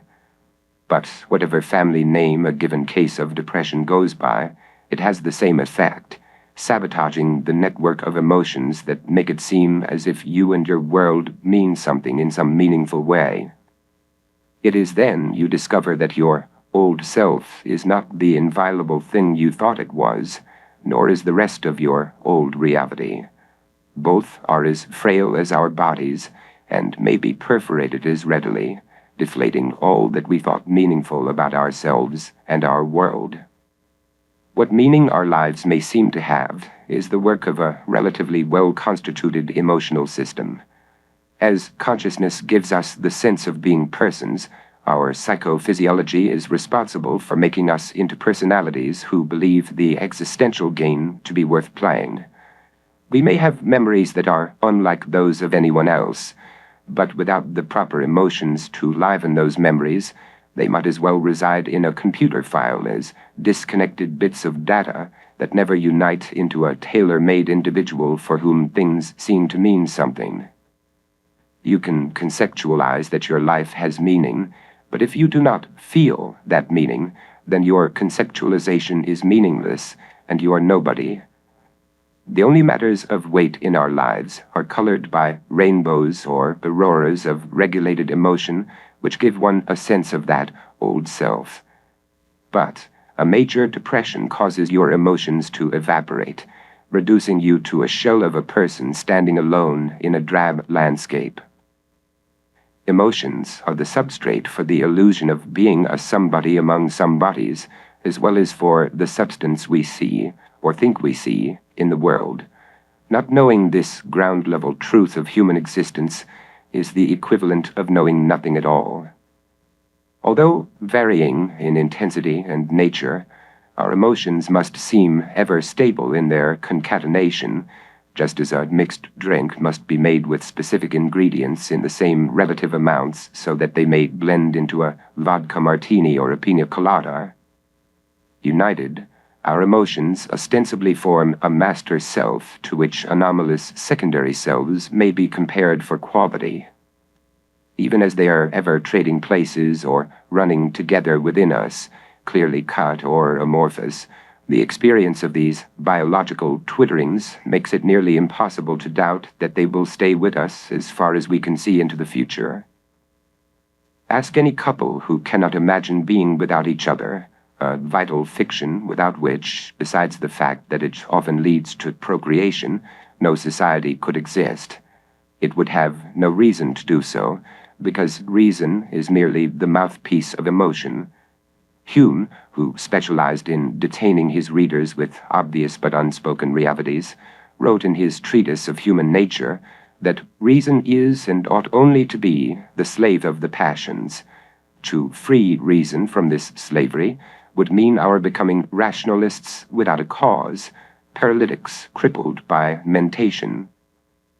In speaking of depression and its defining effect of driving its victim to the point of caring nothing for anything, the American talk show host Dick Cavett once remarked that when you're downed by this affliction, if there were a curative magic wand on the table 8 feet away, it would be too much trouble to go over and pick it up. No better elucidation has ever been proffered vis-à-vis the uselessness of reason in the absence of emotion. In the recumbence of depression, your information-gathering system collates its intelligence and reports to you these facts. 1. There is nothing to do. 2. There is nowhere to go. 3. There is nothing to be. 4. There is no one to know. Without meaning-charged emotions keeping your brain on the straight and narrow, you would lose your balance and fall into an abyss of lucidity. And for a conscious being, lucidity is a cocktail without ingredients, a crystal-clear concoction that will leave you hungover with reality. In perfect knowledge, there is only perfect nothingness. which is perfectly painful if what you want is meaning in your life. William S. Burroughs said it rightly in his journals. Using his streetwise voice, he wrote, "Love, what is it? The most natural painkiller what there is." You may become curious, though, about what happened to that painkiller should depression take hold and expose your love, whatever its object, as just one of the many intoxicants that muddled your consciousness of the human tragedy. You may also want to take a second look at whatever struck you as a person, place, or thing of beauty, a quality that lives only in the neurotransmitters of the beholder. Aesthetics, what is it? A matter for those not depressed enough to care nothing about anything, that is, those who determine almost everything that is supposed to matter to us. Protest as you like, neither art nor an aesthetic view of life are distractions granted to everyone. In depression, all that once seemed beautiful, or even startling and dreadful, is nothing to you. The image of a cloud-crossed moon is not in itself a purveyor of anything mysterious or mystical. It is only an ensemble of objects represented to us by our optical apparatus, and perhaps processed as a memory. This is the great lesson the depressive learns. Nothing in the world is inherently compelling. Whatever may be really out there cannot project itself as an affective experience. It is all a vacuous affair with only a chemical prestige.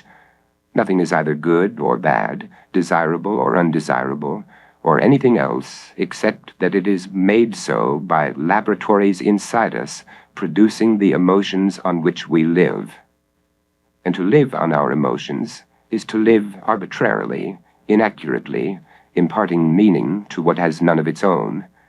Yet what other way is there to live? Without the ever-clanking machinery of emotion, everything would come to a standstill. There would be nothing to do, nowhere to go, nothing to be, and no one to know.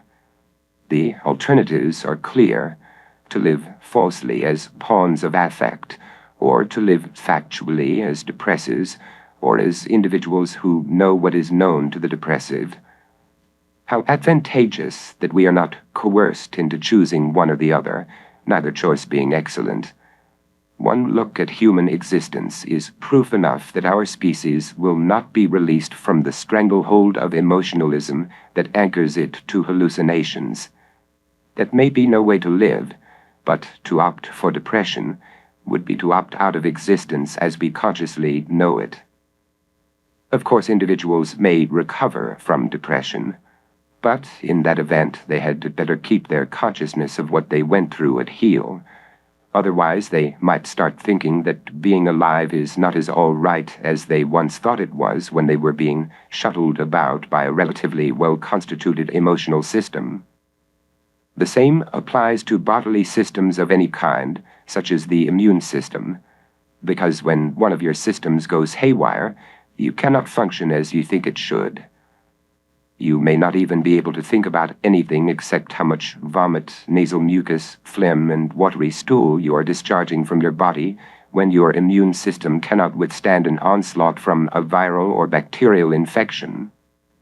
If that is the way you were all the time, you could not go on as a well-constituted being, which means you could not go on as your old self, whatever that might have been.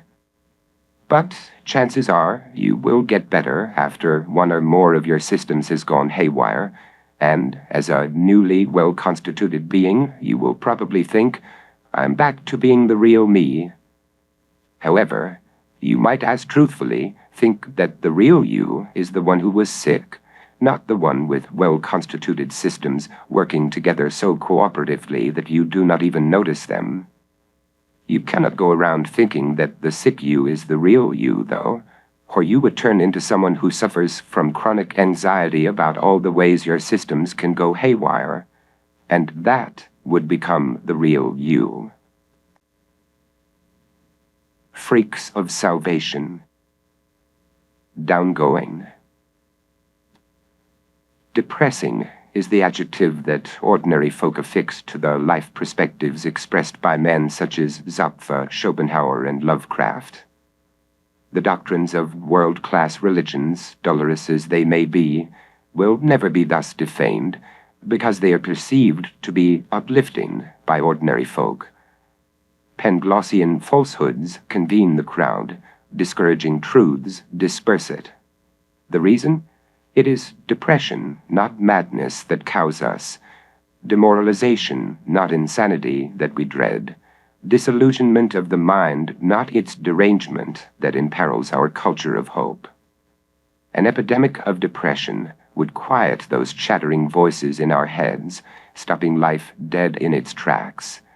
Providentially, we are endowed with enough manic enthusiasm to keep us plowing onward and making more of ourselves, bragging all the while about what billions of years of evolution have bidden every species to do anyway.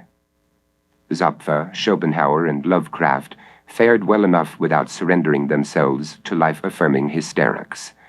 This is a risky thing for anyone to do, but it is even more risky for writers, because anti-vital convictions will demote their work to a lower archive than that of wordsmiths who capitulate to positive thinking, or at least follow the maxim of being equivocal when speaking of our species. Everyone wants to keep the door open on the possibility that our lives are not malignantly useless. Even highly educated readers do not want to be told that their lives are an evolutionary contingency and nothing else, and that meaning is not what people think it means. For Schopenhauer, the fallout from his negations has been that he takes up far less floor space in the Museum of Modern Thought than does his fellow German and antagonist Friedrich Nietzsche. Schopenhauer promises nothing but extinction for the individual following the post-mortem recall of his true nature as a tiny parcel of the personless and ever-roiling will.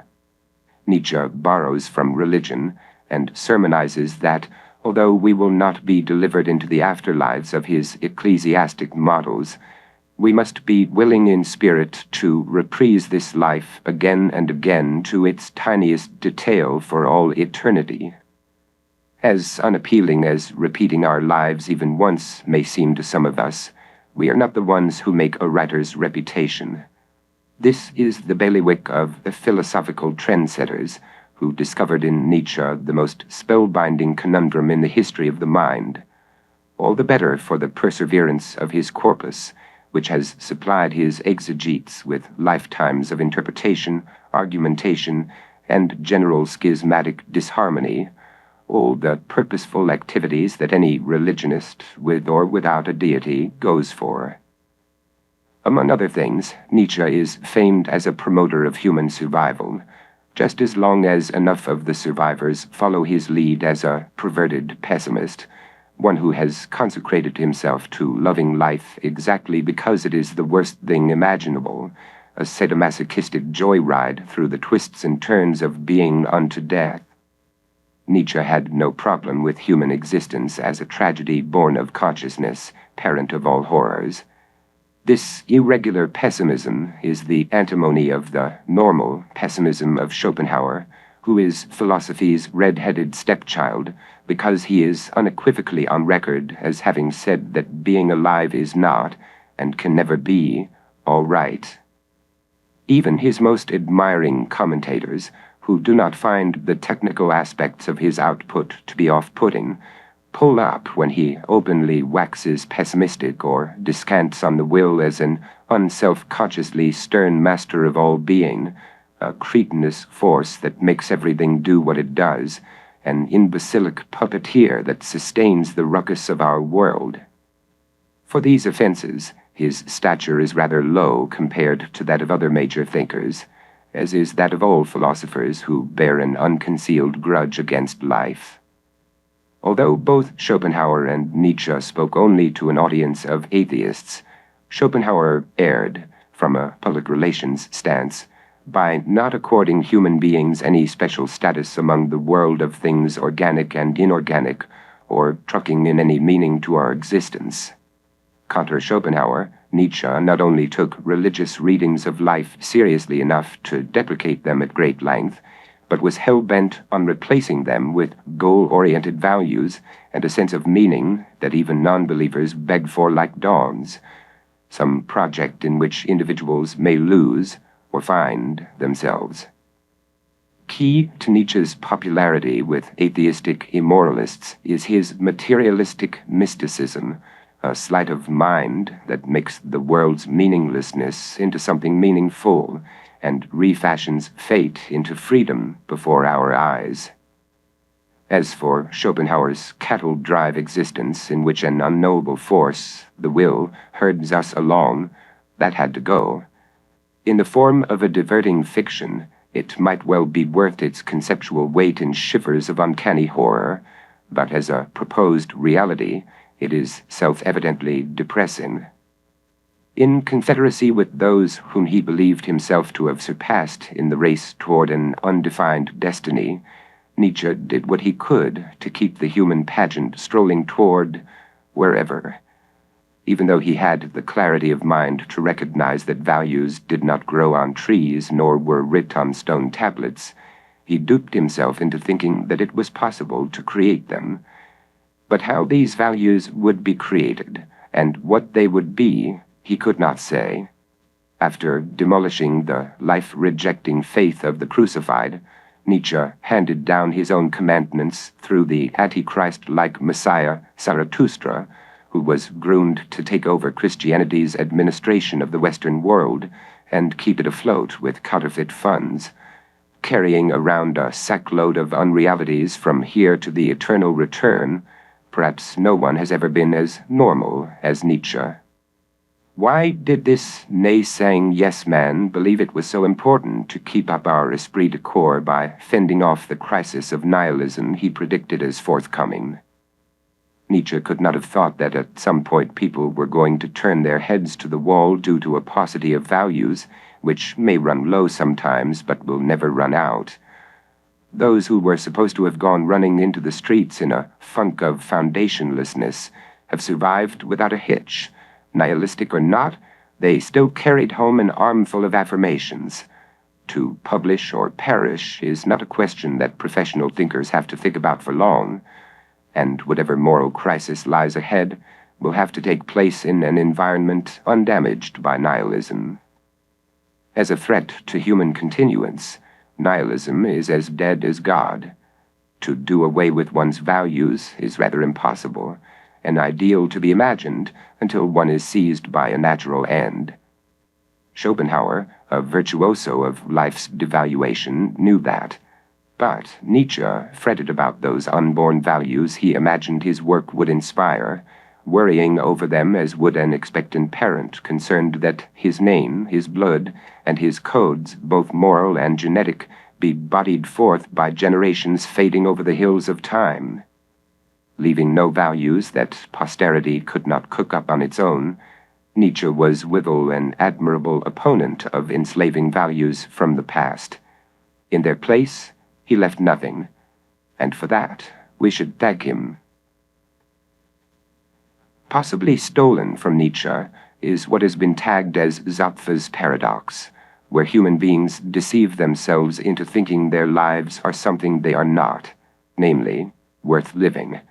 In his Birth of Tragedy, Nietzsche wrote, "It is an eternal phenomenon. The insatiable will always find a way, by means of an illusion spread over things, to detain its creatures in life and to compel them to live on. One is chained by the Socratic joy of knowing and the delusion of being able thereby to heal the eternal wound of existence. Another is ensnared by art's seductive veil of beauty fluttering before his eyes. Yet another by the metaphysical consolation that, beneath the whirl of appearances, eternal life flows on indestructibly, to say nothing of the more common and almost more forceful illusions the will has at hand at every moment." One can only rue the fact that Nietzsche did not unfold this observation into a life-negating pessimism, as did Zapf, rather than into a pessimism that teaches us what it means to be frightened, a pessimism of strength.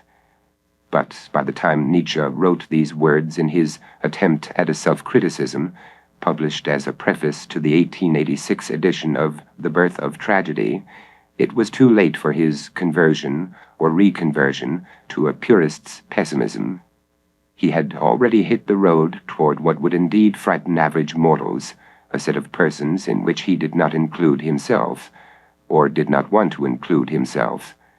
Zapffe did include himself among this set, and his analysis of those who opted out of it fits Nietzsche to a T. In such cases, a person may be obsessed with destructive joy, dislodging the whole artificial apparatus of his life and starting with rapturous horror to make a clean sweep of it. The horror stems from the loss of all sheltering values, the rapture from his by now ruthless identification and harmony with our nature's deepest secret, the biological unsoundness, the enduring disposition for doom. In its life-negating aspect, pessimism lost a great champion when Nietzsche became joyful about the frightful, a psychic stand that in itself is a paradox, if ever there was one. Futurephilia. After Nietzsche, pessimism was revalued by some, rejuvenated by others, and still spurned as depressing by average mortals who continued to recite their most activating illusion, "Today is better than yesterday, and tomorrow will be better still." While being alive may be all right for the moment, the future is really the place for a person to be, at least as far as we care to see into it. Lovecraft is a figure of exceeding intrigue here, because much of his fiction is based on a clutch of godlike beings whose very purpose in the universe degrades the idea of betterment in human life into a cosmic miscalculation.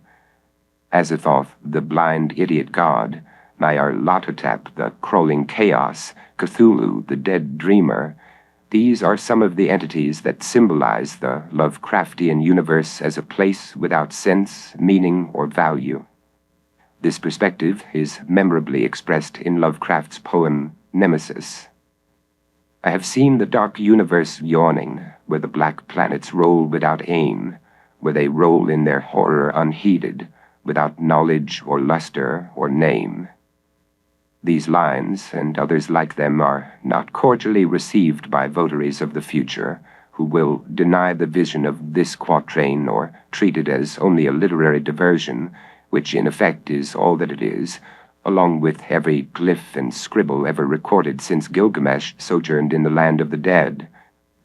More popular among fans of occult fiction are the canonical texts of Theosophy, Anthroposophy, Scientology, G.I. Gurdjieff's Fourth Way, the Kabbalah, and so on.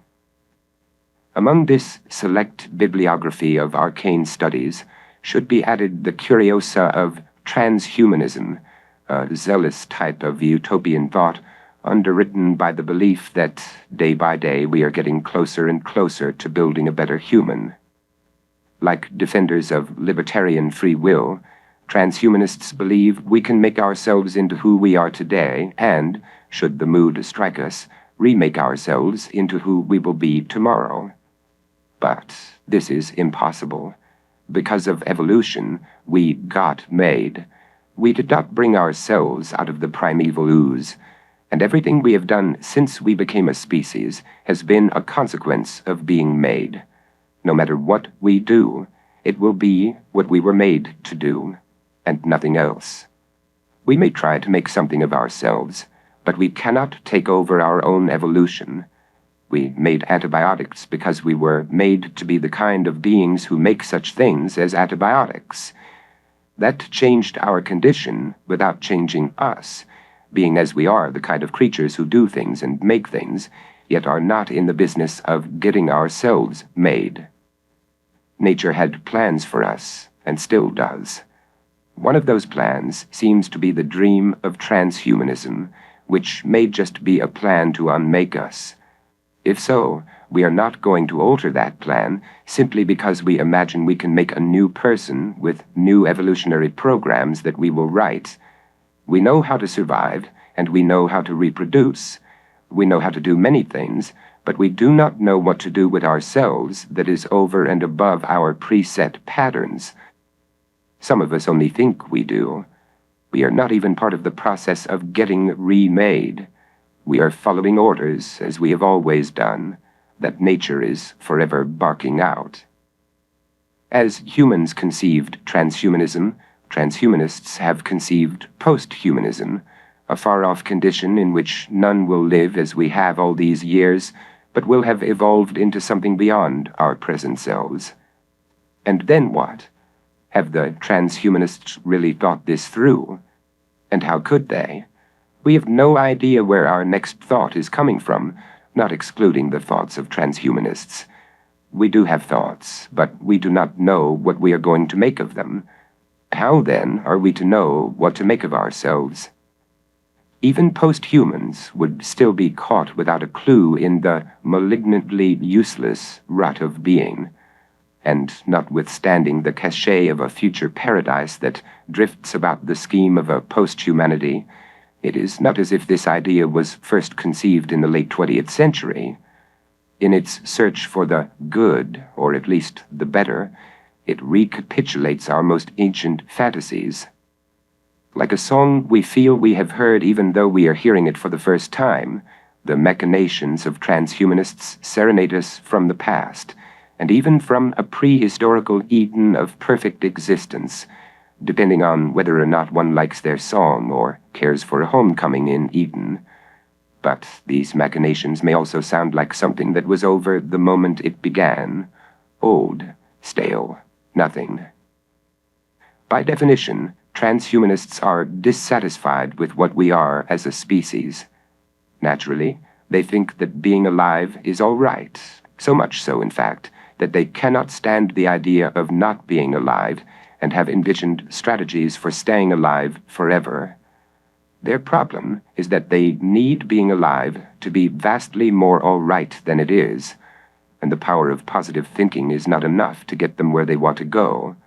They are past all that, or would like to be. They are also past believing in God or an afterlife of eternal bliss.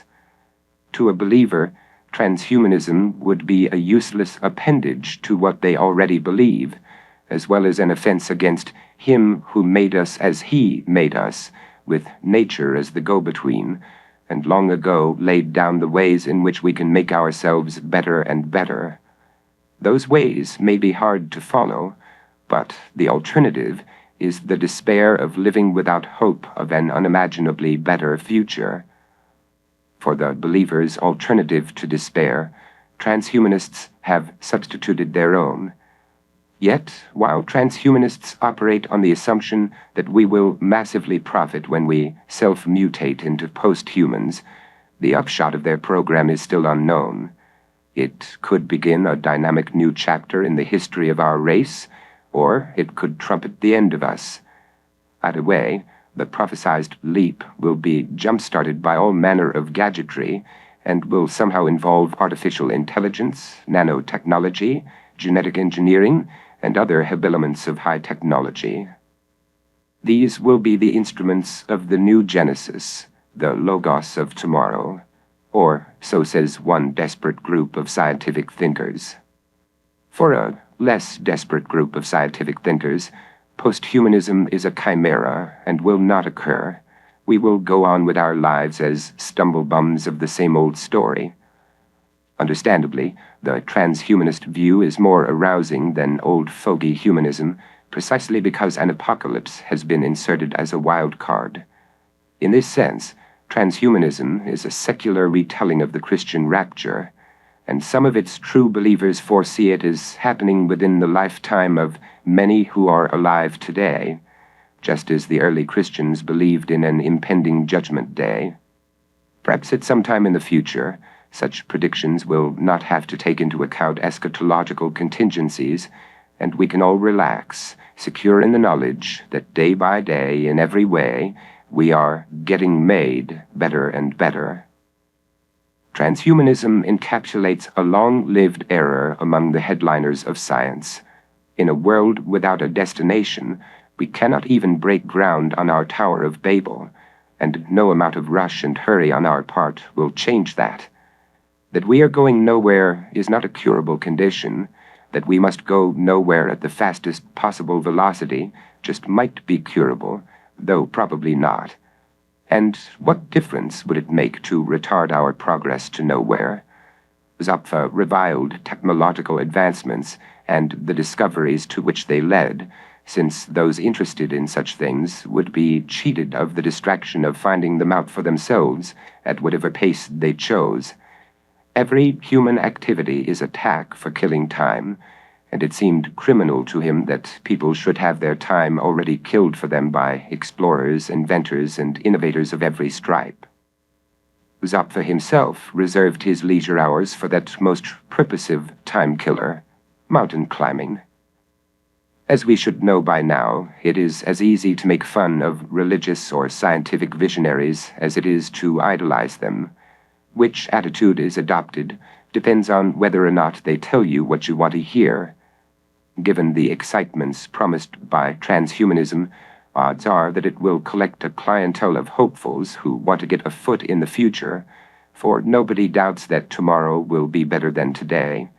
Yet one possibility transhumanists have not wrestled with is that the ideal being standing at the end of evolution may deduce that the best of all possible worlds is useless, if not malignant, and that the self-extinction of our future selves would be the optimal course to take. They have also failed to reflect upon those aspects of the scientific worldview that may be damaging to our mental well-being. In that case, transhumanists will not get as far as stage 1 in their mission before they must head back to the conspiracy against the human race and be re-educated in the art of self-deceptive paradox. Many people in this world are always looking to science to save them from something, but just as many, or more, prefer old and reputable belief systems and their sectarian offshoots for salvation. So they trust in the deity of the Old Testament, an incontinent dotard who soiled himself and the universe with his corruption, a low-budget divinity passing itself off as the genuine article. Ask the Gnostics. They trust in Jesus Christ, a historical cipher stitched together like Frankenstein's monster out of parts robbed from the graves of messiahs dead and buried, a savior on a stick. They trust in the virgin pimping Allah and his drum major Muhammad, a prophet come lately who pioneered a new genus of humbuggery for an emerging market of believers that was not being adequately served by existing religious products. They trust in anything that authenticates their importance as persons, tribes, societies, and particularly as a species that will endure in this world, and perhaps in an afterworld that may be uncertain in its reality and unclear in its layout, but which sates their craving for values not of this earth, that depressing, meaningless place their consciousness must sidestep every day. Sure enough, then, writers such as Zapfa, Schopenhauer, and Lovecraft only wrote their ticket to marginality when they failed to affirm the worth and wonder of humanity, the validity of its values, whether eternal or provisional, and, naturally, a world without a foreseeable end, or at least a world whose end no one wants to see. Buddhanomics. Like many faiths and philosophies that go against the Western grain, Buddhism has baited legions of those in the cognitive vanguard. This religion is to be praised both for its lack of an almighty God figure and for its gateway teaching of the Four Noble Truths. The first of these truths is the equation between the life of the average mortal and dukkha, roughly suffering, but really whatever state of ill-being you care to name. The second is that craving anything in this world, good physical or mental health, long life, happiness, or even the elimination of craving, is the providence of all suffering. Buddhism's two noble truths sit atop a religion that is incomparable for its soteriological prescriptions. These begin with the third noble truth, that there is a way out of suffering, and continue with the fourth noble truth, that the way to be released from the leg irons of suffering is to follow the noble eightfold path, a list of things to do and things not to do, much like the Old Testament Decalogue, except not as plainly spoken or easygoing. By laying a heavy emphasis on human life as something that needs to be drastically reworked due to the first noble truth of dukkha, Buddhism has been disparaged as pessimistic. Naturally, Buddhists deny that their religion is any such thing. It is a system for uncovering our true nature, and nothing else. Nevertheless, Buddhism and pessimism cannot be pried loose from each other. The likeness between them is simply too pronounced to be overlooked. Buddhists claim that they are not pessimists, but realists. Pessimists make the same claim. Buddhists also claim they are not pessimists because their founders' teachings showed a way out of suffering for all sentient beings. Pessimists also have their plans toward this end. Ask Zapfa, ask Meinlander, or ask Schopenhauer about working toward a denial of the will, which is the cause of dukkha, the facets of which have been identified by the venerable Dr. Tanat Inthisan and many other Buddhist wise men to include dissatisfaction, imperfection, pain, impermanence, disharmony, discomfort, irritation, war, incompleteness, insufficiency, as well as the physical and mental suffering of birth, decay, disease, and death. Calling oneself a realist is as much the privilege of the Buddhist as it is that of the pessimist. But to designate Buddhism as anything but pessimism is just a matter of semantics. The only real discrepancy between the two philosophies is that hundreds of millions of Buddhists have accepted dukkha as the primary reality of existence. How queer that pessimists cannot boast such numbers. While it is not perceived as such by followers of this ancient religion, the disavowed fact is this: Buddhism is pessimism. Yet, whereas the pessimism that dares speak its name is met with near universal incredulity, Buddhism may advertise as truth what no pessimist can prove, that suffering is basic to human existence, and it should be the work of our lives to liberate ourselves from its grasp. This double standard is flatly an outrage of logic. Of course, one must always keep in mind the latitude religions are permitted, by virtue of the fact that their beliefs cannot be objectively corroborated and must be taken on faith, pessimistic though they may be. Unlike the practical uniformity of pessimists, not all Buddhists line up on the same side, even in some of the broadest aspects of their beliefs. Ask Stephen Batchelor, author of Buddhism Without Beliefs. For instance, there are differing opinions among Buddhists regarding anatta, no self, and how it relates to reincarnation, because if there is no self, then what is it that gets reborn? To this question are loads of learned exegeses.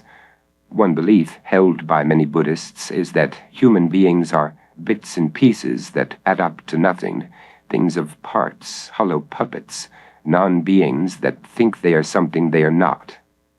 Other Buddhists believe that this is only half the story.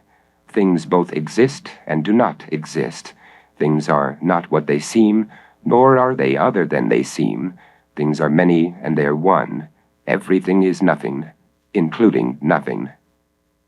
Along with every other religion, Buddhism is a compilation of do-it-yourself projects, and some of them, such as Pure Land Buddhism, are only lightweight versions of the fates scantily detailed here.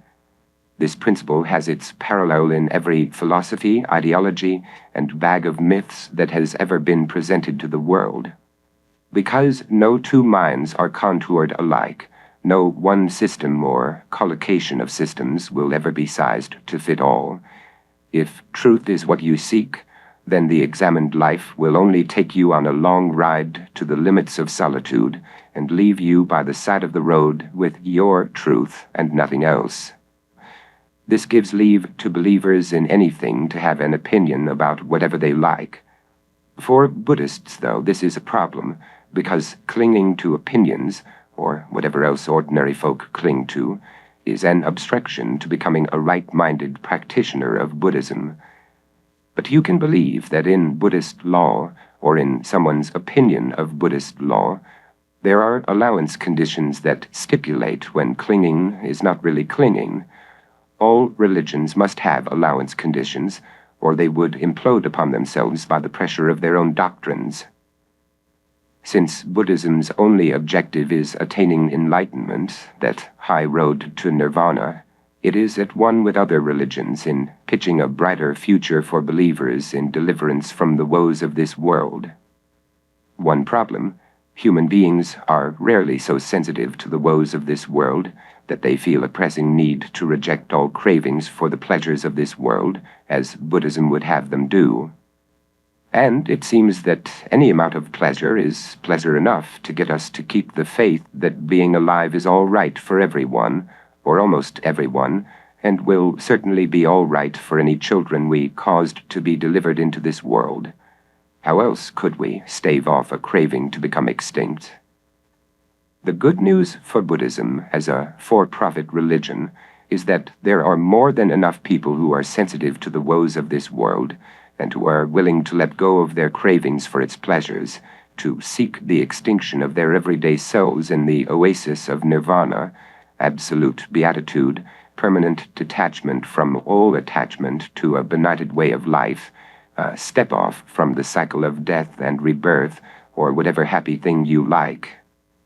Reaching this oasis may happen during an individual's lifetime, or could be delayed for the next round of reincarnation, when one will have another chance to cut oneself loose from karma, a doctrine that Buddhists borrowed from the Jains and the Hindus. Leaving aside reincarnation and the mental gymnastics it foists on the believer, the central focus of Buddhism's three-ring circus remains the state or non-state of enlightenment, which, like Jesus's ethereal theme park, is an appetizing carrot suspended in the darkness of life's suffering, if you are one of those who are sensitive enough to life's suffering. However, to get that carrot, you must first kowtow to dogmatic authorities that cannot be told apart from those of Christianity, spiritual ministers who strong-arm you to do some things and not do others under pain of not becoming enlightened. But here's the real catch. If you want to become enlightened, you will never become enlightened, because in Buddhism, wanting things is just the thing that keeps you from getting the thing you want. Less circuitously, if you want to end your suffering, you will never end your suffering. This is the wanting paradox, or paradox of desire, and Buddhists are at the ready with both rational and non-rational propositions as to why this paradox is not a paradox. How to understand these propositions is past understanding, because per Buddhism there is nothing to understand and no one to understand it.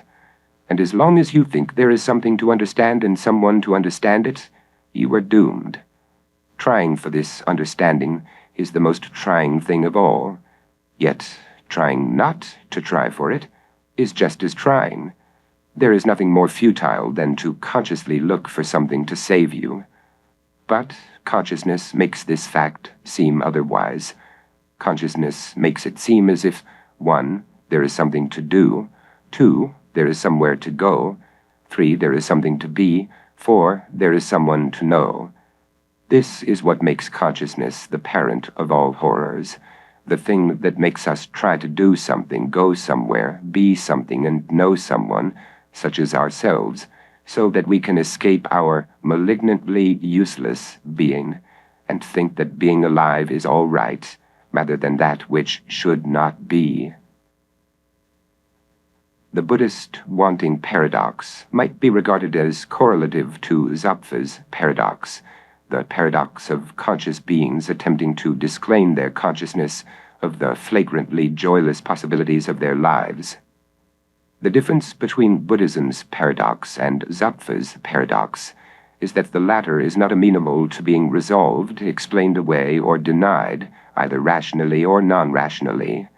It can only be left unacknowledged, so that we can continue to live as we have all these years, or at least as long as we can before the paradox demands acknowledgement, to the extent that we cannot live with ourselves as beings whose existence is terribly false and paradoxical. things so uncanny that we can no longer even look at one another or hold our heads steady. Until that day, we will keep living as obstinate selves who affirm that being conscious is an enlightened way to be, and that being alive is all right. In the marketplace of salvation, enlightenment seems the best buy ever offered, if only at first blush. Rather than floundering in a world that is not worth the emptiness it is written on, you may sign up to attain a conclusive vision of what's what and what's not.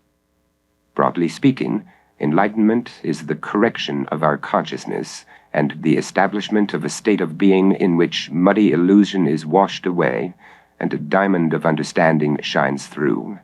This is the supreme desert, if it may be had, if it has any reality outside the pat or cryptic locutions that advert to it.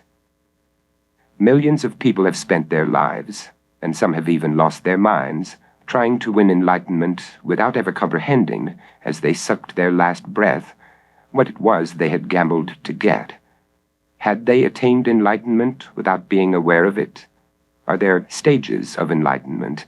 Maybe, depending on the type of Buddhism to which one subscribes, and how far had they gotten?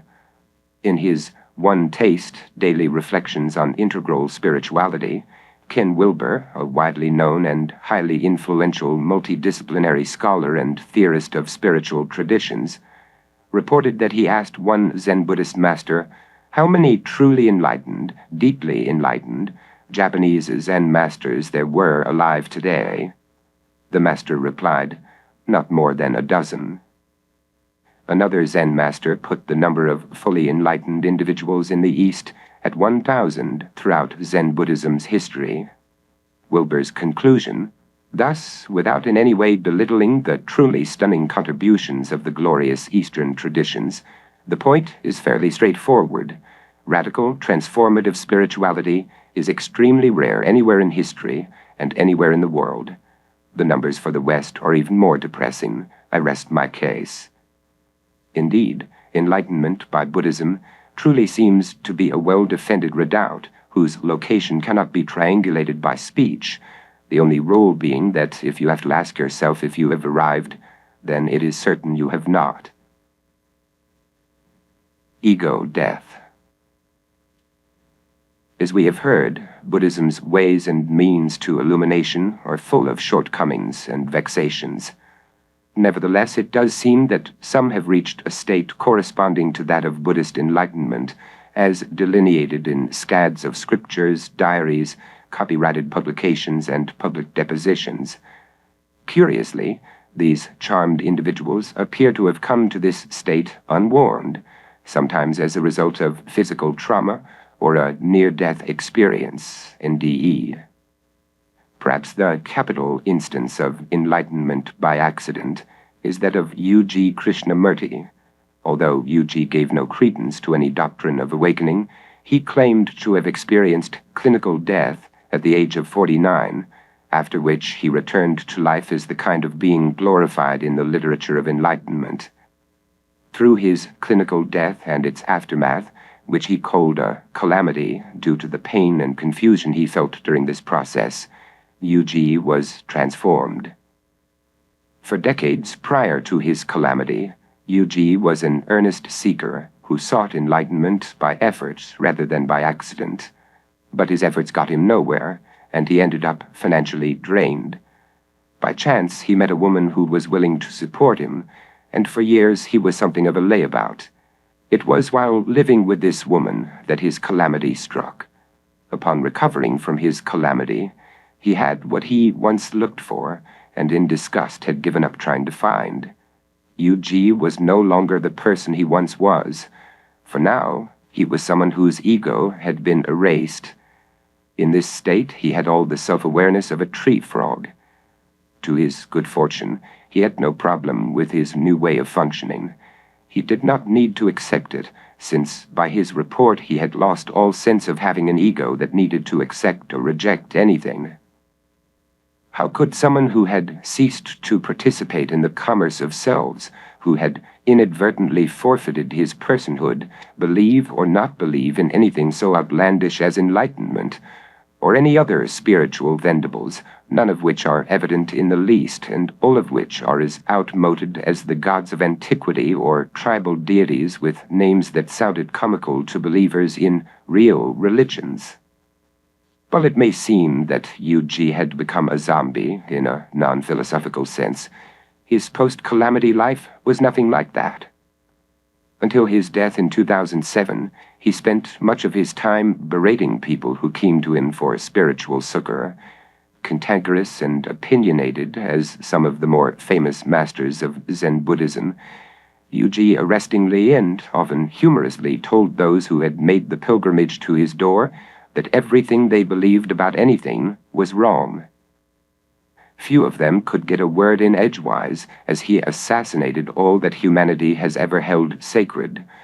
Some would view Yu-Ji's disrespect for spirituality to be in happy rapport with the nature of enlightenment, which they have been taught cannot be pinned down by doctrines of any kind.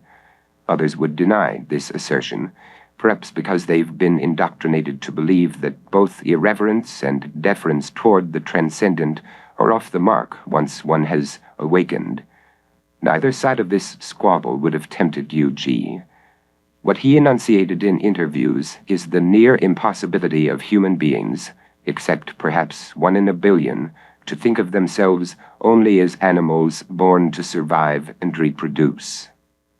As Zapfa had written long before Yu-Ji began slurring every belief in the world, mental activity beyond the basic programs of our animalism has led only to suffering. In the beast, suffering is self-confined. In man, it knocks holes into a fear of the world and a despair of life. Yu-Ji never spoke of a solution for what consciousness has made of our lives. We are captured by illusions, and there is no way out. That Yu-Ji came upon a way out, as he told his countless interrogators, was nothing but luck, nothing he knew anything about or could pass on to others. Yet they still came to him and asked for his help. To their pleas, he immediately replied he could not help them, nor could they help themselves. No help could be had from any sector in which they searched. They could seek deliverance their entire lives, and make it all the way to their deathbeds with nothing but the same useless questions and useless answers with which they began. Yu-Ji had his, but they would never get theirs. So, why should they go on living? Naturally, no one bluntly posed this question to Yu-Ji, but they had his answer. There is no you that lives, only a body going about its business of being alive and obeying biology. Whenever someone asked Yu-Ji how they could become like him, he always replied it would be impossible for them even to desire to become like him, because their motive for wanting to be like him was self-interested, and as long as they believed in a self that was interested in canceling itself, that self would want to keep itself alive, and thus would not want to know ego death. Whatever people did with their lives was of no concern to Yu-Ji, as he tirelessly recapitulated to those who engaged him in conversation. He did not see himself as a sage with spiritual merchandise to sell. That was for the mountebanks of salvation who infested the world with their codified sects, each baring its teeth to defend some trademarked trumpery. Yu-Ji is not the only known case of enlightenment by accident. A quite singular instance of the experience in question is that of the Australian physicist John Wren Lewis, a non-religious man who nearly died of poisoning and woke up in a hospital in a state of enlightenment he never requested or pained himself to earn. Both Yu-Ji and Wren Lewis publicly emphasized the unsought nature of their illumination. Both also warned against gurus with recipes for enlightenment. In talks with interviewers, Yu-Ji, who did not write books, lambasted every religious figure known to humanity as a fraud. After his own awakening, Wren Lewis became overtaken by the possible connection between enlightenment phenomena and NDEs. His way of thinking, for what it might be worth, parallels Zapfa's in that it identifies ordinary consciousness as a basic malfunction that, is some kind of inflation or hyperactivity of the psychological survival system. He derived hope that this malfunction could be repaired from the fact that NDEers are sometimes relieved from death anxiety by having their egoistic consciousness commuted into an impersonal consciousness of an enlightened sort. None of this is to say that reports of NDE experience are any more believable than, let us say, those of alien abductions. Leniently interpreted, however, they may foretell that our species has an outside chance at a future without extinction-fearing egos. Since the human race will never do the honorable thing and abort itself, perhaps someday we will be individually fixed to die without an unbecoming fight to the death. A stereotypical report of an NDE is related by businessman and author Tim Horwitz in his essay, My Death, Reflections on My Journey into Non-Being. In the course of describing his transformation following his death as a result of anaphylactic shock in September 1995, Horwitz wrote, "There was no vestige of self-importance left. It felt like death had obliterated my ego, the attachments I had, my history, and who I had been. Death had been very democratic. It had eliminated innumerable distinctions. With one bold stroke, my past had been erased. I had no identity in death. It didn't stay erased. Some would say that this was the real tragedy, but it was erased for a time. Gone was my personal history with all of its little vanities. The totality of myself was changed. The me was much smaller and much more compact than it had been. All that there was right in front of me. I felt incredibly light. Personality was a vanity, an elaborate delusion, a ruse. Compared with U.G. Krishnamurti and John Wren Lewis, Horwitz had only a slight case of ego death following his clinical death. Soon afterward, he was cured of the erasure of his identity. Another statistic of long-term ego death was Suzanne Siegel, who one day found she had become bereft of herself. After years of seeking a cure to the unease this experience had set off in her, it would seem that not everybody is at peace with being nobody. She wrote, Collision with the Infinite, A Life Beyond the Personal Self. The following year she died of a brain tumor at the age of 42. Although no link was established between her diseased brain and the disappearance of her ego, cerebral tumors causing altered states of consciousness and changes in personality are not unknown. Unlike U.G., but similar to Wren Lewis, Siegel sought answers to her transformation in spiritual traditions that addressed egoless experience. Unlike Wren Lewis, but similar to U.G., Siegel had pursued a spiritual practice, transcendental meditation, before she became the beneficiary of enlightenment by accident. Siegel lost her ego 2 years after discontinuing TM, which she performed for 8 years. In an interview, she stated that she did not feel meditation played a role in the loss of her self-identity. U.G. was in agreement with Siegel. After years of pursuing ego death through meditation, he railed against this procedure as pointless and perhaps harmful. For most of humanity, including that part which studies consciousness, the phenomenon of ego death is not enthralling or even well marked as a human experience. Ordinary folk have all their big questions answered to their satisfaction by some big book. And cognitive psychologists, philosophers of mind, and neuroscientists have their reputations to consider as high priests of the noosphere. Quite naturally, then, almost no one figures their time to be ill-spent in bickering about some point of scripture or a psycho-philosophical poser, rather than in sizing up some superlative individuals who have called into question what we are or what we might be aside from slaves of our egos. Regardless of the life stories of U.G., Wren Lewis, and Suzanne Siegel, ego death is a state that has nothing but anecdotal evidence to support it, which groups this phenomenon with mystical experiences and revealed religions. As one might imagine, though, ego death is laden with about as much mass appeal as physical death. It has been eyeballed as an ideal only by a minuscule number of our species who feel there is something wrong with ego life, which they conceive as an uncanny masquerade, where things they would rather not see are behind every false face. To everyone else, life is life, and death is death.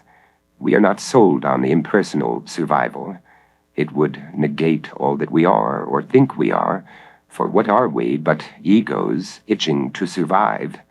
And once our egos have been deposed, what would be left of us?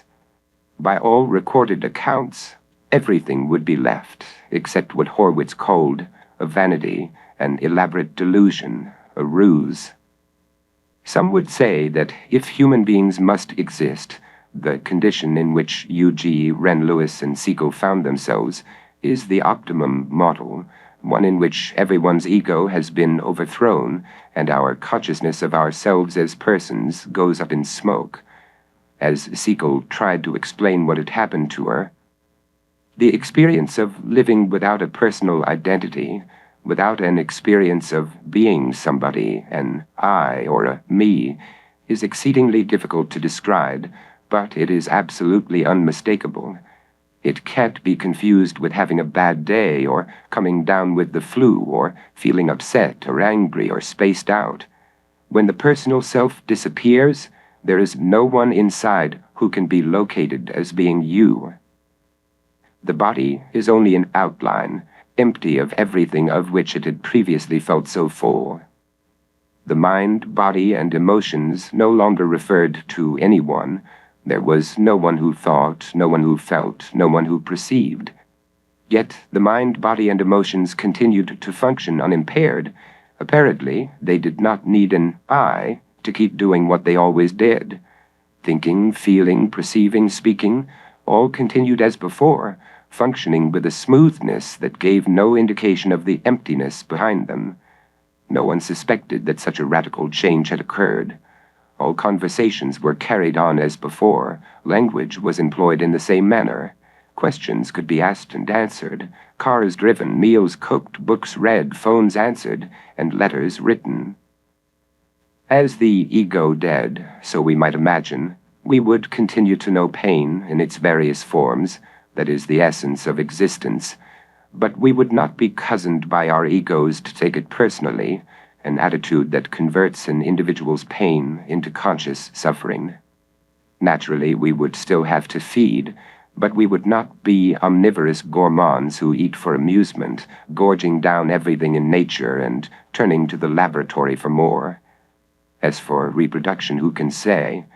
Animals are driven to copulate, and even as the ego dead, we would not be severed from biology, although we would not be unintelligently ruled by it, as we are now. As a corollary of not being unintelligently ruled by biology, neither would we sulk over our extinction, as we do now. Why raise another generation destined to climb aboard the evolutionary treadmill? But then, why not raise another generation of the ego dead?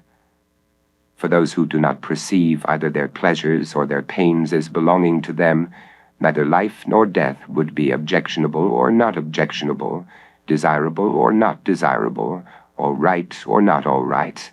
We would be the ego dead, the self-less, and, dare we say, the enlightened. A depiction of what our lives might be like in such a state would seem to have been recorded in the 80th section of the Tao Te Ching, perhaps to show up humankind's modus vivendi by daydreaming about one not of this earth. Let all lands be small and their people few, so they have no need for time-saving machines. Let them keep their minds on the coming of death and never stray far from where they were born. Should they have boats or carts to go traveling, let there be nothing they would want to see. Should they have weapons, let them be put someplace out of everyone's sight to rust and grow useless. Let each person's duties be no more than may be kept track of by tying knots on a short piece of string.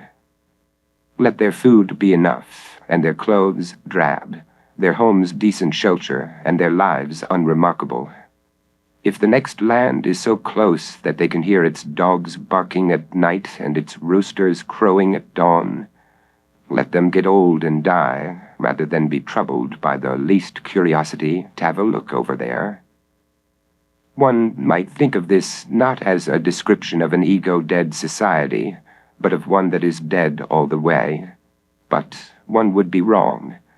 Wherever there are those who get old and die, there are also those who live in wait for age and for death, youths and infants to be.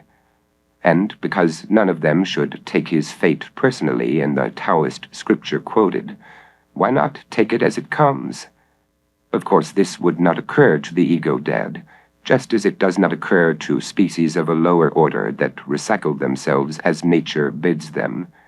The ego-dead would be back to where our race began, surviving, reproducing, dying. Nature's way would be restored in all its mindlessness and puppetry. But even if ego-death is regarded as the optimum model for human existence, one of liberation from ourselves, it still remains a compromise with being, a concession to the blunder of creation itself. We should be able to do better, and we can. To have our egos killed off is second best to killing off death and all the squalid byplay that flitters around it. So let all lands be small, and let them grow smaller and smaller until no lands are left where any human footstep need press itself upon the earth. At the height of her ego-death, Siegel was ecstatic 24 hours a day. She also began to speak of what she called the vastness, a term that sounds as if it belongs in one of Lovecraft's tales of cosmic horror. To Siegel, the vastness was a unitary phenomenon that comprised all existence. As she wrote, the purpose of human life has been revealed. The vastness created these human circuitries in order to have an experience of itself out of itself that it couldn't have without them. Living in the vastness as she did, nothing was useless to Siegel because it served the purposes of the vastness. For her, it also felt good once she had gotten over her initial fear of being a tool of the vastness rather than a person.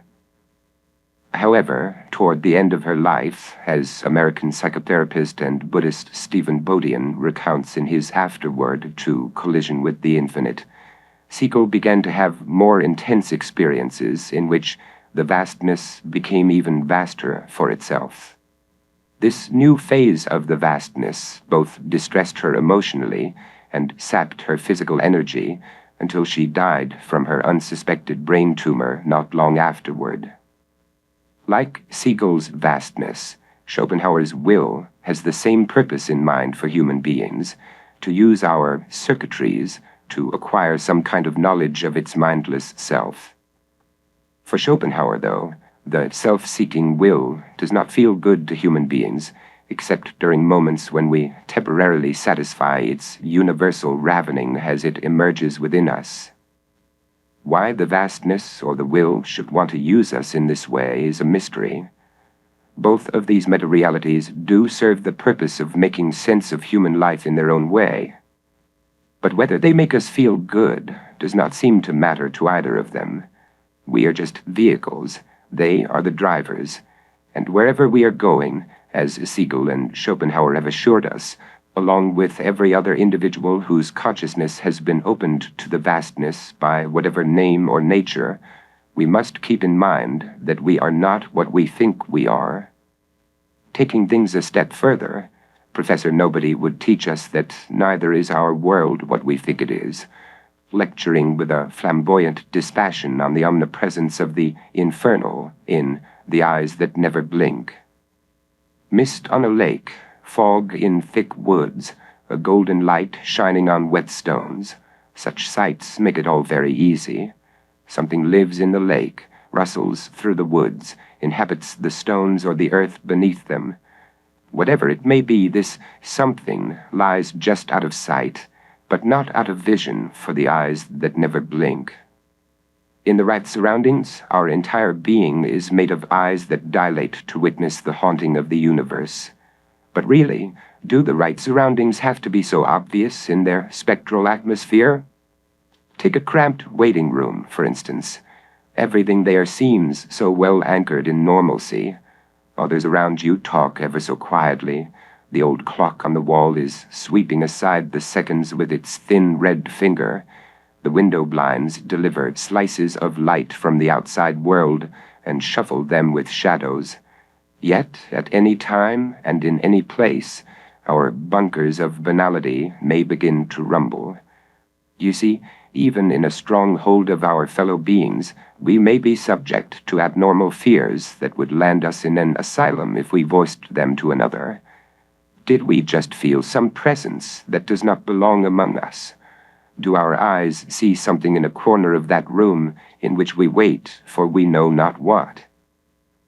Just a little doubt slipped into the mind, a little trickle of suspicion in the bloodstream, and all those eyes of ours, one by one, open up to the world and see its horror. Then, no belief or body of laws will guard you. No friend, no counselor, no appointed personage will save you. No locked door will protect you. No private office will hide you. Not even the solar brilliance of a summer day will harbor you from horror.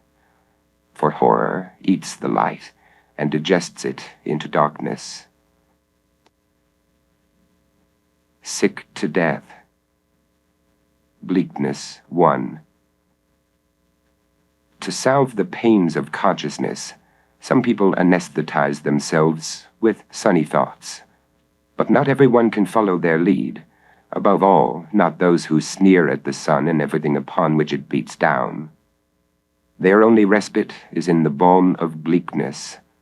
Disdainful of the solicitations of hope, they look for sanctuary in desolate places, a scattering of ruins in a barren locale, or a rubble of words in a book where someone whispers in a dry voice, "I too am here." However, downcast readers must be on their guard. Phony retreats have lured many who treasure philosophical and literary works of a pessimistic, nihilistic, or defeatist nature as indispensable to their existence.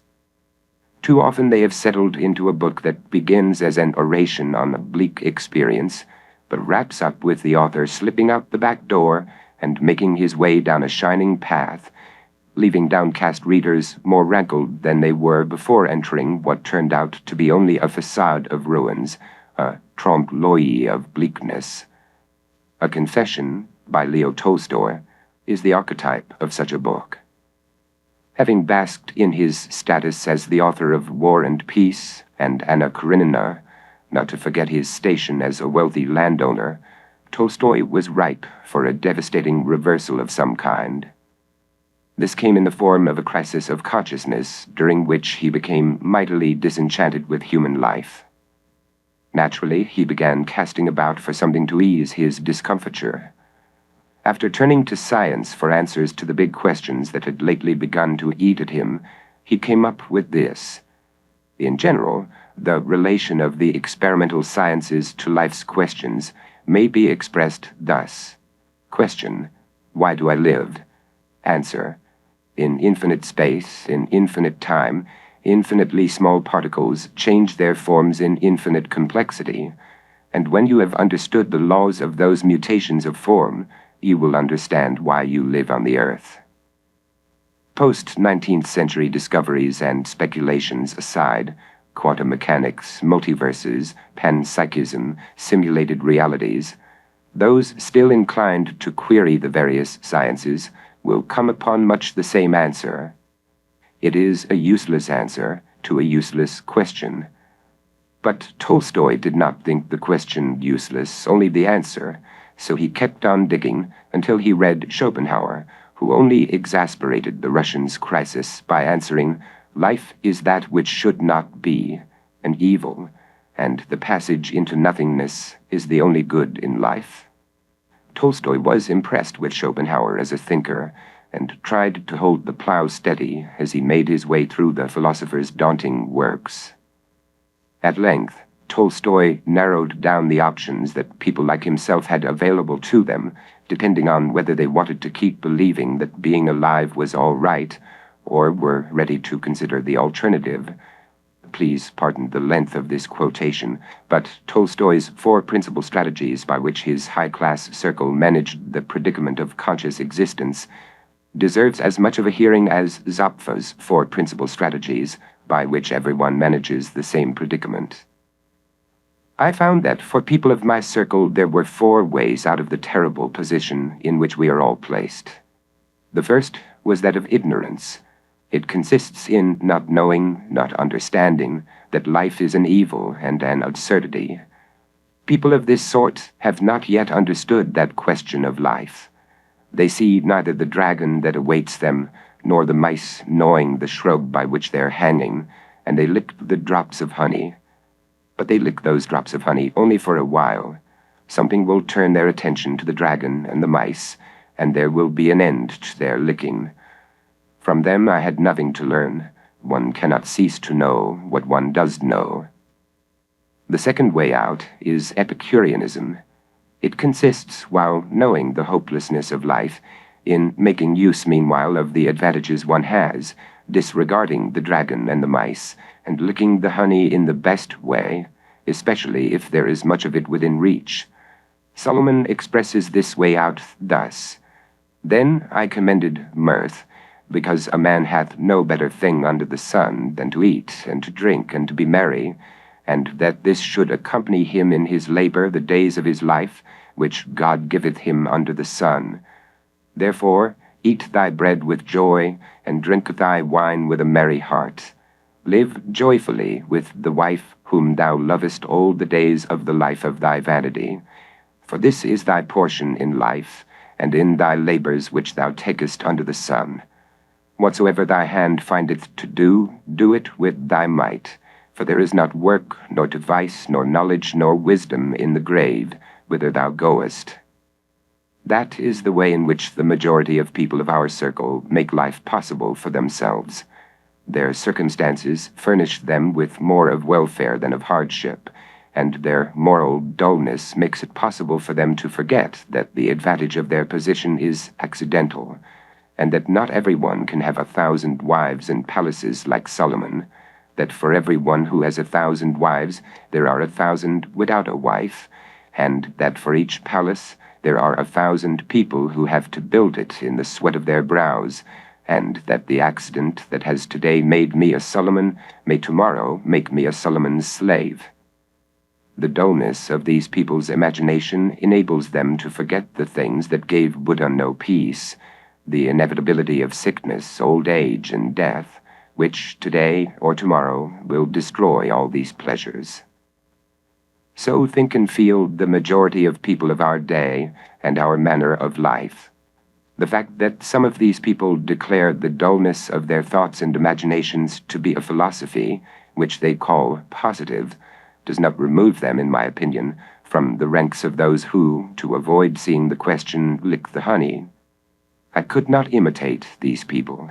Not having their dullness of imagination, I could not artificially produce it in myself. I could not tear my eyes from the mice and the dragon, as no vital man can after he has once seen them. The third escape is that of strength and energy. It consists in destroying life when one has understood that it is an evil and an absurdity. A few exceptionally strong and consistent people act so, having understood the stupidity of the joke that has been played on them, and having understood that it is better to be dead than to be alive, and that it is best of all not to exist. They act accordingly, and promptly end this stupid joke, since there are means: a rope round one's neck, water, a knife to stick into one's heart, or the trains on the railways.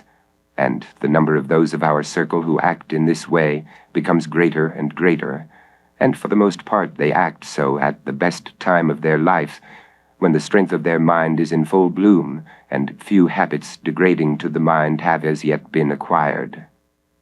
I saw that this was the worthiest way of escape, and I wished to adopt it. The fourth way out is that of weakness.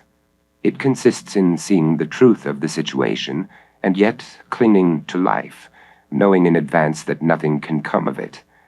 People of this kind know that death is better than life, but not having the strength to act rationally, to end the deception quickly and kill themselves, they seem to wait for something. This is the escape of weakness, for if I know what is best and it is within my power, why not yield to what is best? I found myself in that category. So, people of my class evade the terrible contradiction in 4 ways. Strain my attention as I would, I saw no way except those 4. Earlier in his life, Tolstoy had fought intrepidly in the Crimean War, and in War and Peace he used this experience for his rendition of Russian life during the reign of Napoleon. Courageous in battle, the literary master also flourished his fortitude in writing the words in the quotation provided. Few men of such wealth and accomplishment have had the mettle to express sentiments of this nature within earshot of their peers and the general public. Naturally, Tolstoy expressed these sentiments only after he had moved to safer ground, which turned his confession into a handbook for survival, a trip guide with directions for skating around the pitfalls of consciousness that Zapfa would later outline in The Last Messiah. Tolstoy's salvation came about when he hit upon a way to disown coherence and sidle up to religion, even though it was not religion of the common sort, and led to his excommunication from the Russian Orthodox Church. A titan of conceptual prestidigitation, he had rationalized his way into irrationality. Spending time with his serfs helped him to befuddle his consciousness.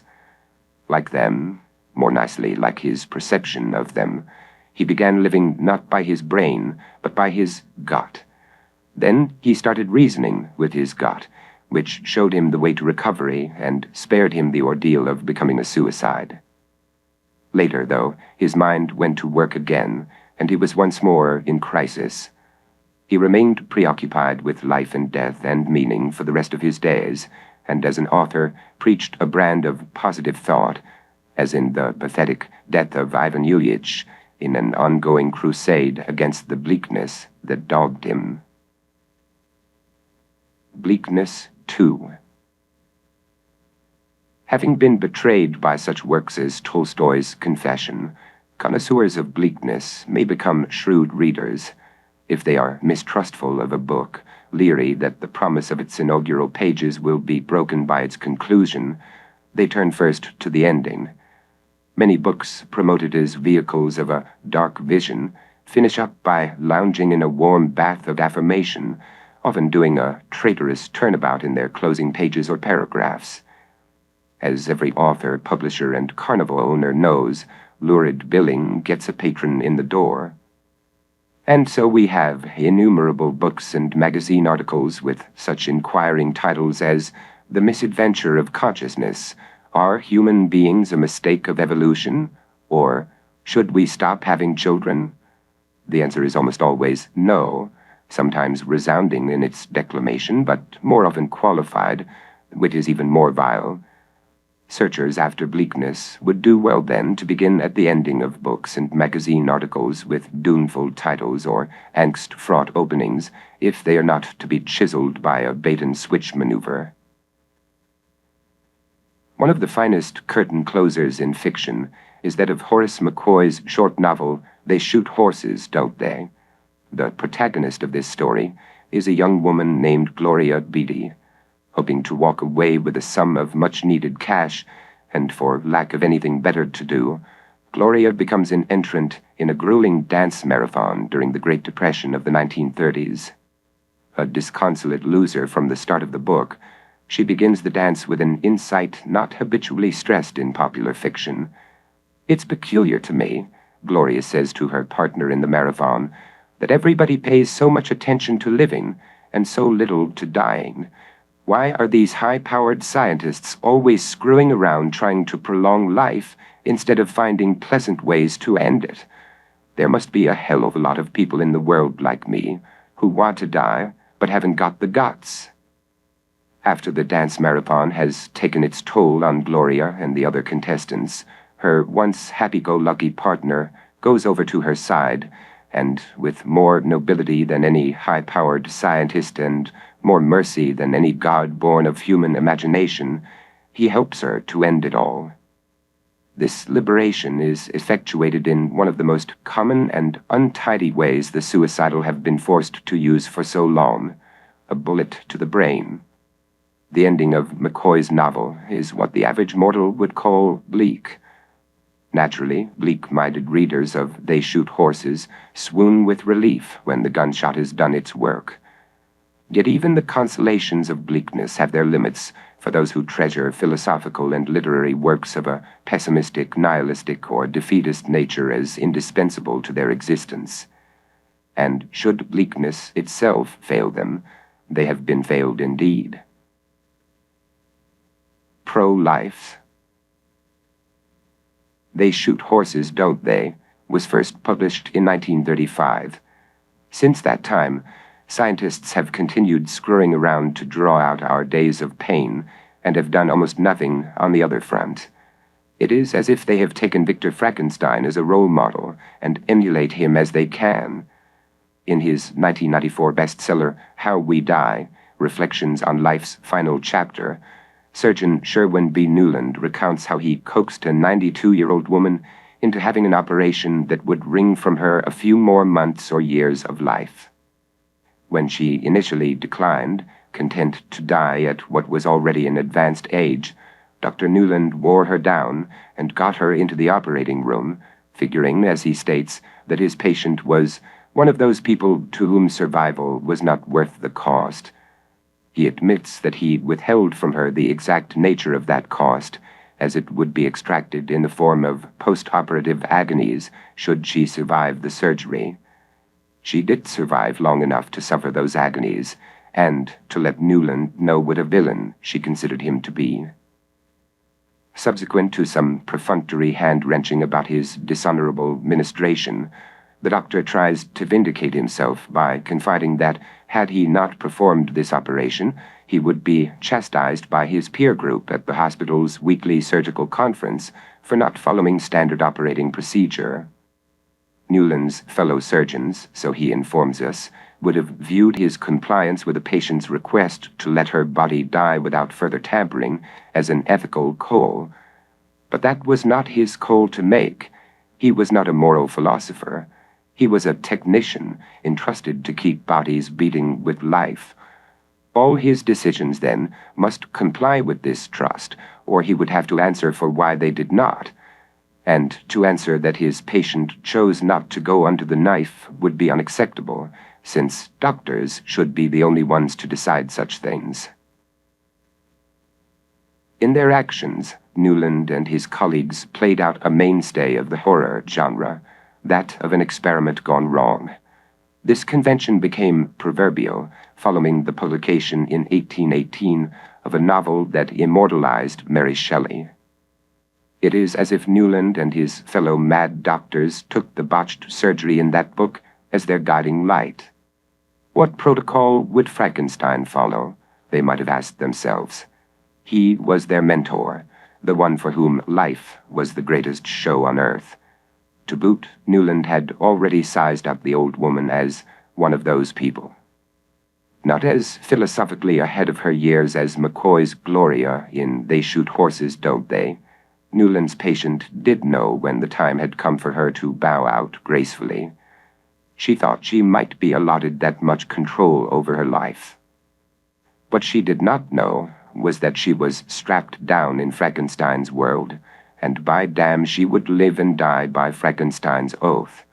We, as licensed protectors of the species and members in good standing of the master class of the race, by the power invested in us by those who wish to survive and reproduce, vow to enforce the fiction that life is worth having and worth living, come hell or irreparable brain damage.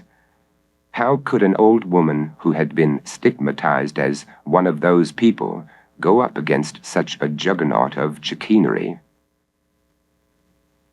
Eventually, euthanasia will be an elective procedure for the terminally ill, and perhaps for anyone who so chooses this sure cure. At this stage of social progress, however, those who reject Frankenstein and affirm McCoy's Gloria must take care of themselves, if they can work up the guts or get a little help. But standing in the way of their making the right move are some formidable obstacles. One of them is the conscience, archaic for consciousness, that Shakespeare's Hamlet avowed makes cowards of us all. Another is the peer pressure that Dr. Newland felt might squeeze him out of a job. There may also be a crew of friends and relatives whose lives are interwoven with those of suicides, and who die with them, though they live on after the crime of voluntary death has been committed. If nature made a blunder by retching up creatures in which consciousness grew like a fungus, she still knew enough to implant in them an instinct that serves the species and spurs on its members to chew off a leg to escape capture and killing, whose dominant drives are survival and the spreading of themselves far and wide. Should any philosopher ever establish that life is not worth having and not worth living, the average mortal, as well as the average surgeon, would somehow preserve the fiction of its value, however meager that might be. Thanatophobia. A philosophical bromide of the post-nihilistic era asserts that being alive has no value except within a limited framework. In the history of cinema, a well-worn storyline is that of a law enforcement official who moves from a big city to a small town because in the big city his efforts to better his environment were ineffective or unnoticeable, while those in a small town, he expects, will make a difference. The plan here is to change frameworks in hopes of creating the illusion that one's life has value in itself. It is an atheistic plan, if not overtly so. Theists do not need limited frameworks to snatch some meaning for their lives, because they believe they have an absolute framework in a higher power, even though they really do not. The veritable exclusion of a deity from both high and low cultural products testifies that theism is a rather weak framework of meaning for the majority of mortals, or at least for those who consume high and low cultural products. If this were not so, then movies and other types of entertainment in which meaning is found within the frameworks of romantic love, action in the world, and so on would be unnecessary, as they prove to be among certain Amish and Mennonite sects. Outside of the movies, the plan of exchanging one framework for another is more difficult to pull off. And since these frameworks are made up by our minds and not by a filmmaker, they may break up at any moment. Although one may believe in an ultimate frame in which our lives are lived out, the persistence of this belief is uncertain and not reliably consolatory. Faith in some absolute, or alternatively, faith in some non-theistic framework of meaning may go limp without advance notice. Once the frame falls in upon itself, we must fall back on our own resources and seek out another frame. None of these frames is constant in preserving our comfort of mind and assisting us in making sense out of our lives. Moving from frame to frame may afford us some comfort and sense for a good while, yet there still remains that final frame from which we will never break loose, because it is a holding place waiting to be filled by pain, and then, in some form, by death. This is not a frame one wants to explore for very long. All things considered, the happiest epitaph to have etched on one's headstone is this: he never knew what hit him. On second thought, though, would dying without so much as a heads-up and in the blink of an eye really be the best way for us to go?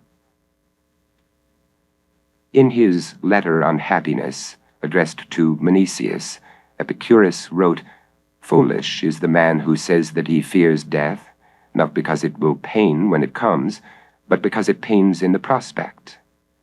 This statement seems to affirm that there is nothing foolish about fearing the pain of death when it comes. But when Epicurus himself was dying, he wrote a note to his friend Idomeneus: "On this blissful day, which is also the last of my life, I write this to you. My continual sufferings from stranglery, due to kidney stones, and dysentery are so great that nothing could increase them, but I set above them all the gladness of mind at the memory of our past conversations. So Epicurus had all a mortal could want, to be fearless of dying, to be happy while dying, and to be unafraid of death. Unflustered as he was by the process of dying, the founder of Epicureanism offered no logic for why others should not be terrorized by it. His only logical formula was for the relieving oneself of the fear of death.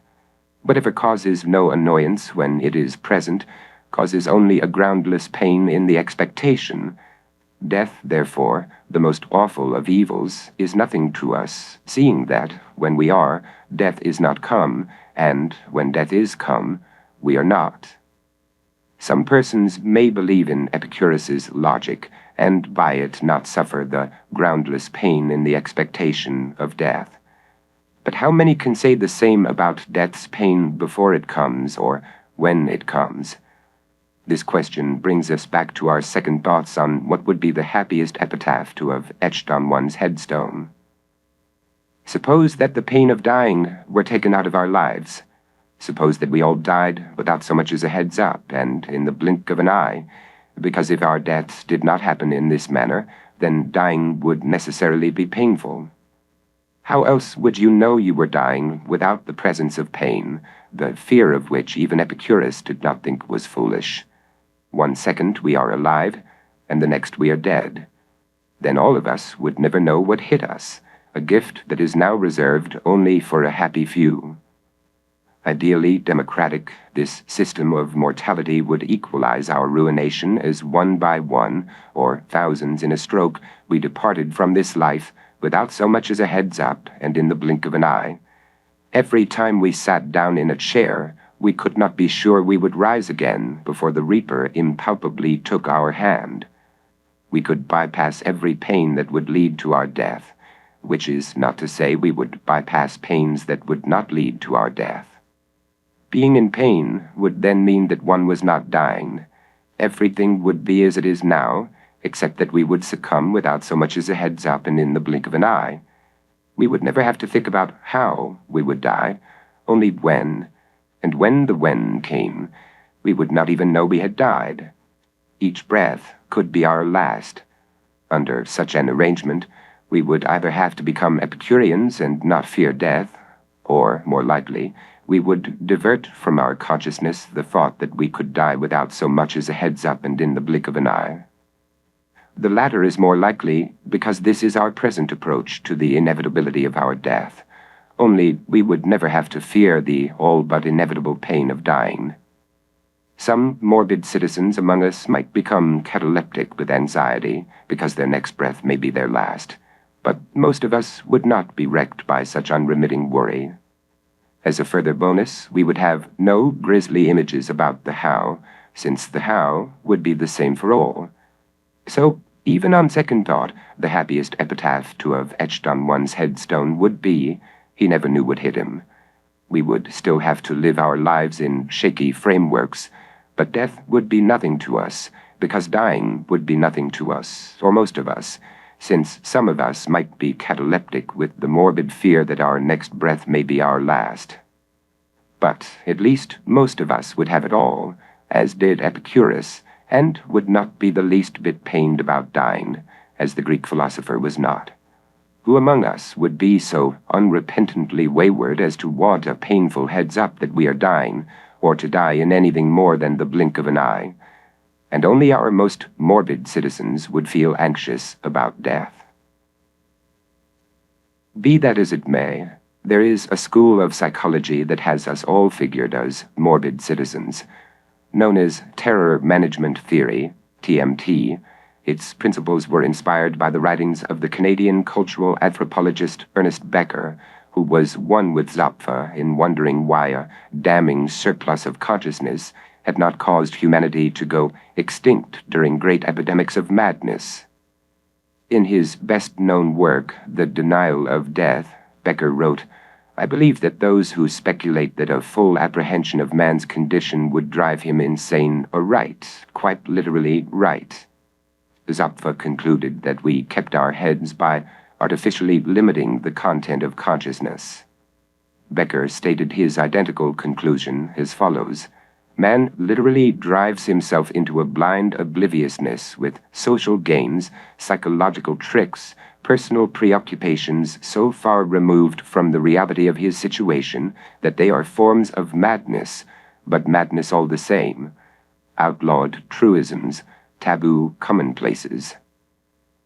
Synthesizing and expanding Becker's core ideas, 3 psychology professors, Sheldon Solomon, Jeff Greenberg, and Tom Piszczynski, presented the concepts of TMT to the psychological community in the mid-1980s.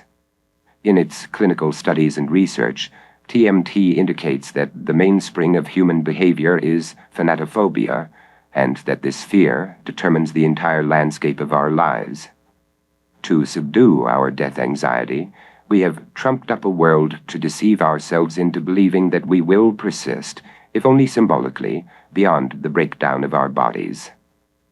We know this fabricated world because we see it around us every day, and to perpetuate our sanity, we apotheosize it as the best world in the world.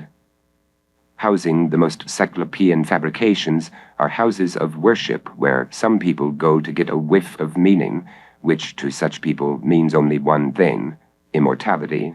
In heaven or hell or reincarnated life forms, we must go on and on, us without end. Travesties of immortality are effected day and night in obstetrics wards, factories of our future that turn out a product made in its maker's image, a miracle granted by entering into a devil's bargain with God, who is glorified with all the credit for giving us a chance to have our names and genetics projected into a time we will not live to see. However, as TMT analyzes this scheme, getting the better of our death anxiety is not as simple as it might appear. If we are to be at peace with our mortality, we need to know that what we leave behind us when we die will survive just as we left it. Those churches cannot be just any churches. They must be our churches, whoever we may be. The same holds true of progeny and its stand-ins. In lieu of personal immortality, we are willing to accept the survival of persons and institutions that we regard as extensions of us, our families, our heroes, our religions, our countries. And anyone who presents a threat to our continuance as a branded society of selves, anyone who does not look and live as we do, should think twice before treading on our turf, because from here to eternity, it is every self for itself, and all its facsimiles. In such a world, one might extrapolate that the only honest persons, from the angle of self-delusion naturally, are those who brazenly implement genocide against outsiders who impinge upon them and their world. With that riffraff out of the way, there will be more room on earth and in eternity for the right sort of people and their fabrications.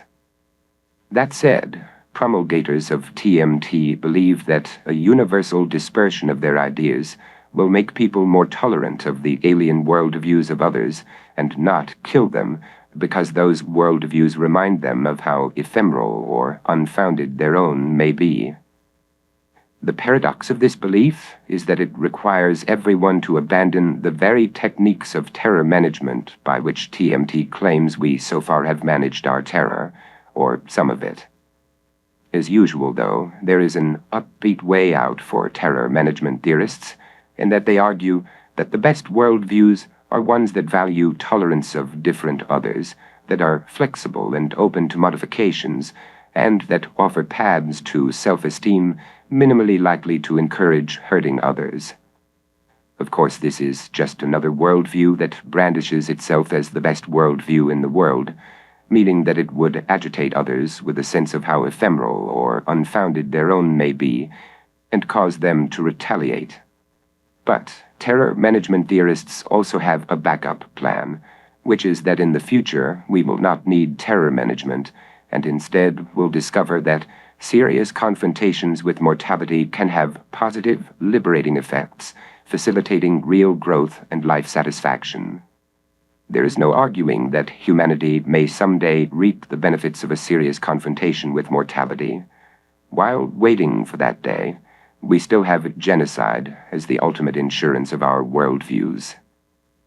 In categorical opposition to genocide on an as-needed basis are such individuals as Gloria Beatty.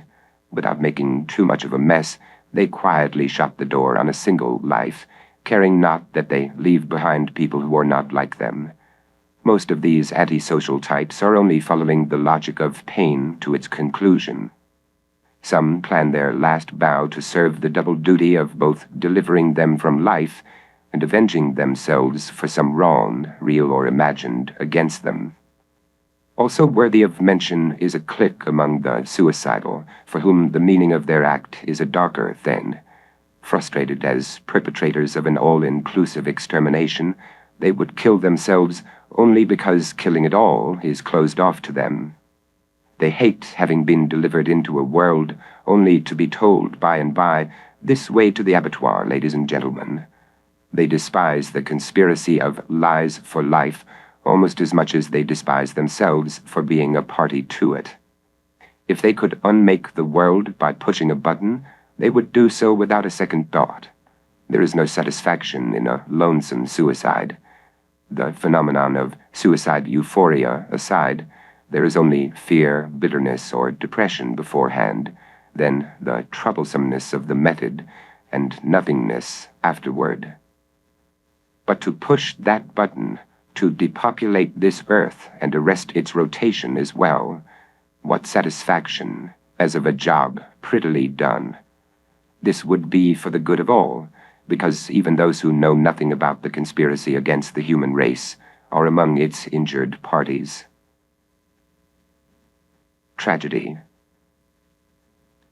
As we are all well aware, people often have seriously discrepant interests and desires. If this were not so, we would all be getting along with one another, which has never been and never will be the rule.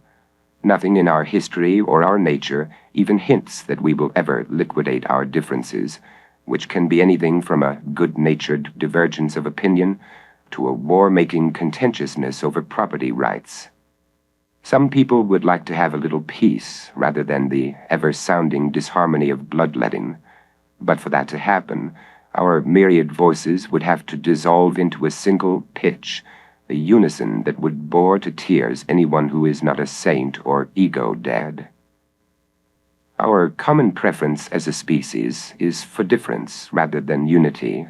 Vive la différence, vive la guerre. Nobody designed us to be this way. It just happens to be how we blundered into the nightmare of being. Life preys on life, per Schopenhauer and natural history. One organism's body is another organism's meal. As the title character of Stephen Sondheim's Sweeney Todd sings to his partner in manslaughter, one Mrs. Lovett, "For what's the sound of the world out there? It's man devouring man, my dear." To claim otherwise is a lie. Differences make all the difference to us. What we want is a variety in our lives, a multitude of distractions to keep consciousness in its cage. What we want is the unheard of, the nothing like. And there is nothing like the screech of Sweeney's blade that we hear at the opening to Sondheim's musical tragedy about the demon barber of Fleet Street. To entertain ourselves for a spell, let us proclaim that, were it not for tragedy, the human race would have gone extinct long ago. It keeps us on our toes and pushes us toward the future in a paradoxical search to purge the tragic from our lives. As the wise puppet said, better we should be inundated by tragedy than to have nothing meaningful to work toward. No one knows this better than the entertainers among us, those sublimating masters of artifice who could not forge their great works without the screams and sobs arising out of the pit where tremulous shadows run from themselves. As decreed by its author, each action and consequence in Sweeney Todd flows out of and feeds into the tragic, artificially speaking. It is the pedal tone over which all other propellants of the drama, for instance beauty and love, serve as passing grace notes that seem to suggest something other than the tragic, yet are actually as much a part of the piece as the unhomely horrors that stalk the stage. While sometimes musical inspires the pity and fear that Aristotle believed should be the affects induced by tragic drama, no Aristotelian purgation of emotion or catharsis is infused in us at the end. From the opening to the finale of Sondheim's tragedy, there is only a perpetual agon among casualties of the human condition. So Sweeney begins his tragic tale. There was a barber and his wife. In the style of many a horror that has wormed its way from the muck of organic existence, Sweeney Todd has as its backstory a happy marriage and the propagation of a new life, in this case that of the child Joanna. "Wake up, Joanna, it's another bright red day," sings Peter Todd. And new life only rehashes old life in its pain when one offspring meets another. "I feel you, Joanna. I'll steal you, Joanna," croons Anthony to his beloved, who together compose a romantic pairing for the purpose of casting a ray of false hope onto the sooty stage set of the drama.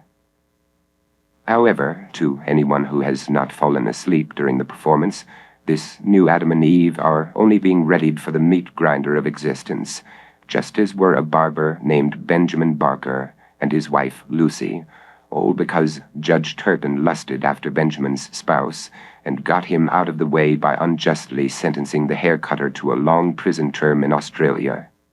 Deranged by her rape at a soiree presided over by the judge, Lucy kills herself, or tries to, by drinking poison, leaving her infant daughter in the hands of the dirty old jurist, who raises her as his ward and, despite his best efforts, drools to have her in his bed, following a May-December marriage.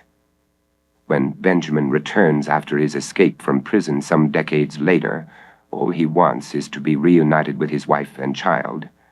Alas, this is not to be, which is how Sweeney Todd, mad to avenge the wrongs against him and his wife, not to mention the abduction of his child, comes to be born.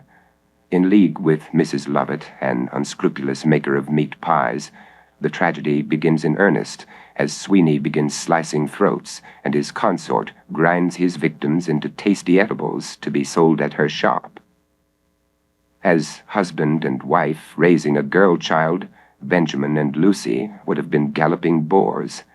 It is only when they have been driven in chains through the inferno of their lives that they are fit to slake our thirst for tragedy, motivator of both the masses and above-average mortals. They're positioned within the innermost circle of hell, while Mrs. Lovett, Judge Turpin, Tobias Ragg, and others radiate concentrically about them with their own fateful cravings for beauty, love, and such like, edging them ever closer to the barber's blade and the fire-belching oven. Ready or not, we all end up as filling for one of Mrs. Lovett's meat pies. In the reported last words of Thomas Lovell Beddoes, the romantic poet called himself "food for what I am good for, worms." Even though worms do not dine on many of us in modernized nations, the poet still resonates that our lives are fundamentally inglorious.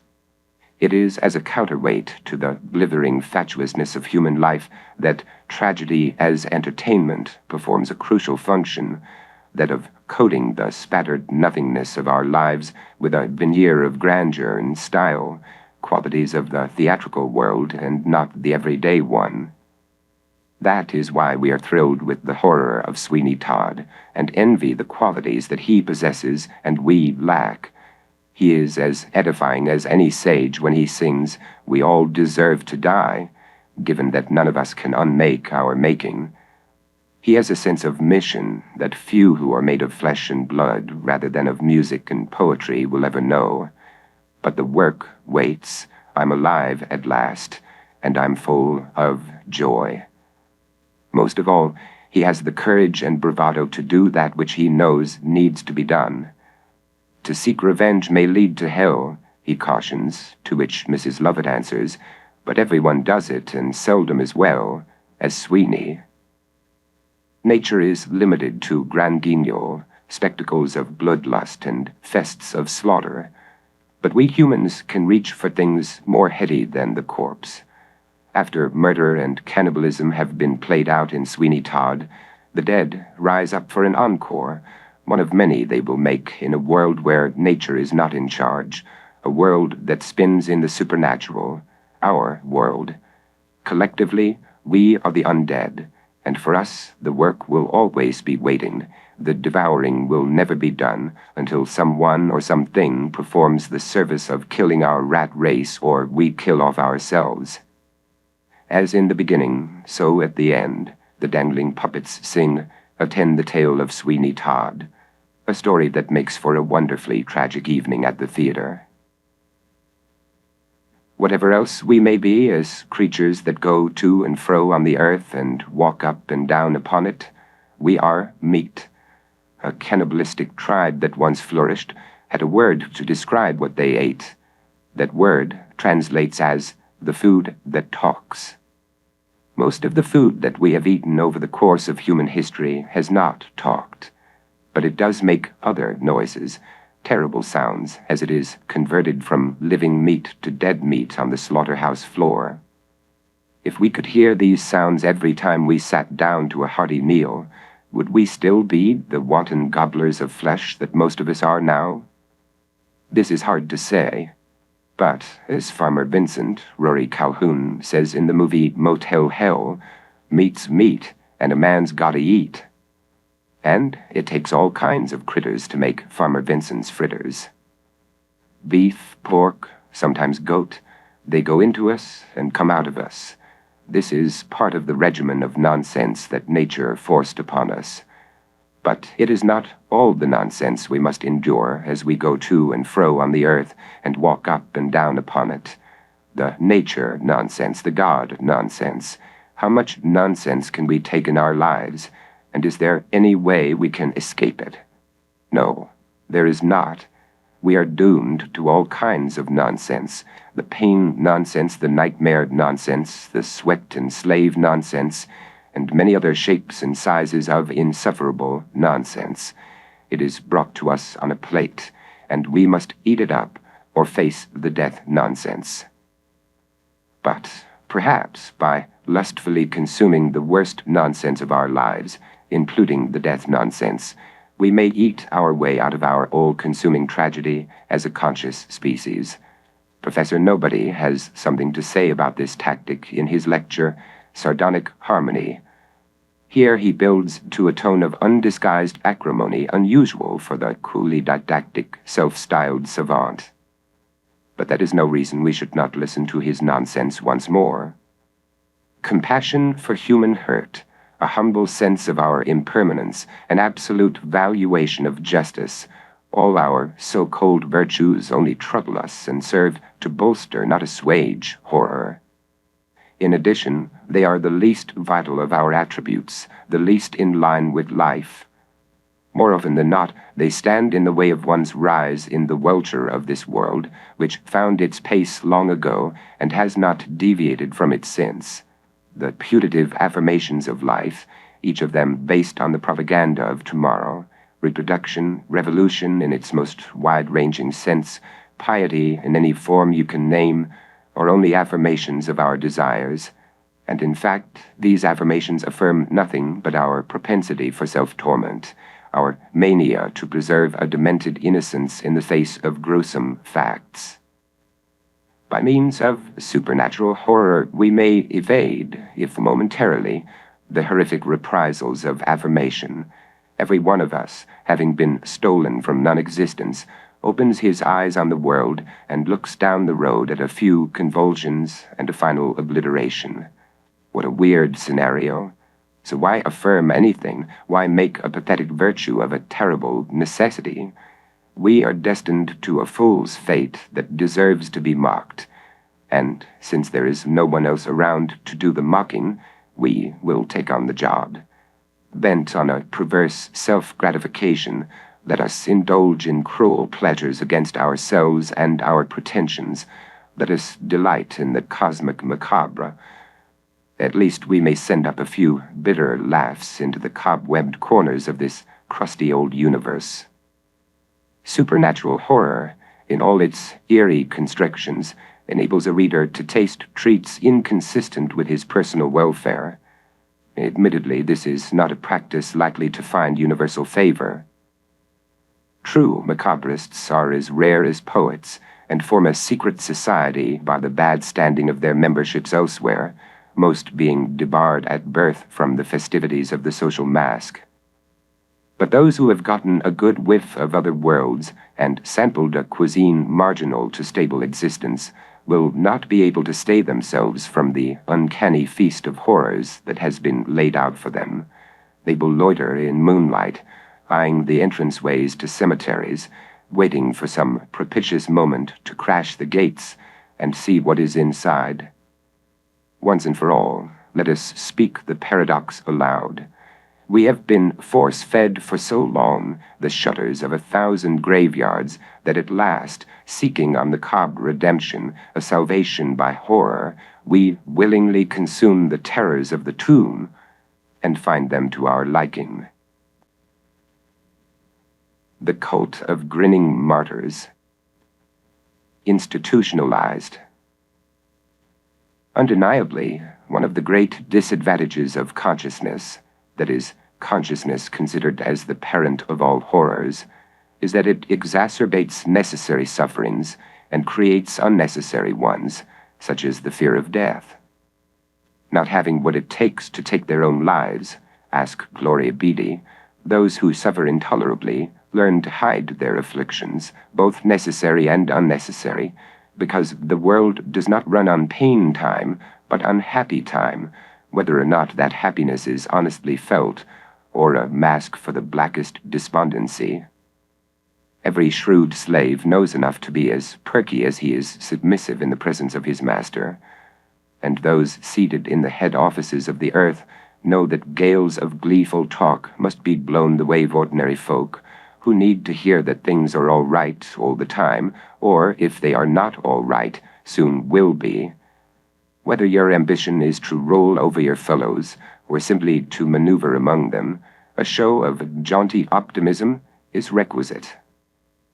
In a section of The World as Will and Representation, where Schopenhauer argues that only pain is real while pleasure is an illusion, the philosopher writes, "I cannot here withhold the statement that optimism, where it is not merely the thoughtless talk of those who harbor nothing but words under their shallow foreheads, seems to me to be not merely an absurd, but also a really wicked way of thinking, a bitter mockery of the most unspeakable sufferings of mankind," Schopenhauer's emphasis. Those who do not wholly endorse Schopenhauer's opinion of optimism can still gain some understanding of what he is talking about when they behold a spittle-chinned demagogue bawling out homilies and falsehoods to a rapt audience. It is on such occasions that optimism reveals itself as so noisome that even those who customarily prefer an optimistic spell to be cast upon them may become queasy with a sense of the wickedness that turns the gears of the world machine. Wickedness, we know, is a categorical term proper to philosophical systems of morality, for those who care about such fabrications. Yet sometimes those who do not usually care a whit about such things are moved to bark out moral recriminations as the horribly clownish face of optimism brightens the sky, the better to peruse the bodies and minds being mangled below. Optimistically wicked or not, most people cannot afford to care, or to care too much, if they are living in the best or the worst of all possible worlds. They can care only about the one thing that, for anybody who likes to think of being alive as being all right, is worth caring about. And that one thing is this: feeling good, or as good as possible, no matter what feeling good might mean to a certain individual at a certain time. For instance, whenever asked in so many words, "Hey, what are you doing there?" you might say, "I'm hammering a nail," or "I'm searching for absolute truth." Yet all you're really saying is this: "I'm trying to feel as good as I can."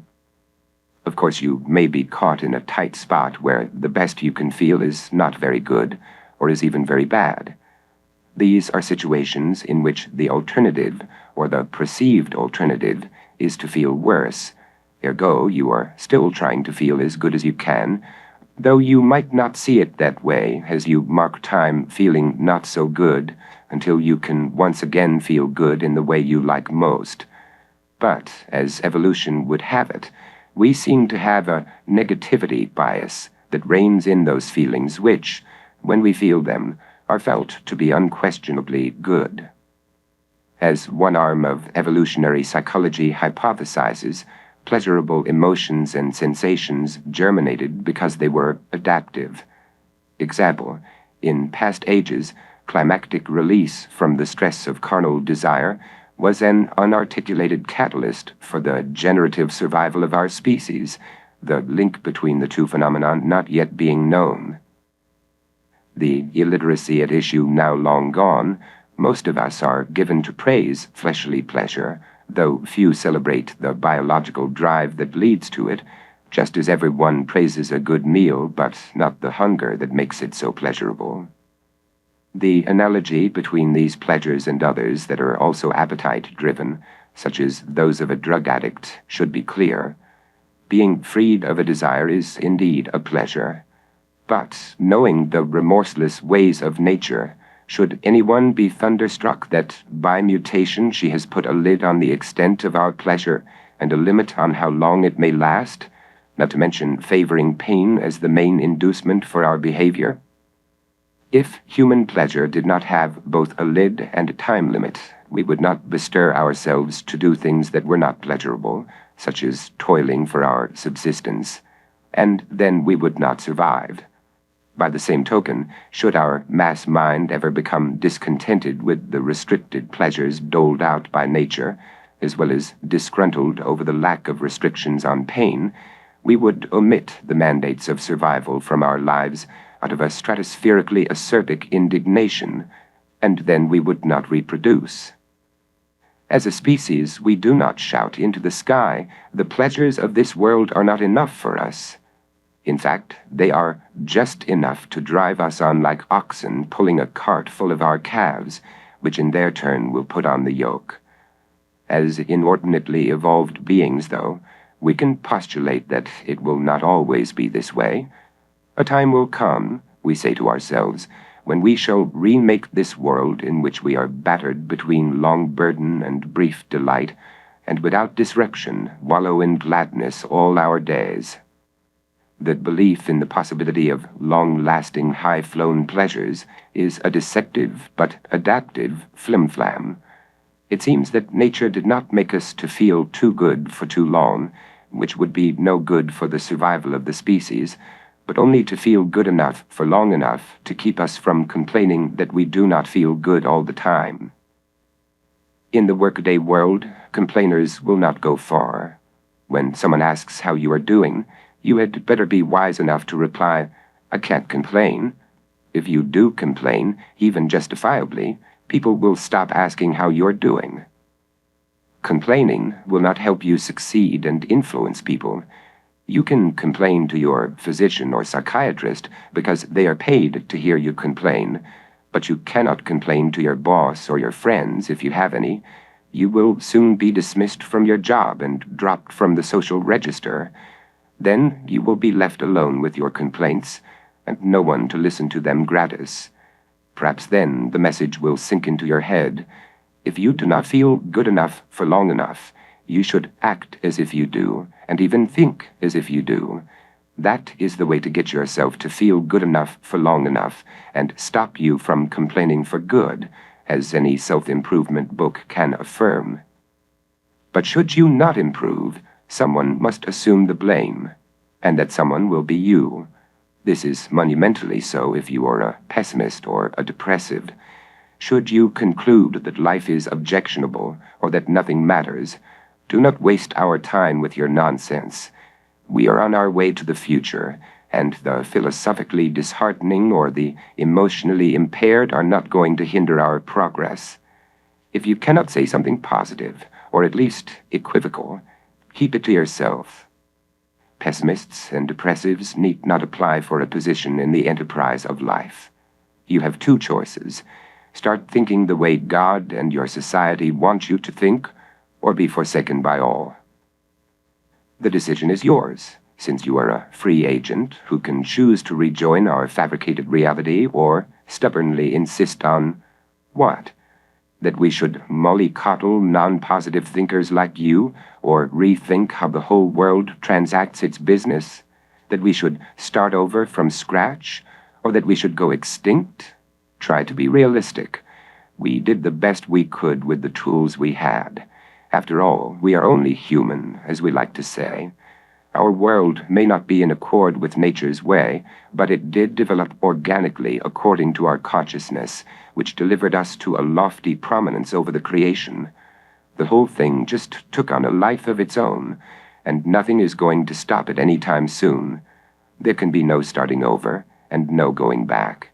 No major readjustments are up for a vote, and no melancholic head case is going to badmouth our catastrophe. The universe was created by the Creator, by damn.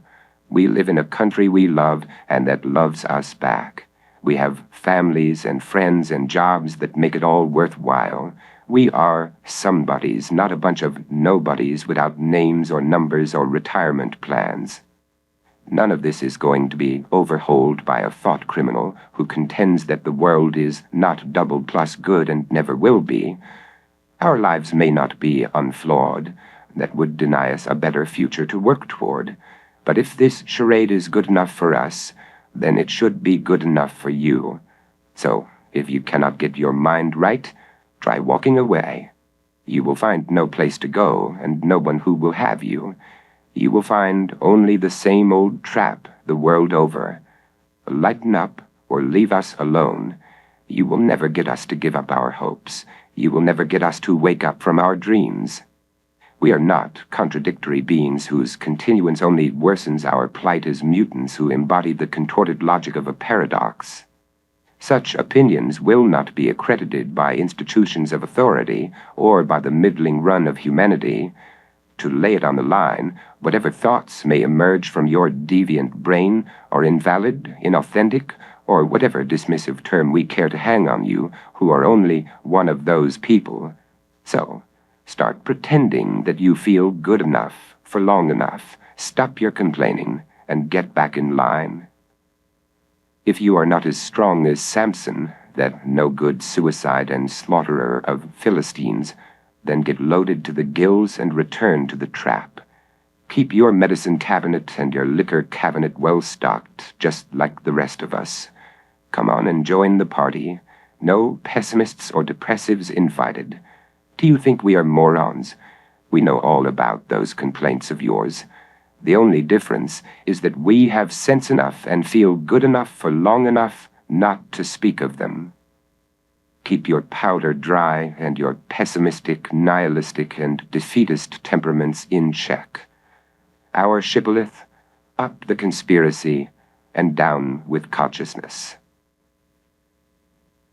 Disillusionment. Antagonistic to any somber ideations, humankind has trained itself to ingest ever-increasing disillusionments and metabolize them without any impairment to its system. By means of self-mastery through conscious autosuggestion, or by whatever means, the biblical Genesis and all other fables of origination have been unproblematically reduced to mythic precursors of the Big Bang Theory and the primordial soup. Pantheon after pantheon has been belittled into things people used to believe in, and supplications to the divine are murmured only inside the tents of faith healers or in the minds of the desperate. The only constraint on disillusionment is the following. It must creep along so sluggishly that almost none can mark its movement. Anyone caught trying to accelerate the progress of disillusionment will be reprimanded and told to sit in the corner, if only in free-world nations where the church and the state have lost the clout to kill or torture dissenters. A sign of progress, some would say. But sufferance of renegade minds should not lead us into premature self-congratulation. The rate at which our kind plods toward disillusionment is geologically slow, and humanity can be cocksure of its death by natural causes or an act of God before it travels very far toward that beatific day when, with one voice, it might exclaim, "Enough of this error of conscious life. It shall be passed down no longer to those innocents unborn."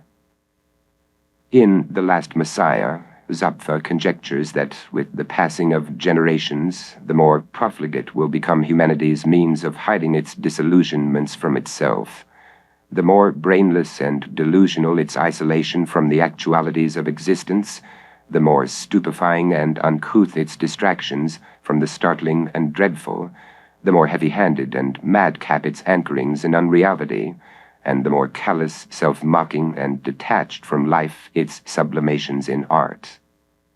These developments will not make us any more paradoxical in our being, but they could make all manifestations of our paradoxical nature less effective and more aberrant. Speaking in terms of his time and ours, Zapfa writes in The Last Messiah of our rising spiritual unemployment. The absence of naturally, biologically based spiritual activity shows up, for example, in the pervasive recourse to distraction, entertainment, sport, radio, the rhythm of the times. Terms for anchoring are not as favorable. All the inherited collective systems of anchorings are punctured by criticism and anxiety, disgust, confusion, despair leaking in through the rifts, corpses in the cargo. Communism and psychoanalysis, however incommensurable otherwise, both attempt, as communism also has a spiritual reflection, by novel means to vary the old escape anew, applying respectively violence and guile to make humans biologically fit by ensnaring their critical surplus of cognition. The idea in either case is uncannily logical. But again, it cannot yield a final solution.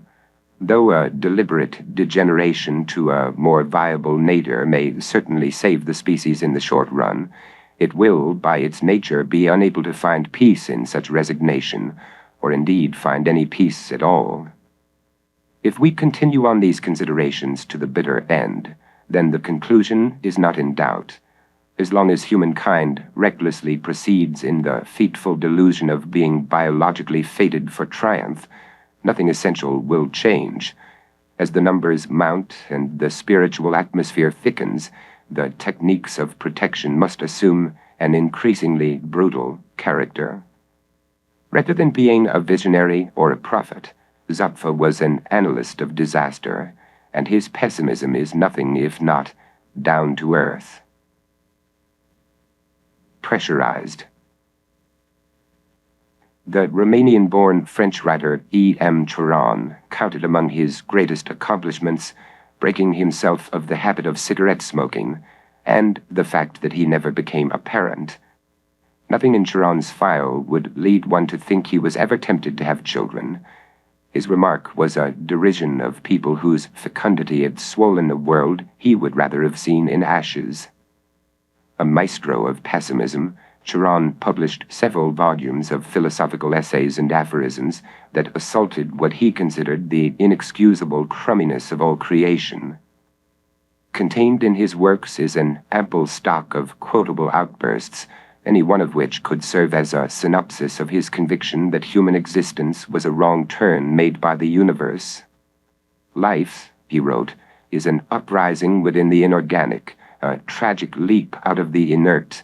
Life is matter animated, and it must be said, spoiled by pain. But that was just his opinion. Those who feel they have free will, meaning everyone, also feel they are free to have any opinion they want on any issue before them. They are like those believers in anything already mentioned who may have an opinion about whatever they believe to be true. As we know, the premier opinion that is held in all time and places is that there is some sure reason for the continuance of the human species. This opinion is so prevailing that it is usually assumed to be a fact and not an opinion. In Reason's Grief, an essay on tragedy and value, George W. Harris propounds this opinion most poignantly. While we might admit that the existence of human and animal suffering is itself a tragedy, it would be a greater tragedy still to end it all.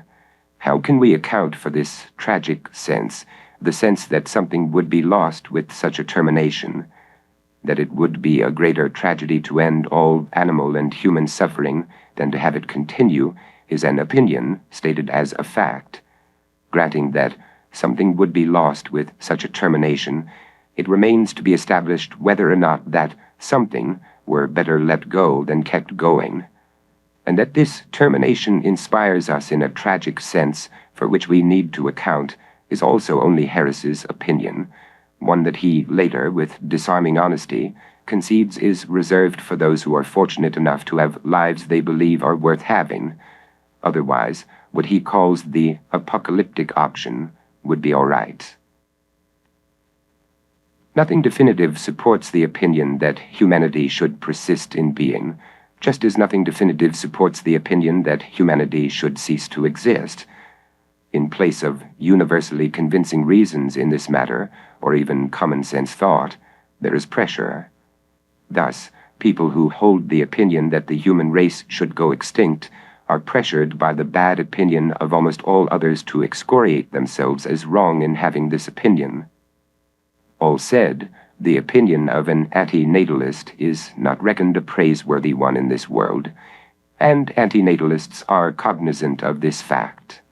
Dissimilarly, pro-natalists are not at all cognizant that their opinion that procreation is all right is not praiseworthy either. Opinion. There are no praiseworthy incentives to reproduce. For pro-natalists, children are only a means to an end, and none of those ends is praiseworthy. They are the ends of people who already exist, a condition that automatically makes them prejudiced in favor of existence. In his essay, Benevolent Artificial Anti-Natalism, Thomas Metzinger terms this baseless conviction existence bias. Yet even though these people think that being alive is all right, they are not at a loss to think of reasons why in some cases it would be better not to have been. They can only hope that their children will not be one of those cases, for their sake as well as for the sake of their offspring. To have a praiseworthy incentive for bearing a child, one would first have to prove that child's birth to be a good in itself, which no one can prove about anything, least of all about something that has no predictable outcome. You could argue, of course, that a child's birth is a good in itself, and you could go on arguing until the child ages to death or sickens to death or has a fatal vehicular misadventure. But you cannot prevail in an argument about any child's birth being a good in itself. You can only accept that someday the child who was born will come to an end that is an end in itself, which, as people sometimes say, may be for the best. In place of arguments pro or con, pressure is brought to bear on breeders in waiting to be of the opinion that there is indeed a plethora of praiseworthy incentives for making more of us. The pressure put upon them, biology notwithstanding, takes the guise of the good opinion of others who want them to think, and who themselves think, they are right in having the opinion that procreation is all right. Some may resist this pressure, but they will not be roundly praised for doing so, although they may receive a dispensation if the product of their union is likely to be defective. Among the least praiseworthy incentives to reproduce are parents' pipe dreams of posterity, that egoistic compulsion to send emissaries into the future who will certify that their makers once lived and still live on, if only in photographs and home movies. Vying for an even less praiseworthy incentive to reproduce is the sometimes irresistible prospect of taking pride in one's children as consumer goods, trinkets or tie clips, personal accessories that may be shown off around town. But primary among the pressures to propagate is this: to become formally integrated into a society, one must offer it a blood sacrifice. As David Benatar has alleged in Better Never to Have Been, all procreators have blood-red hands, morally and ethically speaking. Naturally, the average set of parents is able to conceive of less reprehensible, but still not praiseworthy incentives for reproduction. Among these are the urgency to beat the biological clock or abandon all hope for the legendary enjoyments of the parental role, the desire to solidify a spousal relationship, the wish to please one's own parents with grandchildren, the need of an insurance policy that one's offspring will probably feel obligated to pay off once their begetters are in their dotage, the quelling of a sense of guilt or selfishness for not having done their duty as human beings, and the squelching of that pathos which is associated with the childless. Such are some of the non-praiseworthy incentives of those who would fertilize the future, and they are all pressures of one kind or another. These pressures build up in people throughout their lifetimes and cry to be released, just as our bowels cry to be released to avoid the discomfort of a fecal buildup. And who, if they could help it, wants the discomfort of a fecal buildup? So, we make bowel movements to relieve this pressure. Similarly, quite a few people make gardens because they cannot withstand the pressure of not making a garden.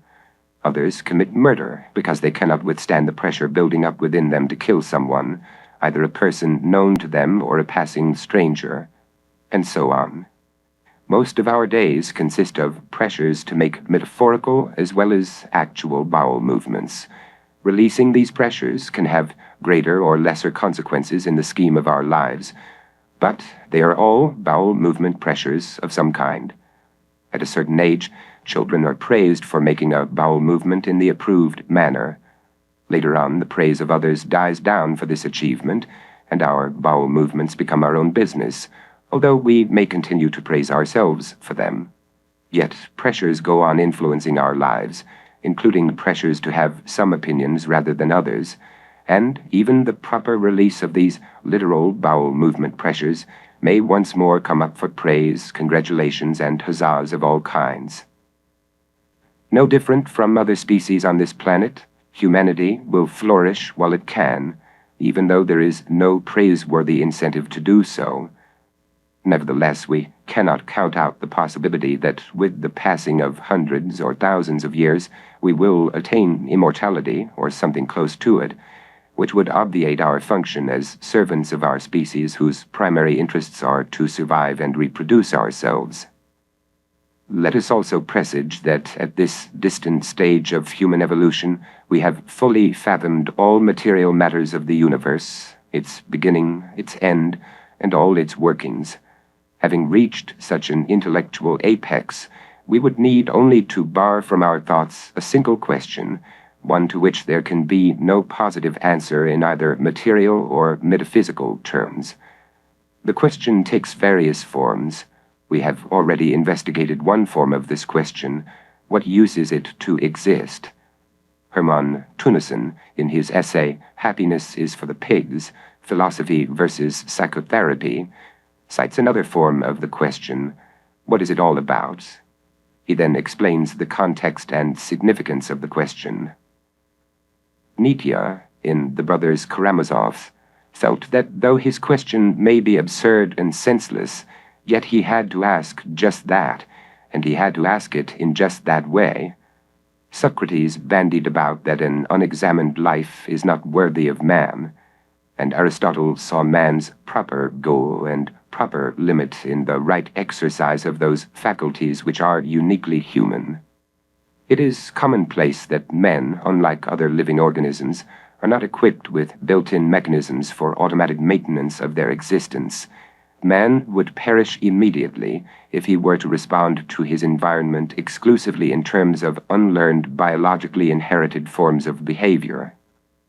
In order to survive, the human being must discover how various things around as well as in him operate.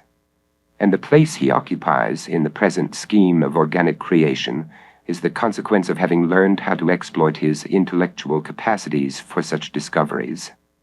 Hence, more human than any other human longing is the pursuance of a total view of man's function, or malfunction, in the universe, his possible place and importance in the widest conceivable cosmic scheme. In other words, it is the attempt to answer, or at least articulate whatever questions are entailed in the dying groan of ontological despair: What is it all about? This may well prove biologically harmful or even fatal to man. Intellectual honesty and man's high spiritual demands for order and meaning may drive man to the deepest antipathy to life and necessitate, as one existentialist chooses to express it, a no to this wild, banal, grotesque, and loathsome carnival in the world's graveyard. The quote at the end of this excerpt from Tennyson's essay is taken from Zapf's On the Tragic. While Tennyson believes that intellectual honesty must lead to ontological despair, ultimately his preference is for living the heroic life of a clear-eyed desperado of pessimism, after the existential stylings of Miguel de Unamuno, Albert Camus, William Brashear, Joshua Foa-Dienstad, and others, rather than wallowing in the self-deceptive happiness of a human pig. In principle, there does seem to be a moral divide between the way of the desperado and that of the pig. Practically, there is none. Both are spoiling for survival in a malignantly useless world. And survival is for the pigs. Ask Professor Nobody about reasoning the state of our lives to the limit. Tilting again toward stratency, here is what he has to say on the subject in Pessimism and Supernatural Horror, Lecture 2. Dead bodies that walk in the night, living bodies suddenly possessed by new owners and deadly aspirations, bodies without sensible form, and a body of unnatural laws in accordance with which tortures and executions are meted out, some examples of the logic of supernatural horror. It is a logic founded on fear, a logic whose sole principle states existence equals nightmare. Unless life is a dream, nothing makes sense, for as a reality, it is a rank failure. A few more examples. A trusting soul catches the night in a bad mood and must pay a dreadful price. Another opens the wrong door, sees something he should not have, and suffers the consequences. Still another walks down an unfamiliar street and is lost forever. That we all deserve punishment by horror is as mystifying as it is undeniable. To be an accomplice, however involuntarily, in a reasonless non-reality is cause enough for the harshest sentencing. But we have been trained so well to accept the order of an unreal world that we do not rebel against it. How could we? Where pain and pleasure form a corrupt alliance against us, paradise and hell are merely different divisions in the same monstrous bureaucracy. And between these two poles exists everything we know or can ever know. It is not even possible to imagine a utopia, earthly or otherwise, that can stand up under the mildest criticism. But one must take into account the shocking fact that we live on a world that spins. After considering this truth, nothing should come as a surprise. Still, on rare occasions we do overcome hopelessness or velleity and make mutinous demands to live in a real world, one that is at least episodically ordered to our advantage. But perhaps it is only a demon of some kind that moves us to such idle insubordination, the more so to aggravate our condition in the unreal. After all, is it not wondrous that we are allowed to be both witnesses and victims of the sepulchral pomp of wasting tissue? And one thing we know is real: horror. It is so real, in fact, that we cannot be sure it could not exist without us. Yes, it needs our imaginations and our consciousness, but it does not ask or require our consent to use them. Indeed, horror operates with complete autonomy. Generating ontological havoc, it is a mephitic foam upon which our lives merely float. And ultimately we must face up to it. Horror is more real than we are. Autopsy on a Puppet. An Anatomy of the Supernatural. Atmosphere. Billions of years had to pass following the formation of the Earth before its atmosphere became atmospheric. This transition could only have occurred with the debut of consciousness, parent of all horrors and the matrix of atmosphere. With our bodies bogged down in the ordure of this world, our new faculty instigated the genesis of other worlds, invisible ontologies that infiltrated appearances. Now we could feel the presence of things beyond the reach of our physical senses. The circumference of our fears dilated with further expansions of consciousness. Under the cover of atmosphere, there seemed to be another side to the realm of being we knew, or thought we knew. Seeing shadows in the moonlight and hearing leaves rustling in the wind, our ancestors impregnated these sights and sounds with imaginings and apprehensions. Atmosphere had finally arrived, both foreshadowing horror and taking its substance from horror. Without this alliance, the first horror stories could not have been told. As the horror story matured and branched out, so did the qualities of its atmosphere, most of all among the great names of this literary genre. For these writers, the atmosphere of their works is as unique as a signature or a fingerprint. It is the index of an identifiable consciousness that has been brewed from an amalgam of sensations, memories, emotions, and everything else that makes individuals what they are and predetermines what they will express as artists. Thus Lovecraft, in a 1935 letter to Catherine L. Moore, wrote these remarks on the weird story. It must, if it is to be authentic art, form primarily the crystallization or symbolization of a definite human mood, not the attempted delineation of events, since the events involved are of course largely fictitious and impossible. These events should figure secondarily, atmosphere being first. All real art must somehow be connected with truth, and in the case of weird art, the emphasis must fall upon the one factor representing truth, certainly not the events, but the mood of intense and fruitless human aspiration typified by the pretended overturning of cosmic laws and the pretended transcending of possible human experience. The works in which Lovecraft most successfully put his theoretics of atmosphere into practice are paradigms of weird or supernatural horror fiction. Yet he wrote himself off as a failure in his pursuit to get on paper what he had in his head, and strove to the end of his life to do what no other horror writer had done before him, nor will ever do, lay bare his consciousness in an artifact. By the stress he placed on atmosphere, Lovecraft showed the way to an analysis of this element in horror literature, and, by extension, to an evaluation of the genre as a whole. While his personal use for atmosphere was to facilitate a sense of cosmic laws being overturned and human experience being transcended, he also defined the general purpose of atmosphere in horror stories, to give consistency, mood, to an imagined world in which we can at least pretend to escape from our mere humanity and enter into spaces where the human has no place and dies to itself either weeping or screaming or in awe at the horror of existence. Here lies the paradox of consuming horror as an escapist venture.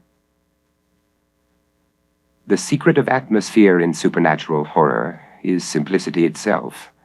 Already spoken of in the first paragraph of this chapter, it is here repeated and made categorical. Atmosphere is created by anything that suggests an ominous state of affairs beyond what our senses perceive and our minds can fully comprehend. It is the signature motif that Schopenhauer made discernible in Pessimism, that behind the scenes of life there is something pernicious that makes a nightmare of our world. This something, this ominous state of affairs beyond what our senses perceive and our minds can comprehend, has previously been discussed in connection with Blackwood's The Willows. In this story, Blackwood was careful not to dissipate with explanatory details the atmosphere he created. Lovecraft admired this work for its evocation of nameless presences that remain nameless and yet are powerfully felt. This is not a role that Lovecraft himself often followed, as is particularly evident in his later stories, in such works as The Dunwich Horror and At the Mountains of Madness. Lovecraft details, analyzes, and, unlike Blackwood in The Willows, names the monstrosities at the center of these narratives. Nevertheless, there are always unparalleled images and ideas in Lovecraft's fiction that stay with the reader and instill a feeling of unknown horrors surpassing those that have been made known. From the perspective of atmosphere, horror fiction may be dated only as far back as the novels of Anne Radcliffe, which contain enough visionary mood to make up for their bodice ripper plots. Radcliffe's genius resided in turning a rage in the late 18th century for the picturesque in natural topographies into one that emphasized sublime dread as an aesthetic. Her works are known for the descriptions they contain of landscapes featuring mountains of intimidating height, valleys vast and deep, and moody twilights. Here quoted is such a view as witnessed by Emily Saulbert, the heroine of Radcliffe's most popular novel, The Mysteries of Udolpho. In this scene, Montoni, the story's malefactor, is delivering Emily and her aunt to his home. Please bear with yet a few more long excerpts, ones from a long novel in which Radcliffe at length and often entertained her readers with sublimely thrilling carriage rides. Towards the close of day, the road wound into a deep valley. Mountains, whose shaggy steeps appeared to be inaccessible, almost surrounded it. To the east, a vista opened that exhibited the Apennines in their darkest horrors, and the long perspective of retiring summits rising over each other, their ridges clothed with pines, exhibited a stronger image of grandeur than any that Emily had yet seen. The sun had just sunk below the top of the mountains she was descending, whose long shadow stretched athwart the valley, but his sloping rays, shooting through an opening of the cliffs, touched with a yellow gleam the summits of the forest that hung upon the opposite steeps, and streamed in full splendor upon the towers and battlements of a castle that spread its extensive ramparts along the brow of a precipice above. The splendor of these illumined objects was heightened by the contrasted shade which involved the valley below. "There," said Montoni, speaking for the first time in several hours, "is Udolpho." Emily's initial sighting of Udolpho elicits the same kind of tingling sensation she feels for nature's mixed effects of minatory gigantism and soul-striking splendor. Emily gazed with melancholy awe upon the castle, which she understood to be Montoni's, for though it was now lighted up by the setting sun, the Gothic greatness of its features and its mouldering walls of dark gray stone rendered it a gloomy and sublime object. As she did, the light died away on its walls, leaving a melancholy purple tint, which spread deeper and deeper as the thin vapor crept up the mountain, while the battlements above were still tipped with splendor. From these, too, the rays soon faded, and the whole edifice was invested with the solemn duskiness of evening. Silent, lonely, and sublime, it seemed to stand the sovereign of the scene, and to frown defiance on all who dared to invade its solitary reign. As the twilight deepened, its features became more awful in obscurity, and Emily continued to gaze till its clustering towers were alone seen, rising over the tops of the woods, beneath whose thick shade the carriages soon after began to ascend. The extent and darkness of these tall woods awakened terrific images in her mind, and she almost expected to see banditti start up from under the trees. At length the carriages emerged upon a healthy rock, and soon after reached the castle gates, where the deep tone of the portal bell, which was struck upon to give notice of their arrival, increased the fearful emotions that had assailed Emily. While they waited till the servant within should come to open the gates, she anxiously surveyed the edifice, but the gloom that overspread it allowed her to distinguish little more than a part of its outline, with the massy walls of the ramparts, and to know that it was vast, ancient, and dreary. From the parts she saw, she judged of the heavy strength and extent of the whole. The gateway before her, leading into the courts, was of gigantic size, and was defended by 2 round towers, crowned by overhanging turrets, embattled where, instead of banners, now waved long grass and wild plants that had taken root among the mouldering stones, and which seemed to sigh as the breeze rolled past over the desolation around them. The towers were united by a curtain, pierced and embattled also, below which appeared the pointed arch of a huge portcullis, surmounting the gates. From these, the walls of the ramparts extended to other towers, overlooking the precipice, whose shattered outline, appearing on a gleam that lingered in the west, told of the ravages of war. Beyond these, all was lost in the obscurity of evening. The horrid vicissitudes of Emily's stay at Udolpho further extend the spirit-stirring and densely atmospheric world in which she is immersed. To move along the plots of her essentially romantic narratives, Radcliffe entrapped her heroines in castles so great and gloomy that their dungeons seem to have dungeons, and their towers appear to the imagination to sprout supplementary towers into infinity. Within such gargantuan settings, Radcliffe's young women are terrorized by men of a wicked nature. They are also terrorized by simulacra of the supernatural that are later exposed as being natural in origin. Then they are rescued by their beloveds and, presumably, live gladsome lives unmarred by their traumatic experiences. Some readers and critics disapprove of Radcliffe's ex post facto rationalizing of what seemed at the time to have been depictions of bona fide supernatural events, which for them dispels much of the frightful atmosphere she worked so diligently to create. The protest is that if she did not explain her way back to nature, her protagonists would have had to look into the face of a metaphysical horror that challenges one's concept of reality, rather than the lesser horror of having to marry a man of bad character. It must seem a paradox, then, that Radcliffe is credited here as the parent of supernatural atmosphere, when there are no supernatural happenings in her narratives. The resolution to this paradox is discussed in the section Supernaturalism later in this chapter. For now, let us listen to what Lovecraft had to say about Radcliffe as an author who set new and higher standards in the domain of macabre and fear-inspiring atmosphere, despite a provoking custom of destroying her own phantoms at the last through labored mechanical explanations.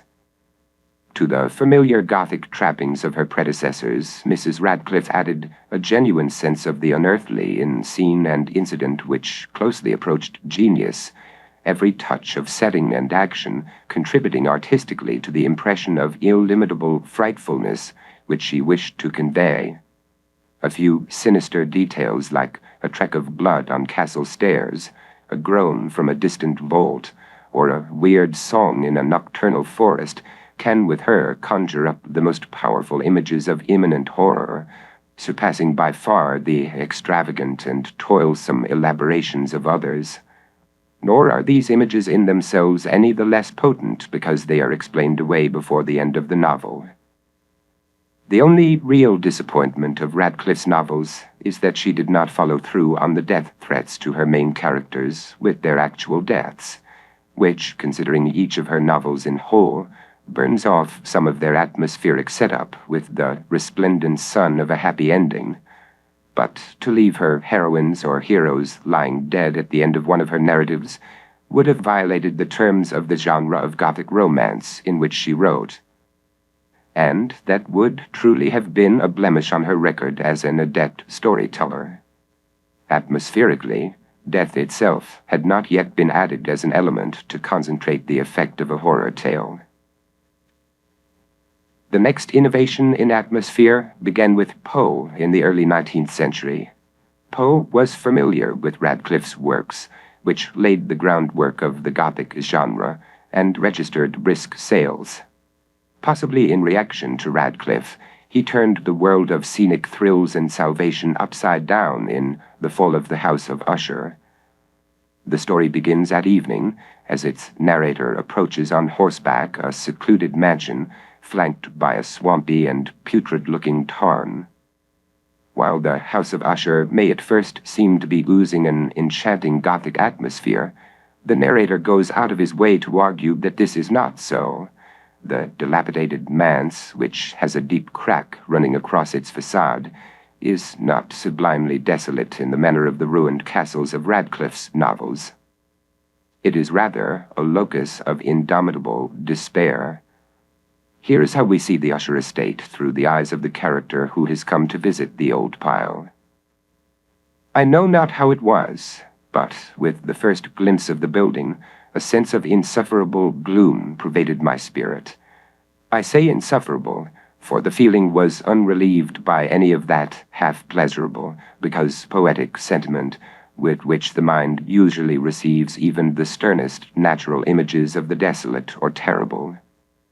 I looked upon the scene before me, upon the mere house and the simple landscape features of the domain, upon the bleak walls, upon the vacant eye-like windows, upon a few rank sedges, and upon a few white trunks of decayed trees, with an utter depression of soul which I can compare to no earthly sensation more properly than to the after-dream of the reveler upon opium, the bitter lapse into everyday life, the hideous dropping off of the veil.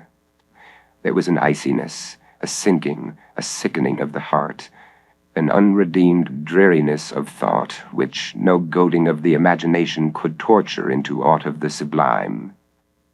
What was it? I paused to think. What was it that so unnerved me in the contemplation of the House of Usher? It was a mystery all insoluble, nor could I grapple with the shadowy fancies that crowded upon me as I pondered. I was forced to fall back upon the unsatisfactory conclusion that while beyond doubt there are combinations of very simple natural objects which have the power of thus affecting us, still the analysis of this power lies among considerations beyond our depth.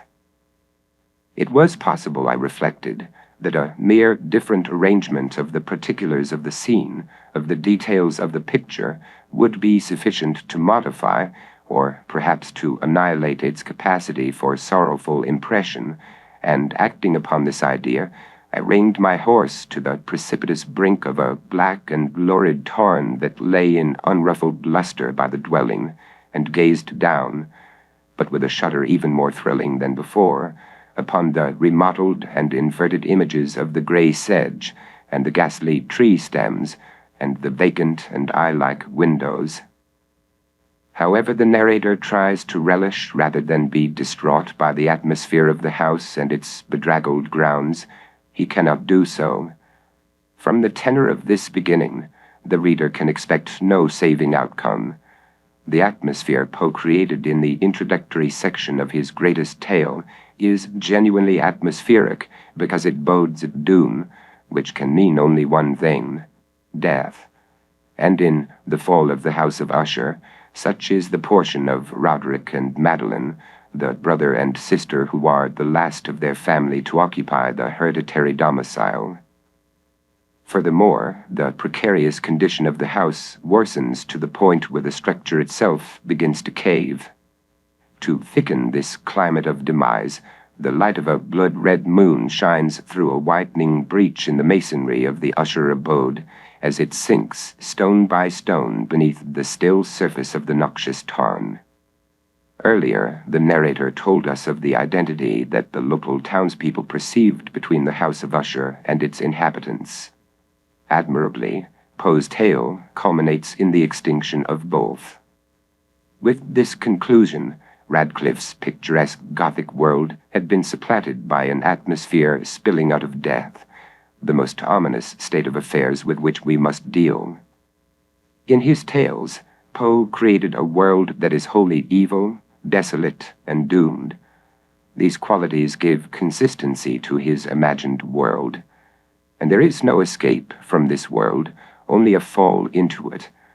Poe's enclosure of the reader in an environment without an exit distinguishes his works from those of earlier writers like Radcliffe. His characters do not take us from place to place looking at the scenery. They are inside a world that has no outside, no well-mapped places from which one can come, and none to which one can go. The reader of Poe never has the sense that anything exists outside the frame of his narratives. What they suggest is that the only thing beyond what our senses can perceive and our mind can fully comprehend is blackness, nothing. It is the same in those most atmospheric of experiences we all know, dreams. When you dream, you do not feel that anything exists which is not in your immediate surroundings. You cannot be anywhere in a dream except the place you are already in. Besides the psychological entrapment of dreams, there is also their fundamental strangeness, and Poe was expert at insinuating this phenomenon into his stories. Reading The Fall of the House of Usher is like having a lucid dream. We know that everything we see is unreal, yet there is paradoxically a heightened reality to it all. To awaken from such a dream is to lose your freedom from yourself and return to an onerous embodiment where consciousness is a tragedy and you cannot soar unscathed within an atmosphere of death. You can only die. It was almost a century after the 1839 publication of The Fall of the House of Usher that Lovecraft took a giant step in the art of atmospherics with his Call of Cthulhu. Well known as they may be to readers of horror fiction, the story's introductory sentences require transcription here. The most merciful thing in the world, I think, is the inability of the human mind to correlate all its contents. We live on a placid island of ignorance in the midst of black seas of infinity, and it was not meant that we should voyage far. The sciences, each straining in its own direction, have hitherto harmed us little, but some day the piecing together of dissociated knowledge will open up such terrifying vistas of reality and of our frightful position therein that we shall either go mad from the revelation or flee from the deadly light into the peace and safety of a new dark age. From Lovecraft's overture to this tale, the reader may surmise that, besides the death of a character or two, the human race itself may go under by voyaging too far on the black seas of infinity.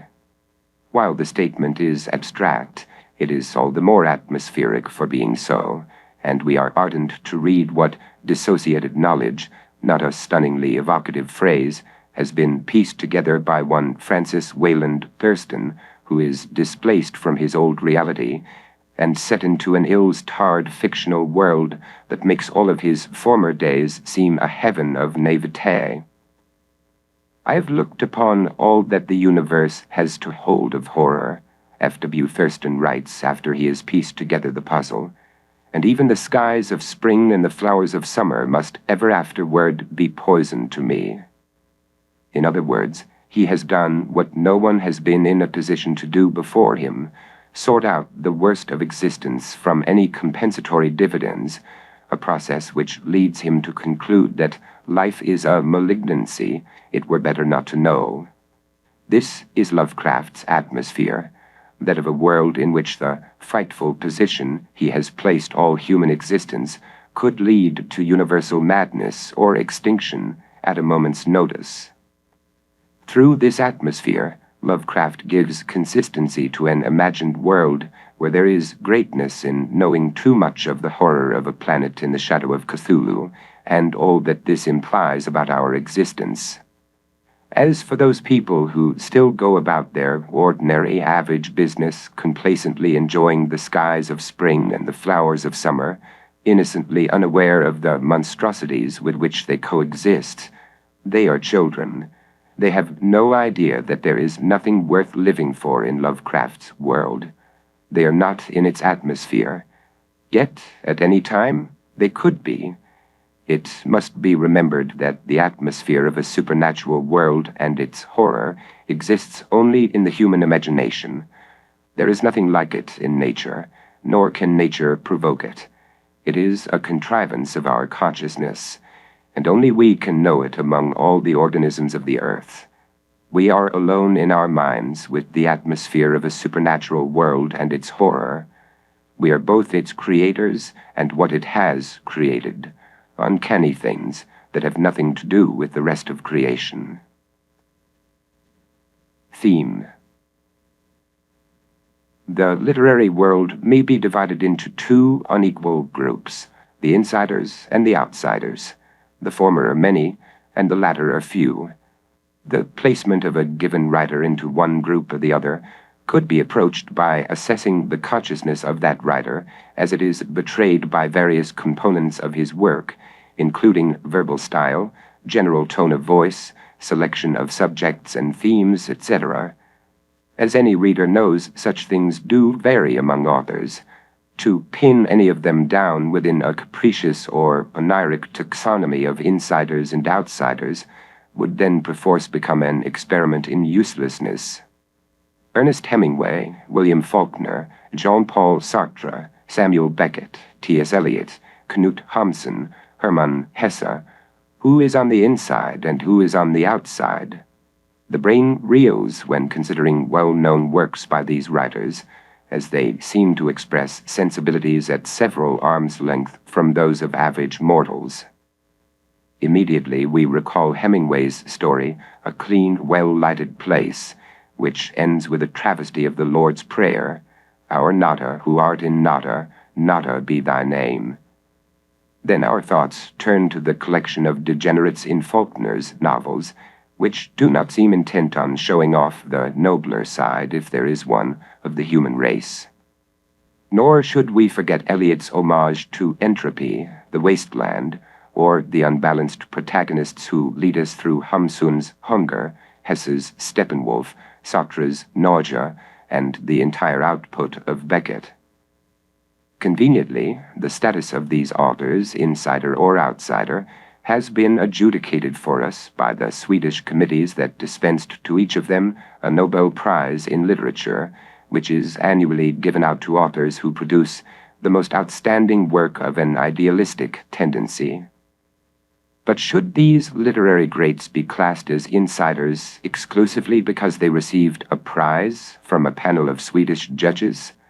Some would say yes, but not entirely because of the Nobel. Some would say no, despite the Nobel.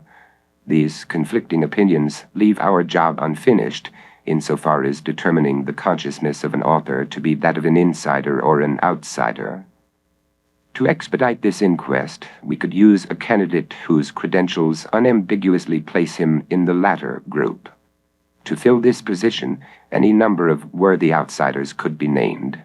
One of them is Roland Topor, whose short horror novel, The Tenant, is a document that expresses the consciousness of an unimpeachable outsider. To discern with a modest confidence what places a writer on the inside or the outside, The Tenant will be compared with another short novel that shares its theme, One, No One, and 100,000, by the Nobel Prize-winning Luigi Pirandello. In itself, theme is no giveaway of an author's consciousness. What counts is how that theme is resolved. Pirandello's resolution parades the symptoms of an idealistic tendency, while Topor's takes the anti-idealistic position. The theme of One, No One, and 100,000 is explicitly that of the self as a falsehood born of our systems of perception and cognition. In contrast to the dogma of the many, as Pirandello's narrator and leading character Vitangelo Moscarda comes to appreciate, the self is an insubstantial construct invented to lend coherence and meaning to an existence that is actually chaotic and meaningless.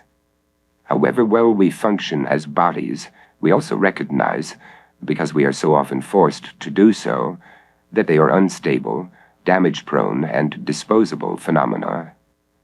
Simultaneously, we believe, until a malignant brain lesion or some life-rending event causes us to question this belief, that our selves are more sturdy, enduring, and real than the deteriorating tissue in which they are encased. In One, No One, and 100,000, Moscarda is made aware of his misperception of his self, and, by extension, of the entire world of forms in which the self functions, by a misperception he has made about his body. Early in the story, he believes his nose to be evenly structured on its right and left sides. Then, his wife tells him that his nose is not symmetrical, but is lower on the left side than on the right. Being an incurably pensive individual, Moscarda is troubled by his wife's remark. Being an intellectually honest individual, he has to admit it is true. That he misperceived this single feature of his appearance leads Moscarda to investigate what other delusions he has been entertaining about his appearance throughout his life. He ascertains a constellation of them. After scrupulous self-examination of his physical person, he grants that he is not the man he thought he was. Now he believes he is an outsider to himself, a figment in his own eyes and in the eyes of others. Later, Moscarda is condemned to further revelations. I still believed this outsider was only one person, only one for everybody, as I thought I was only one for myself. But soon my horrible drama became more complicated. This occurs when he discovers the 100,000 Moscardas that I was, not only for the others, but also for myself, all with this one name of Moscarda, ugly to the point of cruelty, all inside this poor body of mine that was also one, and, alas, no one. Fortunately for Moscarda, and ruefully for the reader, at least the reader who is an outsider, he comes to accept the unreality of everything he had conceived himself to be, and becomes one with all that exists. He no longer thinks, but simply is. This is the only way I can live now, to be reborn, moment by moment, to prevent thought from working again inside me. The last paragraph of the novel is an exaltation of his new state of existence. The city is far away. There comes to me occasionally, upon the vesper calm, the sound of its bells. I, however, no longer hear those bells within me, but without, ringing for themselves and perhaps trembling with joy in their resounding cavities, in a beautiful blue sky filled with a warm sun, to the twittering of swallows, or swaying heavily to wind and cloud, so high in their aerial belfries. To think of death, to pray. It may be that there is one who yet has need of this, and it is to his need that the bells give voice. I no longer have any such need, for the reason that I am dying every instant, and being born anew and without memories, alive and whole, no longer in myself, but in everything outside. End of story. Things turn out all right for Moscarda. He is now an outsider who has been saved. In his loss of a self, he brings to mind U.G. Krishnamurti, John Wren Lewis, and Suzanne Siegel, those unwitting prodigies who recovered from shocks to their systems, following which the cognitive mechanisms which produce a fictive ego shut down. In these instances, the individual who loses himself is the beneficiary of a rapturous payoff. This is truly a good death, in which someone disappears as a purported self and is reborn as no one. He is content just to exist, and equally content not to exist. But does anyone really believe that Luigi Pirandello knew firsthand his protagonist's state of selfless beatitude? Or is it more likely that he just imagined this ending of a decidedly idealistic tendency?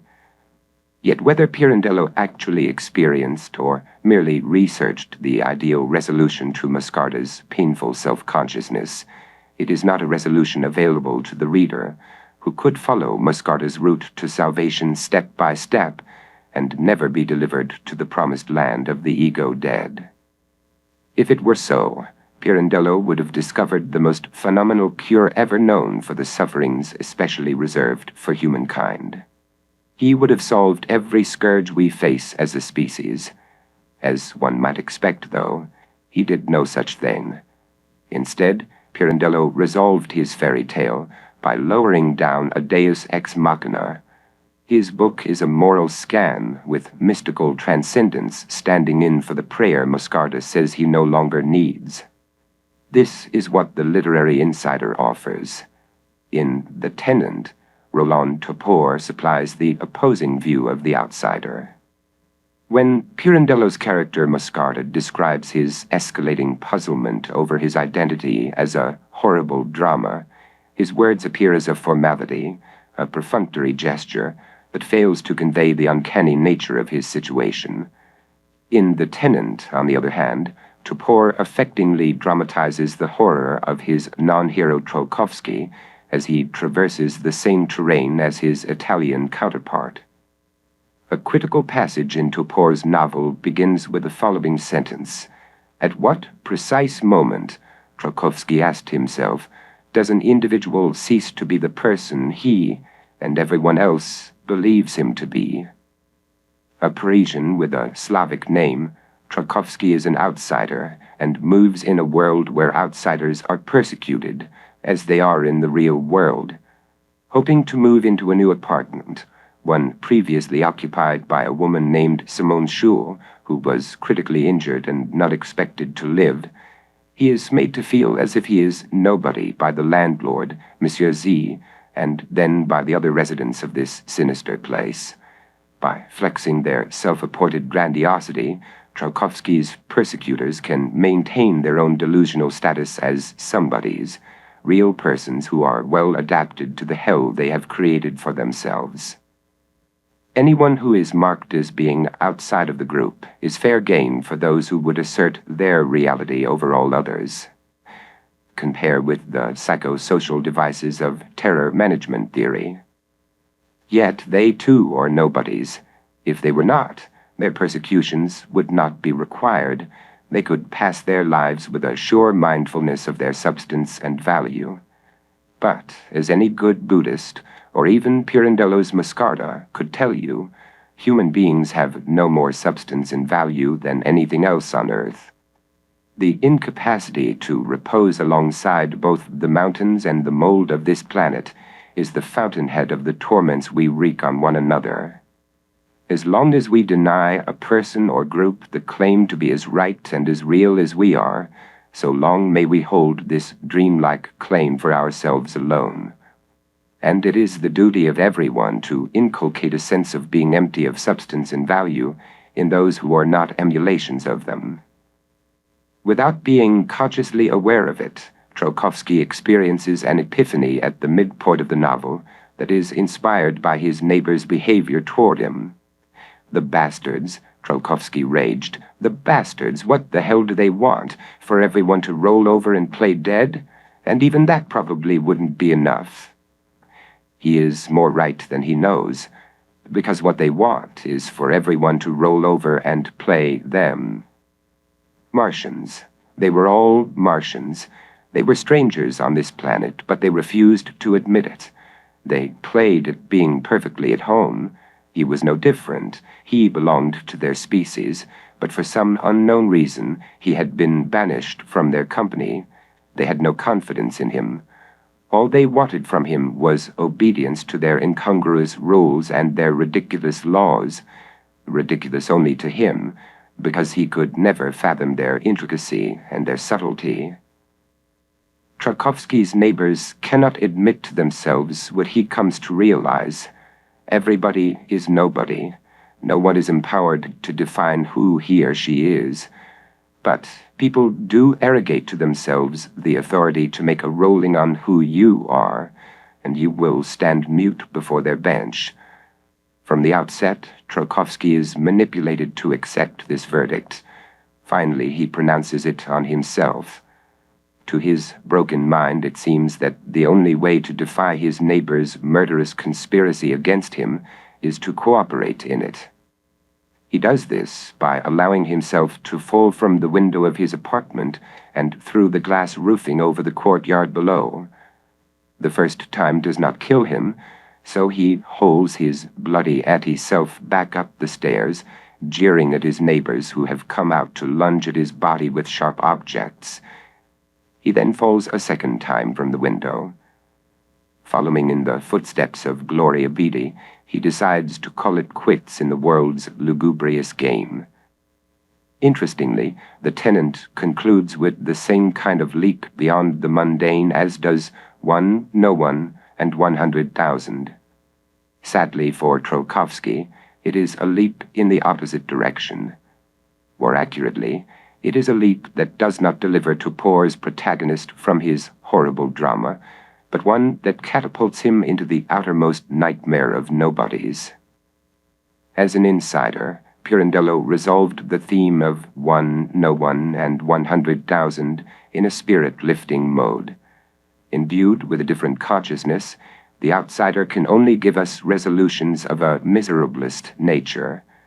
For the past few slivers of human history, those of us living in what is termed the free world have been allowed to hold disparate world views, but only on the condition that they affirm, directly or indirectly, the survival of the species. They must not be pessimistic, nihilistic, or in any respect skeptical about the livability of human life. Such perspectives might well be valued by outsiders, but insiders, who form the preponderant division of humankind, will not incorporate the outsider's stark attitudes and unhappy endings into their philosophies, ideologies, national policies, or fraternal bylaws. Both Pirandello and Topor dealt with the identical theme, the transformative dissolution of one's self-concept. The former writer ended his story with a portrait of a man who joyously transcends himself by becoming the no one in the novel's title. This resolution has already been deplored as a put-up job. An insider might say as much about the ending of Topor's novel, which implies a descent into nightmare that Trokovsky never saw coming.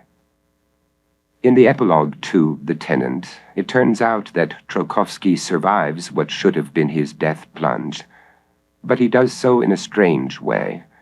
Regaining consciousness in a hospital bed, he sees he has a visitor, and now everything comes home to him. Anyone can tell where this is going. The hospital bed where he now reclines is the same one that, at the beginning of the story, he stood beside as he looked over the bandage-hidden body of his apartment's former tenant, whom he wanted to see for himself was not going to recover from her injuries and try to reclaim her old lodgings. She, too, had fallen from the window of that shabby residence.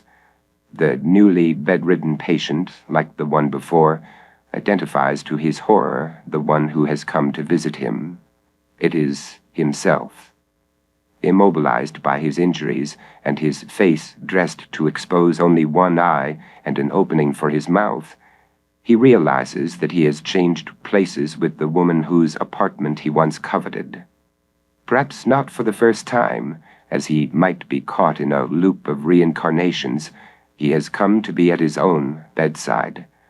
Realizing what has happened to him, the one in the bed, he already knows what is going to happen to the one standing over him, the one who is not him anymore, and yet is. Trokovsky has now solved his and Moscarda's riddle.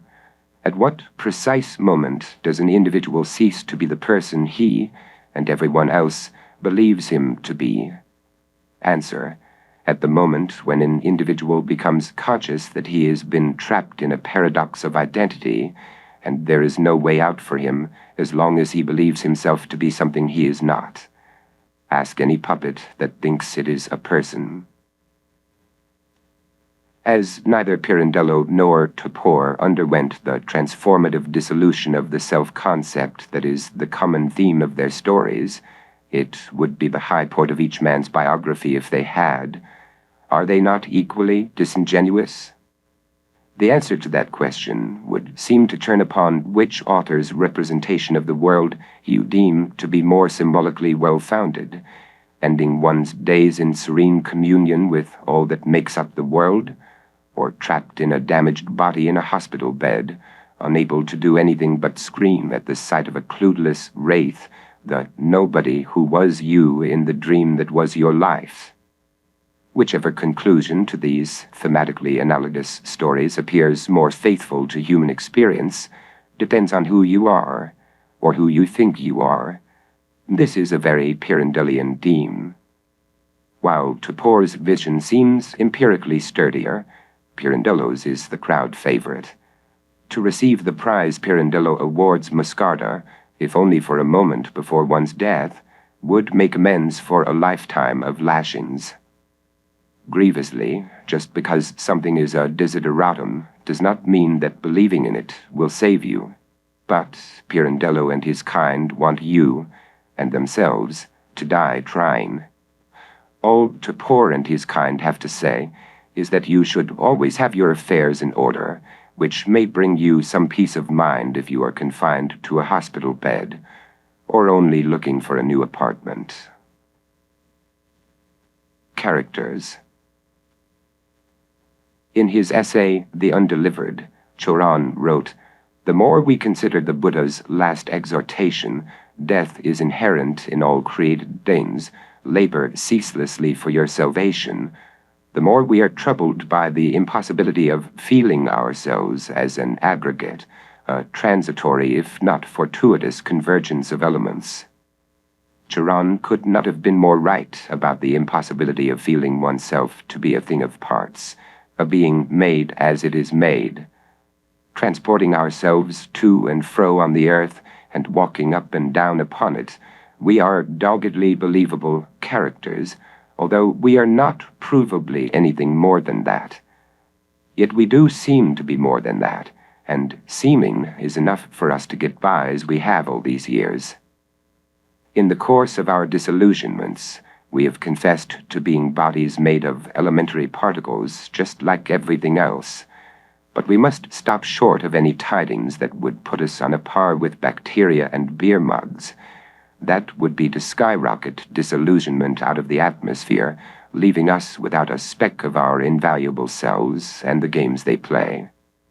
One game that most writers of horror fiction play with their characters is called Good versus Evil, and they play it as if it were the only game in town. Certainly it is the oldest game in town, the one we have relied on for much of our characterization from the time we first knew who we were, or thought we did. A few horror writers, though, play a different game, one in which, as Poe wrote, horror is the soul of the plot, rather than believable characters. The game of Good versus Evil is about horror in the world, and its players, its characters, are given a fighting chance. The other game is about the horror of the world, and none of its players has a chance, unless by pure chance. For example, compare two horror novels that presume the reality of supernatural possession, William Peter Blatty's The Exorcist and Lovecraft's The Case of Charles Dexter Ward. In the world of Blatty's Good versus Evil novel, certain believable characters are dressed for doom and others for survival. This is a formulaic element of nearly all popular horror novels. Two priests, Fathers Karras and Marin, give their lives to save Regan, a believable characterization of a young girl whose body, and perhaps her soul, the relationship between body and soul among Christian sects is not consistent, has been possessed by a demon or demons. The deaths of these priests are acceptable to readers as part of the story's formula, despite the fact that they are the sort of characters whom ordinary folk care about. Burke Dennings, the director of the movie in which Regan's actress mother Chris MacNeil stars, is murdered by the possessed Regan. He is not a terribly likable fellow, being a profane and belligerent drunk, so the function he serves is that of a character who can be killed off to advance the narrative in a shocking direction, since the reader does not care much about him, however believable he may be. This is very acceptable to readers, who are within their rights to expect at least one person to be slain over the course of a horror novel. Such is the way that the greater part of those who patronize works of fiction like to see writers handle their characters, believably. They also want a finale in which good wins out over evil, which assures them that the formula, being alive is all right, is the right formula. The Case of Charles Dexter Ward is in every way a negation of Blatty's Exorcist. In Lovecraft's novel, the universe cares nothing for human life, just as it is in the real world, and one does not care about the characters. They are only a perspective from which to view the horror of the plot. This is acceptable to very few readers. Good and evil are rubrics of an existential code long gone, just as they are in the real world. Again, this is acceptable to very few readers. And the idea of human beings as creatures with souls is not an issue in the case of Charles Dexter Ward, because it was not an issue for Lovecraft. Everyone, not only the hapless protagonist of the book, exists in a world that is a wall-to-wall nightmare. In Lovecraft's universe without a formula, everyone is killable, and some kill themselves just ahead of the worst things waiting for them. Life as we conceive it, let alone a configuration of atoms that goes by the name Charles Dexter Ward, occurs in a context of permanent jeopardy, which only remains to be discovered, and from which there is no salvation. Lovecraft does not want to take you on an emotional roller coaster ride, at the end of which he tells you to watch your step as your car comes to a stop and you settle back onto steady ground. He simply wants to say that we no longer have to stand back very far to see that the human race is what it always has been in this or any other world, irrelevant, which is as liberating to some as it is maddening to others, including Lovecraft's characters. Lovecraft's employment of supernatural possession as a storytelling device in the case of Charles Dexter Ward is so alien to Blatty's in The Exorcist that the two men might as well have been living in different centuries, or even different millennia. The narrative parameters of The Exorcist begin and end with the New Testament. Those of the case of Charles Dexter Ward could only have been conceived by a fiction writer of the modern era, a time when it had become safe not only to place humanity outside the center of the creation, but also to survey the universe itself as centerless, and our species is only a smudge of organic materials at the mercy of forces that know us not, just as we are in the real world. As for the special fate of the protagonist of Lovecraft's novel, his possession by his ancestor, Joseph Curwen, a master of occult arts, is only a means to much larger ends that have been eons in the making.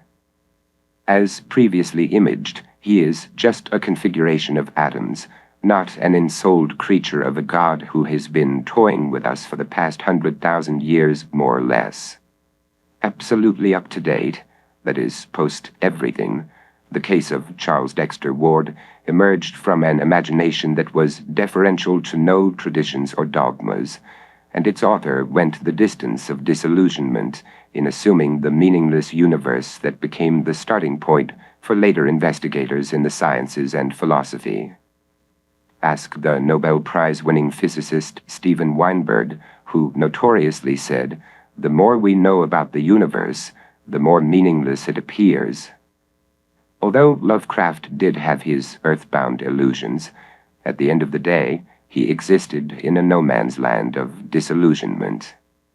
As a fiction writer, he will ever be a contemporary of each new generation of mortals, because there will always be many a character in the real world for whom human life is not acceptable. Uncharacters. In many horror stories, there is an assortment of figures that appear as walk-ons or extras, whose purpose is to lend their spooky presence to a narrative for atmosphere alone, while the real bogey is something else altogether. Puppets, dolls, and other caricatures of the human often make cameo appearances as shapes sagging in the corner of a child's bedroom or lolling on the shelves of a toy store. There are also dismembered limbs and decapitated heads of mannequins that have been relegated to spare parts strewn about an old warehouse where such things are stored or sent to die. As backdrops or bit players, Imitations of the human form have a symbolic value because they seem connected to another world, one that is all harm and disorder, the kind of place we sometimes fear is the model for our own home ground, which we must believe is passably sound and secure, or at least not an environment where we might mistake a counterfeit person for the real thing. But in fiction, as in life, mistakes are sometimes made.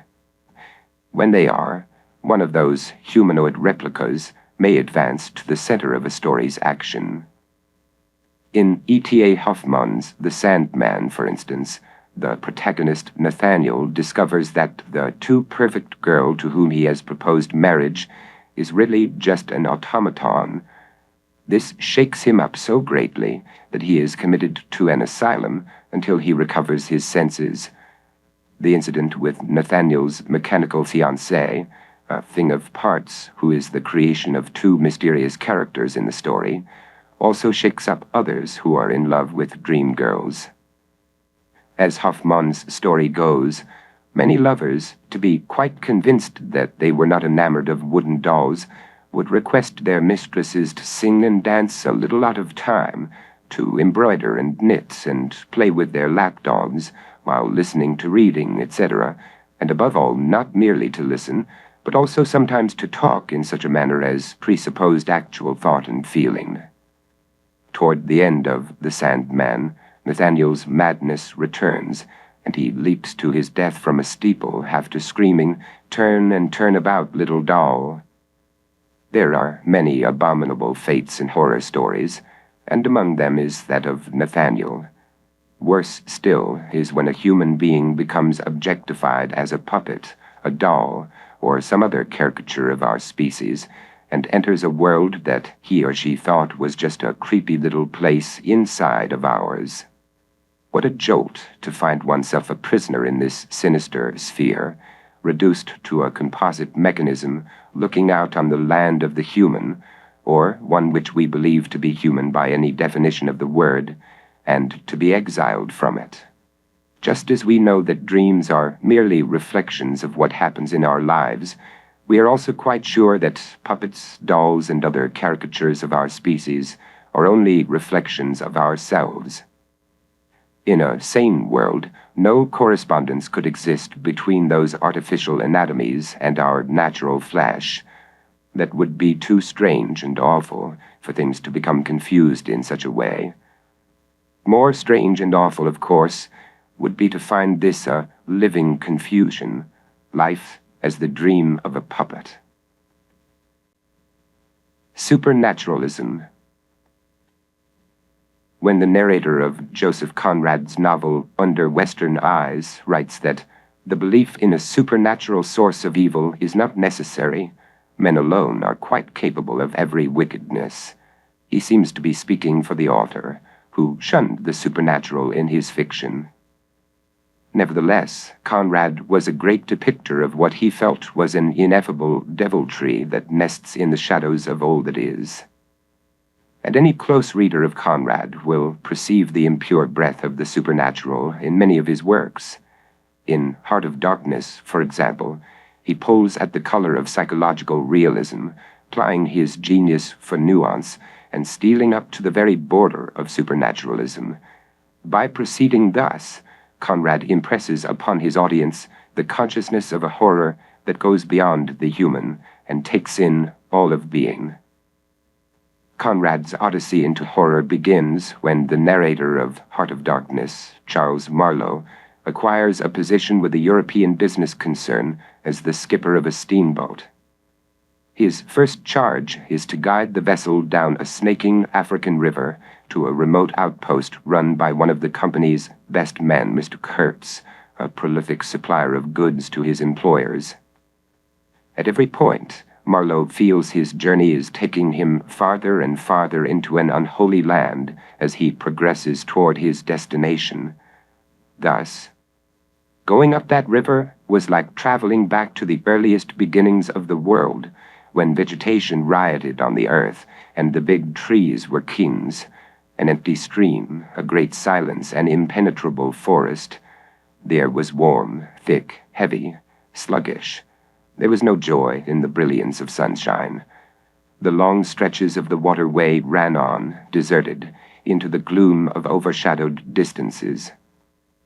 On silvery sandbanks, hippos and alligators sunned themselves side by side. The broadening waters flowed through a mob of wooded islands. You lost your way on that river as you would in a desert, and butted all day long against shoals, trying to find the channel, till you thought yourself bewitched and cut off forever from everything you had known once, somewhere, far away, in another existence, perhaps. There were moments when one's past came back to one, as it will sometimes when you have not a moment to spare to yourself, but it came in the shape of an unrestful and noisy dream, remembered with wonder amongst the overwhelming realities of this strange world of plants and water and silence. And this stillness of life did not in the least resemble a peace. It was the stillness of an implacable force brooding over an inscrutable intention. It looked at you with a vengeful aspect. I got used to it afterwards. I did not see it any more. I had no time. I had to keep guessing at the channel. I had to discern, mostly by inspiration, the signs of hidden banks. I watched for sunken stones. I was learning to clap my teeth smartly before my heart flew out, when I shaved by a fluke some infernal sly old snag that would have ripped the life out of the tin-pot steamboat and drowned all the pilgrims. I had to keep a lookout for the signs of dead wood we would cut up in the night for next day's steaming. When you have to attend to things of that sort, to the mere incidents of the surface, the reality, I tell you, fades. The inner truth is hidden, luckily. But I felt it all the same. I felt often its mysterious stillness watching me.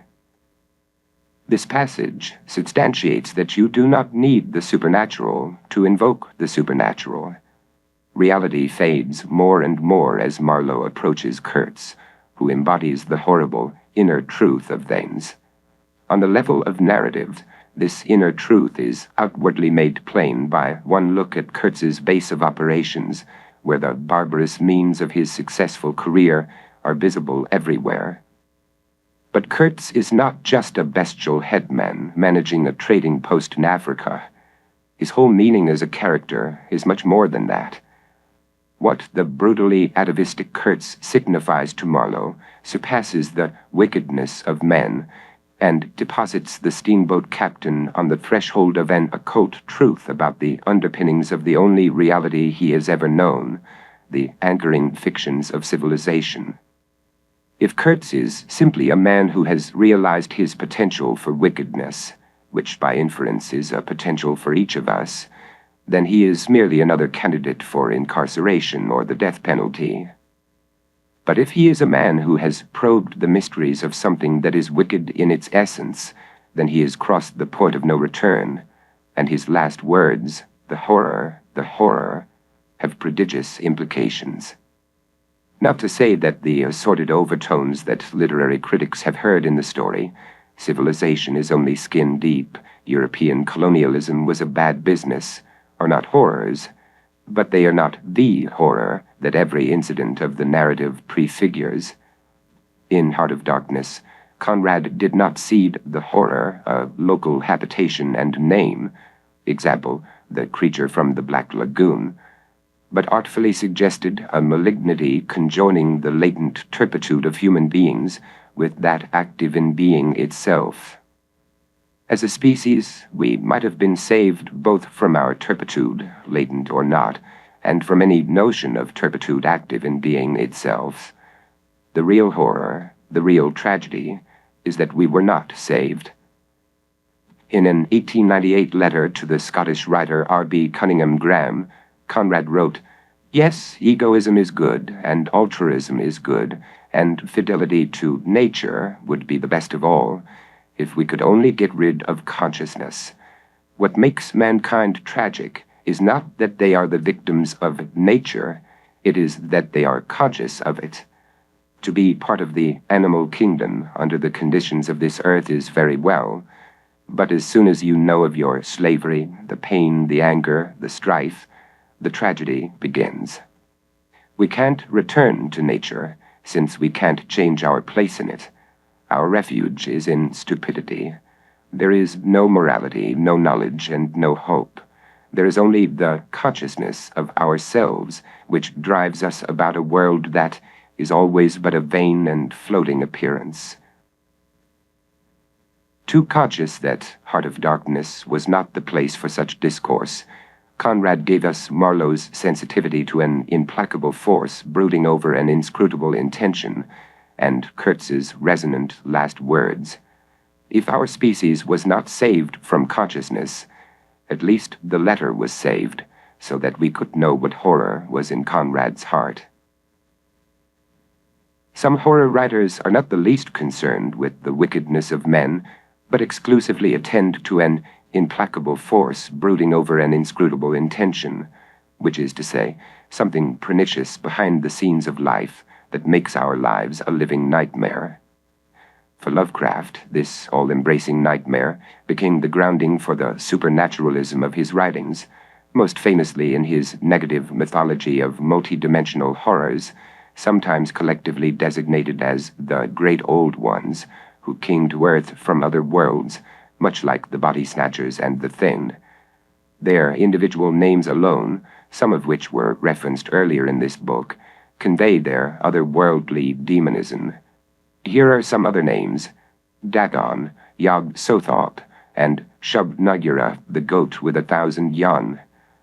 Lovecraft also wrote of unnamed beings that may be apprehended only by their sensory attributes, as with the eponymous entity in The Color Out of Space, or the unobserved source of the exquisitely low and infinitely distant musical note that sounds in the blackness above the Rue d'Orsay in the music of Erich Zahn. In composing the latter work, Lovecraft came up with a mottled supernatural horror tale, one in which a subjective mind and an objective monstrosity shade into each other, the one projecting itself outward, and the other reflecting back, so that together they formed the perfect couple, dancing to the uncanny music of being. The mind in the story is that of the nervously afflicted narrator. The monstrosity is the unnamed and unnameable nemesis of the nervously afflicted Zahn. With his viol playing, Zahn battles to keep at bay this thing that would destroy an already tumbled-down world as represented by the Rue d'Orsay, the street on which he lives and where he dies. In the music of Erich Zahn, Lovecraft offers no sanity or system of meaning. What he does offer are Zahn's weird notes, which correspond to powers of disorder that scoff at our fabricated world and show us the horror of our lives. Belief in the supernatural is only superstition. That said, a sense of the supernatural, as Conrad evinced in Heart of Darkness, must be admitted if one's inclination is to go to the limits of horror.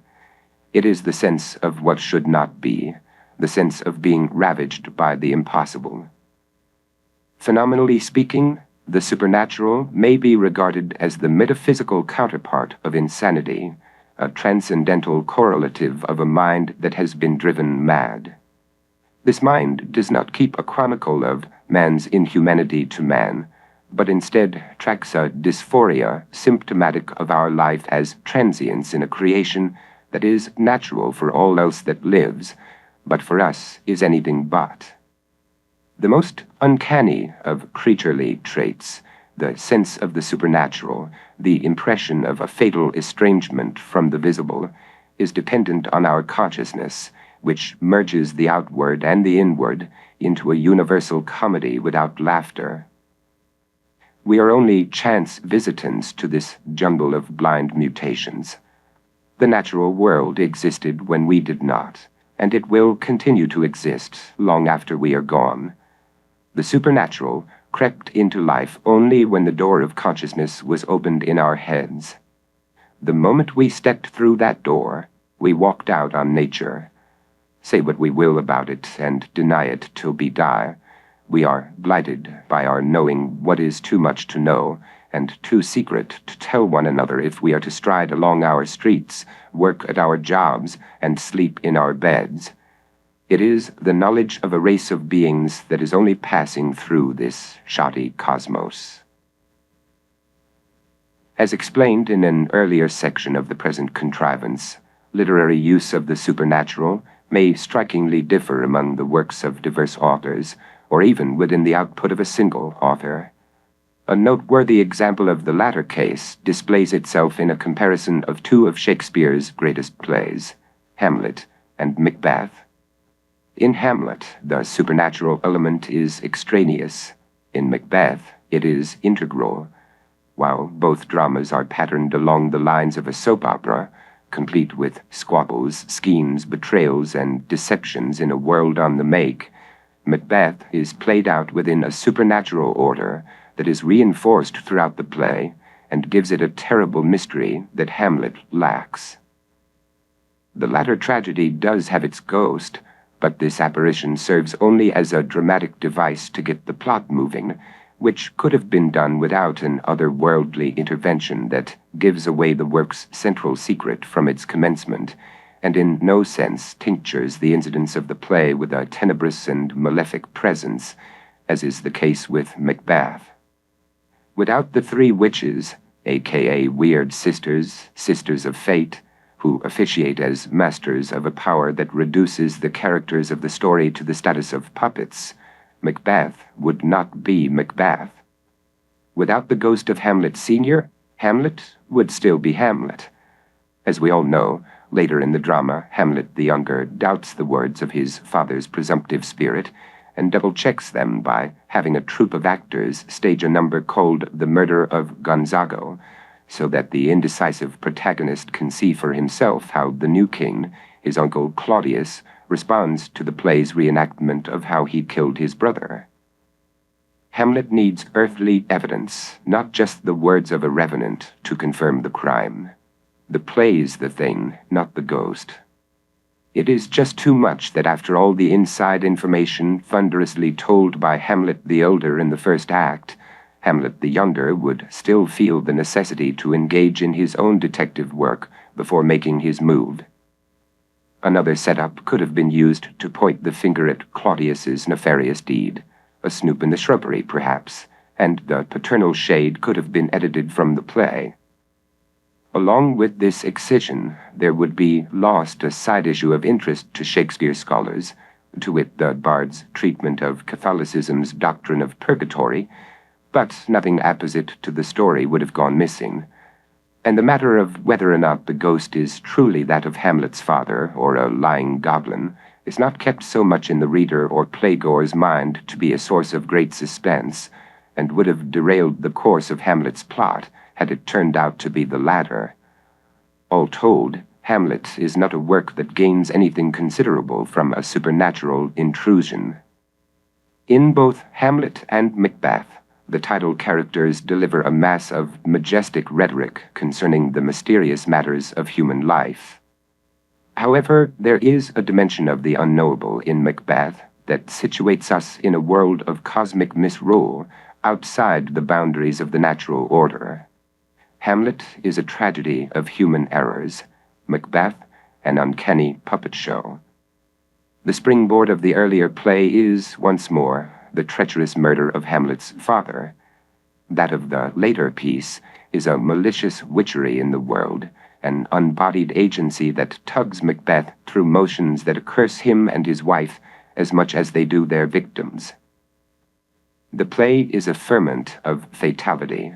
Every action is choreographed by a supernaturalism that deracinates its main characters from their natural drives to survive and reproduce, and leads Macbeth to the revelation, among others, that life's but a walking shadow, that death is the thing that makes us uncanny things that have nothing to do with the rest of creation.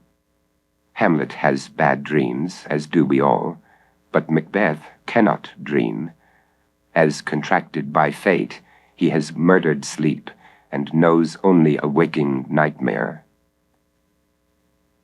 Plot.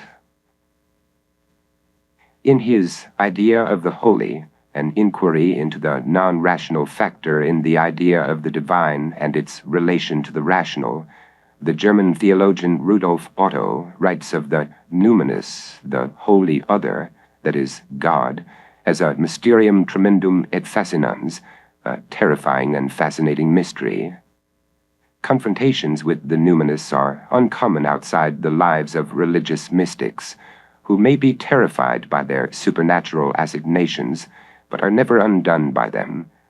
For these extremist believers, the supernatural is a terror of the divine, not a demonic horror, and it is the absolute reality. After conjuring up the holy other through prayer and meditation, cultists of the sacred feel themselves to be nothing in its presence, only a bit of crud stuck to the shoe of the numinous. Eventually, so says Otto, they make common cause with the numinous and are able to feel good about themselves. On Otto's say-so, these are encounters with the supernatural in its truest and most encompassing sense. Any others, including those evoked by supernatural horror stories, are primitive or perverted. What else could a theologian say? What other kind of supernatural story would he have to tell? While the idea of the holy has some electrifying moments when things are touch and go, the ending is all blessedness and no harm done. But this is not what readers expect when the supernatural is the featured element. They expect death, good or not so good, and will feel swindled if they do not get it. Because death is what really terrifies and fascinates them. In the midst of their lives, they are deep in death, and they know it. They do not know the numinous, which hangs back from life and welcomes very few into its circle. Why things should be this way is the real mystery.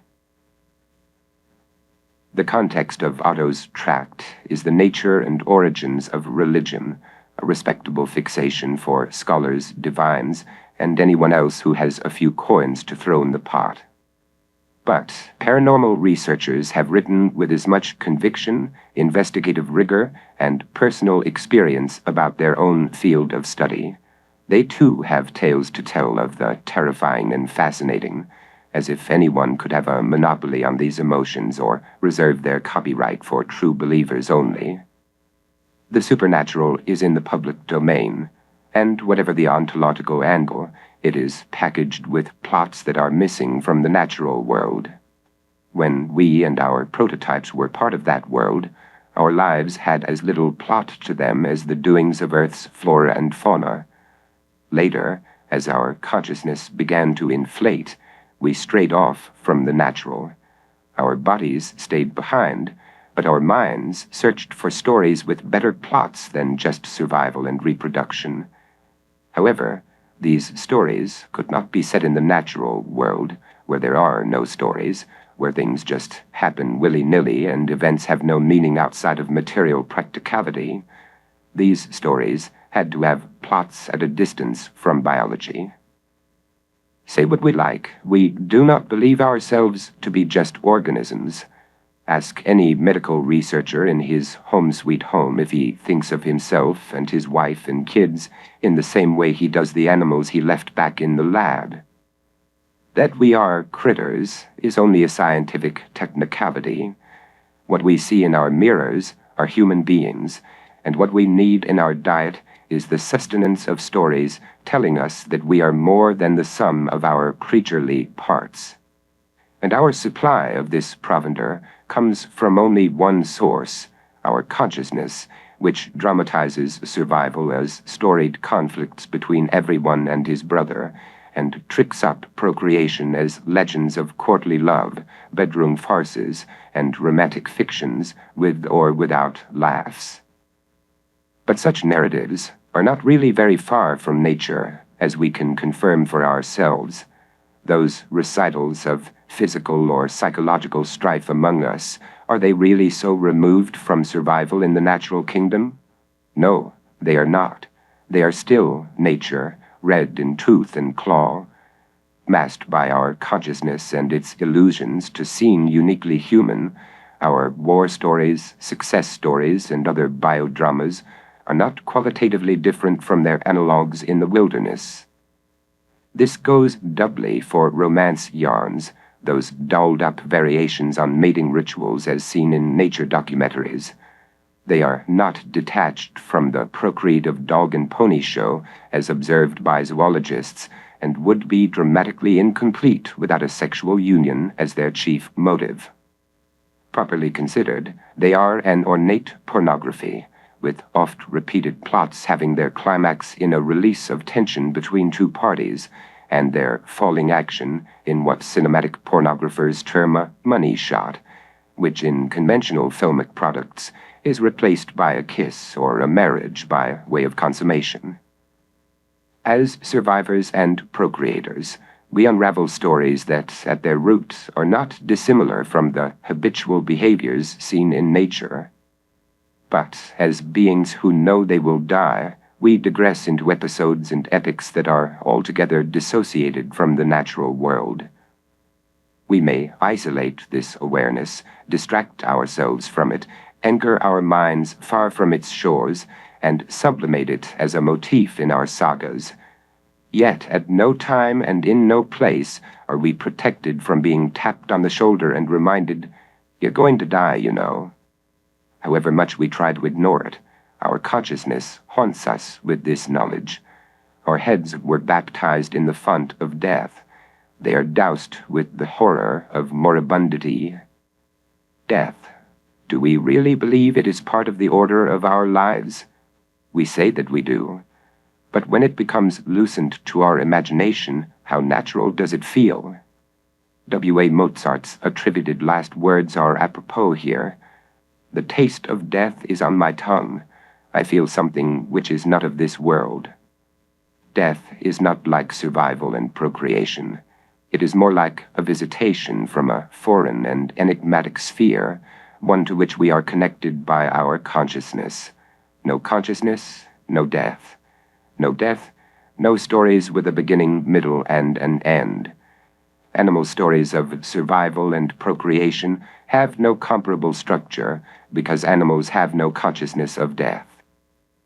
Obviously, not all fictional plots end in death, only those which follow a character's life until it can be followed no more. However, in the world of nonfiction, where we are making a go of it on our own, we know how far we will be followed. What we can never know is how and when the following will end. But suppose we did know how and when the ending would take place. What then? How could we go on? Who could live through a story whose ending he or she knew from page 1, not in a general sense, but as to the how and when of that ending, which may be a crucifixion and not an easeful cessation? Only because we do not know how or when our life stories will finish can we keep going. We remain in suspense about these details, making it possible for us to follow attentively the twists and turns of our personal plot.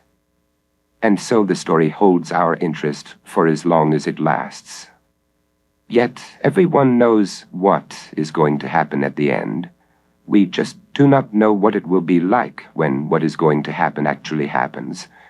One would think that would be enough to ruin the story, knowing what is going to happen, that no one is going to make it through.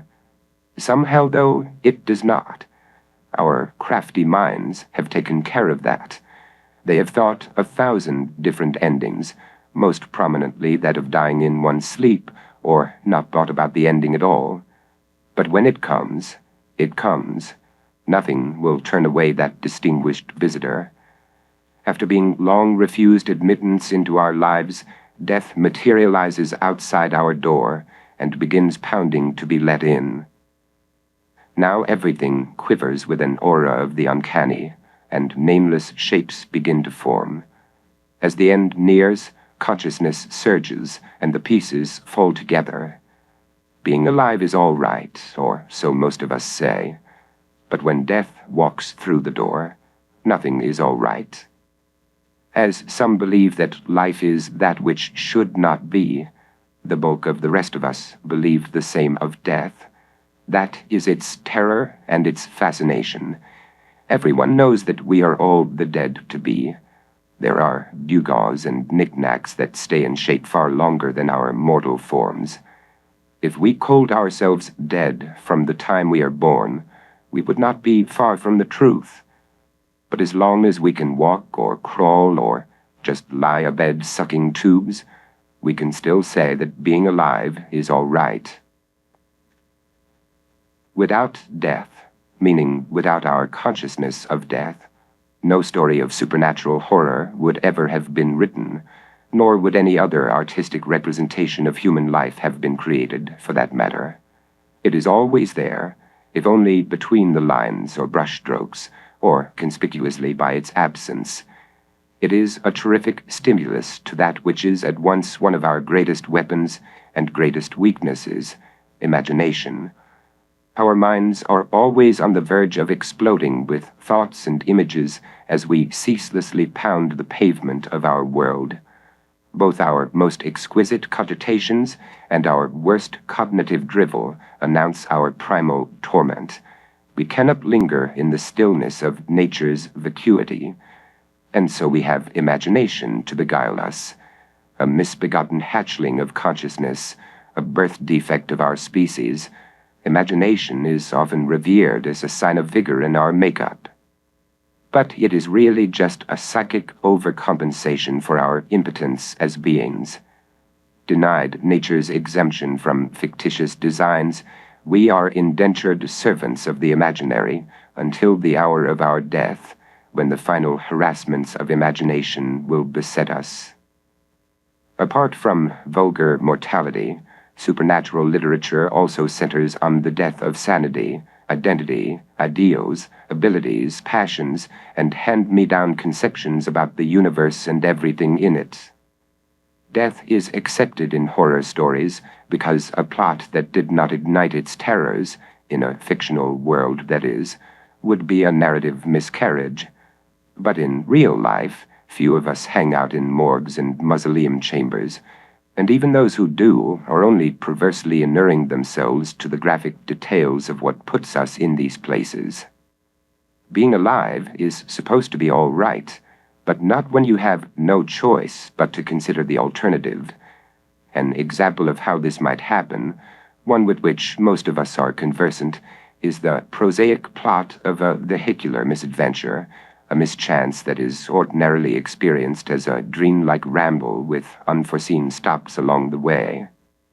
Imagine, you may be traveling on a slippery road when, without warning, your vehicle begins sliding across several lanes of oncoming traffic. You know that such things happen. They may even have happened to you on a prior occasion. You know that they happen to other people all the time. Nevertheless, this accident was not in your plans, which is why it is called an accident. In principle, it could be plotted as a cause and effect confluence of circumstances, although you would never be able to trace them to their originating source, not even if you went back to the beginning of time.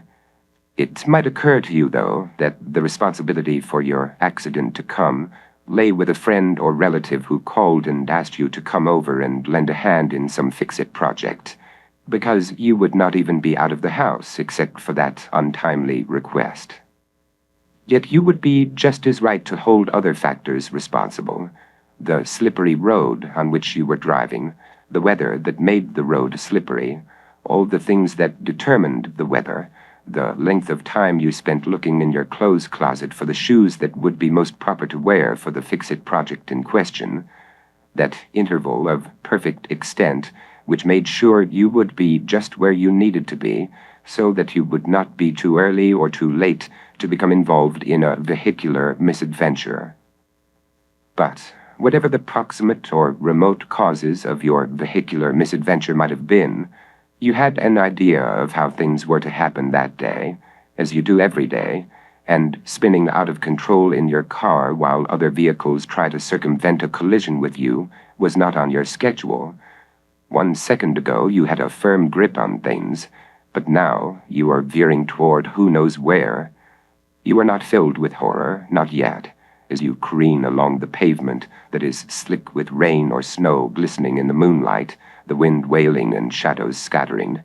At this point, everything is all strangeness. You have been taken to a different place from where you were just a moment before. Then it begins. This can't be happening, you think, if you can think at all, if you are anything more than a whirlwind of panic. In reality, though, anything can happen now. This is the whispering undercurrent that creeps into your thoughts. Nothing is safe and nothing is off limits. All of a sudden, something was set in motion that changed everything. Something descended upon you that had been circling above your life from the day you were born. And for the first time, you feel that which you have never felt before, the imminence of your own death. There is no possibility for self-deception now. The paradox that came with consciousness is done with.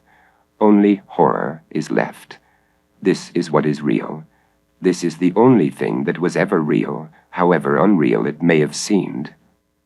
Of course, bad things happen, as everyone knows. They have always happened and always will happen. They are part of the natural order of things. But this is not how we would have it. This is not how we think things should be for us. This is how we think things should not be. And all supernatural horror, as we remember, derives from what we believe should be and should not be. Yet might we have avoided this horror by warding off our belief in what should be and what should not be, by believing only in what is? No, we could not. We were doomed to hold this belief and to suffer what looms out of it. What doomed us, if one will forgive another imperious repetition of this theme, was consciousness, parent of all horrors, and author of all we believe should be and should not be. While consciousness brought us out of our coma in the natural, we still like to think that, however aloof we are from other living things, we are not in essence wholly alienated from them. We do try to fit in with the rest of creation, living and breathing like any other animal or vegetable. It is no fault of ours that we were made as we were made, experiments in a parallel being. This was not our choice. We did not volunteer to be as we are. We may think that being alive is all right, especially when we consider the alternative, but we think about it as infrequently as possible, for this very thought raises the spirits of the dead and all the other freaks of nature. No other life forms know they are alive, and neither do they know they will die. This is our curse alone. Without this hex upon our heads, we would never have withdrawn as far as we have from the natural, so far and for such a time that it is a relief to say what we have been trying with our all not to say. We have long since fallen from nature's arms. Everywhere around us are natural habitats, but within us is the shiver of startling and dreadful things. Simply put, we are not from here. If we vanished tomorrow, no organism on this planet would miss us. Nothing in nature needs us. We are like Mainlander's suicidal god. Nothing needed him either, and his uselessness was transferred to us after he burst out of existence. We have no business being in this world. We move among living things, all those natural puppets with nothing in their heads. But our heads are in another place, a world apart where all the puppets exist, not in the midst of life, but outside it. We are those puppets, those human puppets. We are crazed mimics of the natural prowling about for a peace that will never be ours. And the medium in which we circulate is that of the supernatural, a dusky element of horror that obtains for those who believe in what should be and should not be. This is our secret quarter. This is where we rave with insanity on the level of metaphysics, fracturing reality and breaking the laws of life. Deviations from the natural have whirled around us all our days. We kept them at arm's length. Abnormalities we denied were elemental to our being. But, absent us, there is nothing of the supernatural in the universe. We are aberrations, beings born undead, neither one thing nor another, or two things at once, uncanny things that have nothing to do with the rest of creation, horrors that poison the world by sowing our madness everywhere we go, glutting daylight and darkness with incorporeal obscenities. From across an immeasurable divide, we brought the supernatural into all that is manifest. Like a faint haze, it floats around us. We keep company with ghosts. Their graves are marked in our minds, and they will never be disinterred from the cemeteries of our remembrance. Our heartbeats are numbered, our steps counted. Even as we survive and reproduce, we know ourselves to be dying in a dark corner of infinity. Wherever we go, we know not what expects our arrival, but only that it is there. With eyes that see through a translucent veil shimmering before us, we look at life from the other side. There, something escorts us through our days and nights like a second shadow that casts itself into another world and fastens us to it. Leashed to the supernatural, we know its signs and try to tame them by desensitization and lampoonery. We study them as symbols, play games with them. Then an eerily hued light bathes them, and they become real in a peculiar modality. The grinning skull, the curving scythe, the moldy headstone, all the dark creatures of the earth and air, every memento mori we have hidden within us. These skeletons of ours, when will they come out and show themselves? They groan more loudly with each passing year. Time breezes by with chilling haste. Is the child in that old photograph really an erstwhile version of you, your little hand waving farewell? The face of that child is nothing like the face you have now. That child's face is now melding with the blackness behind you, before you, around you. The child is waving and smiling and fading as your car keeps skidding toward your abruptly curtailed future. Bye-bye. Then another face appears. It has displaced the one you're used to seeing when your rear-view mirror goes crooked, as it has now, and confronts you. You cannot look away, because the other face is lit up like a full moon, which both terrifies and fascinates you. And nothing about it looks natural. It seems rigid, the face of something that belongs in a toy chest. The face is smiling, but too much and too long to be real, and its eyes do not blink. The scene shifts moment by moment. People, places, and things appear and disappear. You appeared as others expected, but not as you chose. You will disappear as if you had never been, having taken your turn in this world. You always told yourself that this was the natural way of things, and that you could submit to it because you belonged to nature. Malignantly useless nature, which coughed you up like a little phlegm from its great lungs.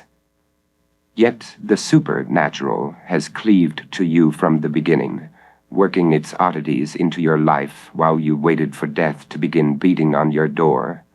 It has not come to save you, but to bring you into its horror. Perhaps you hoped to make it through this horror that sat like a gargoyle upon your life. Now you find there is no way through. Only seconds are left, each one strangling you a little more tightly. Incantations are spoken all around. They have lost their power. The living and the dead jabber inside you. You cannot understand them. Dreams become more lustrous than memories. Darkness is shoveled over dreams. Those unblinking eyes are still gleaming in the mirror, the eyes of that face smiling too much and too long. And you can feel your own face smiling too, your eyes not blinking. Now that secret you never wanted to know comes into your head, that you were made as you were made and manipulated to behave as you behaved. And as this secret comes into your head, the smile of that face in the mirror pushes up at its edges. So does yours, doing as it is bidden. Both faces at once are smiling the same smile. It widens past all sane proportion. At last, a long-restrained voice cries out, "What is this life?" But only silence answers, and it mocks every mad hope you ever held. No self now, consciously speaking. No feeling your old self or new self. False imaginings if you think about it. Self-conscious nothings everywhere you look. No one to hear you weep or scream, making a go of it on your own, bye-bye. No arms of nature, abandoned on the doorstep of the supernatural, minds full of flagrantly joyless possibilities, a real blunder that was the human tragedy. No reality to speak of, nobody here but us puppets, contradictory beings, mutants who embody the contorted logic of a paradox. No immortality, ordinary folk and average mortals coming and going, can't stay long, got an appointment with non-existence, no alternative to consider. Being alive was all right while it lasted, so they say. No life story with a happy ending to tell, only a contrivance of horror, then nothingness and nothing else. No free will to live, no redemption by a will to die. How depressing. No philosophies to peddle, pessimism on no sale, optimism had to close its doors, too wicked to pass code. No meanings or mind games, repressional mechanisms broke down, self-deception shuttered its windows.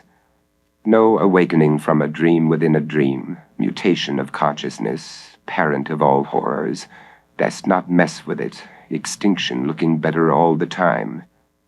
No more pleasure, what there was of it, a few crumbs left by chaos at feast. Still a good supply of pain, though. No praiseworthy incentives, just bowel movement pressures, potato-mashing relativism. No euthanasia, bad for the business of life, you're on your own there. But watch out for the eternal return, most horrible idea in the universe. No loving God, omnipotence off duty, and omniscience on leave, the deity he dead, the horror. Even the skies of spring and the flowers of summer must ever afterward be poison. Blame it on the piecing together of dissociated knowledge. No compassionate Buddha, body snatchers got him, heard tell, or some kind of thing, maybe next lifetime. No good versus evil formulas around here.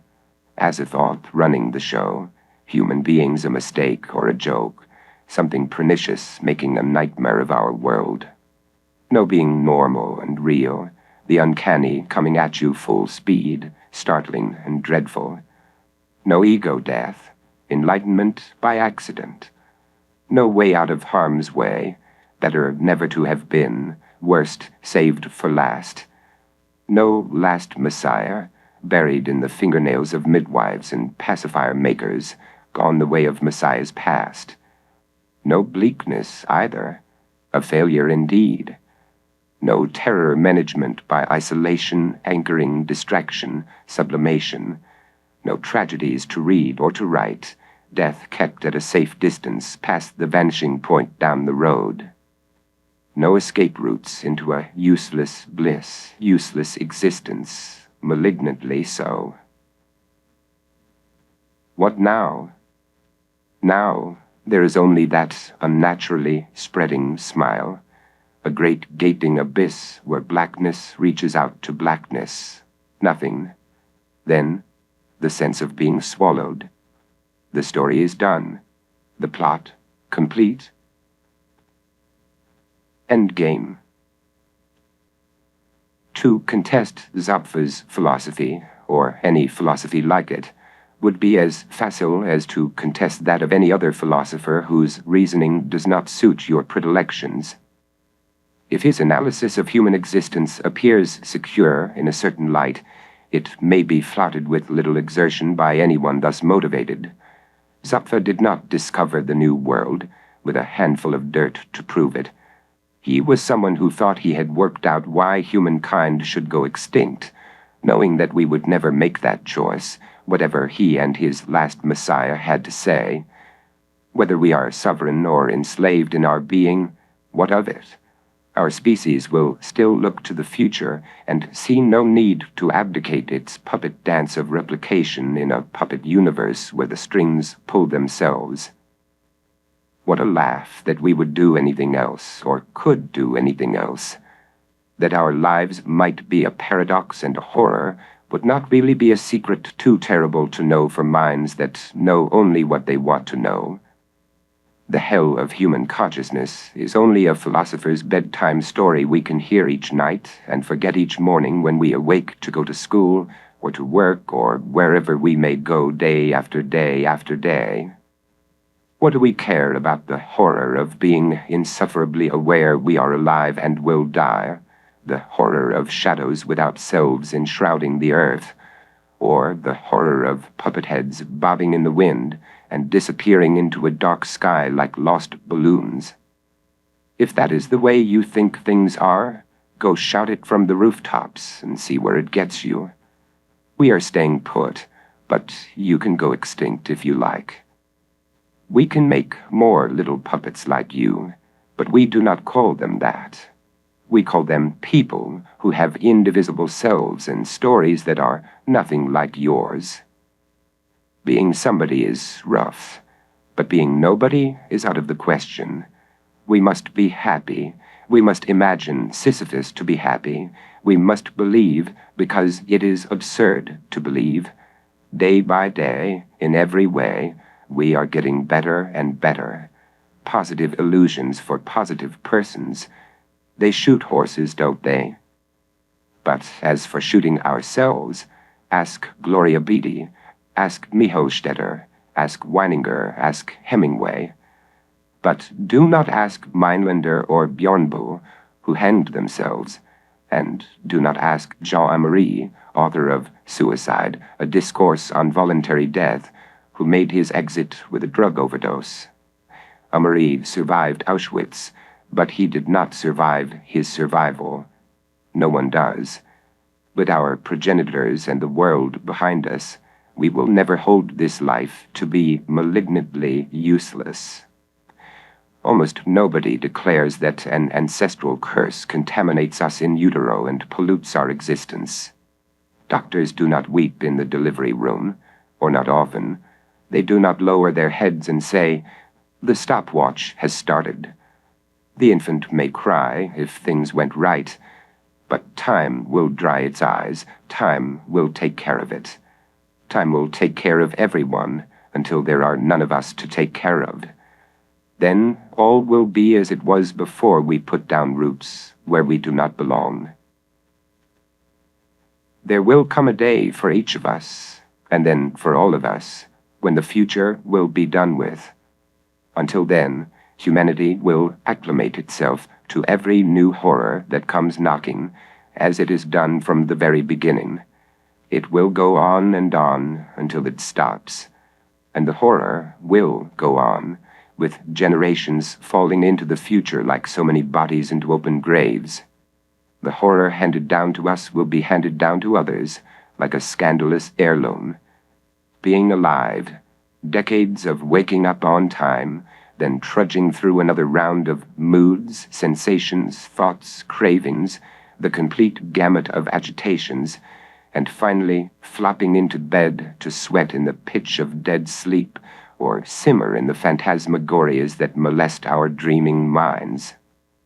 Why do so many of us bargain for a life sentence over the end of a rope or the muzzle of a gun? Do we not deserve to die?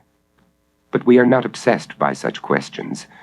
To ask them is not in our interest, nor to answer them with hand on heart. In such spirit, might we not bring to an end the conspiracy against the human race? This would seem to be the right course, the death of tragedy in the embrace of non-existence. Overpopulated worlds of the unborn would not have to suffer for our undoing what we have done, just so that we might go on as we have all these years. That said, nothing we know would have us take that step. What could be more unthinkable? We are only human beings. Ask anybody.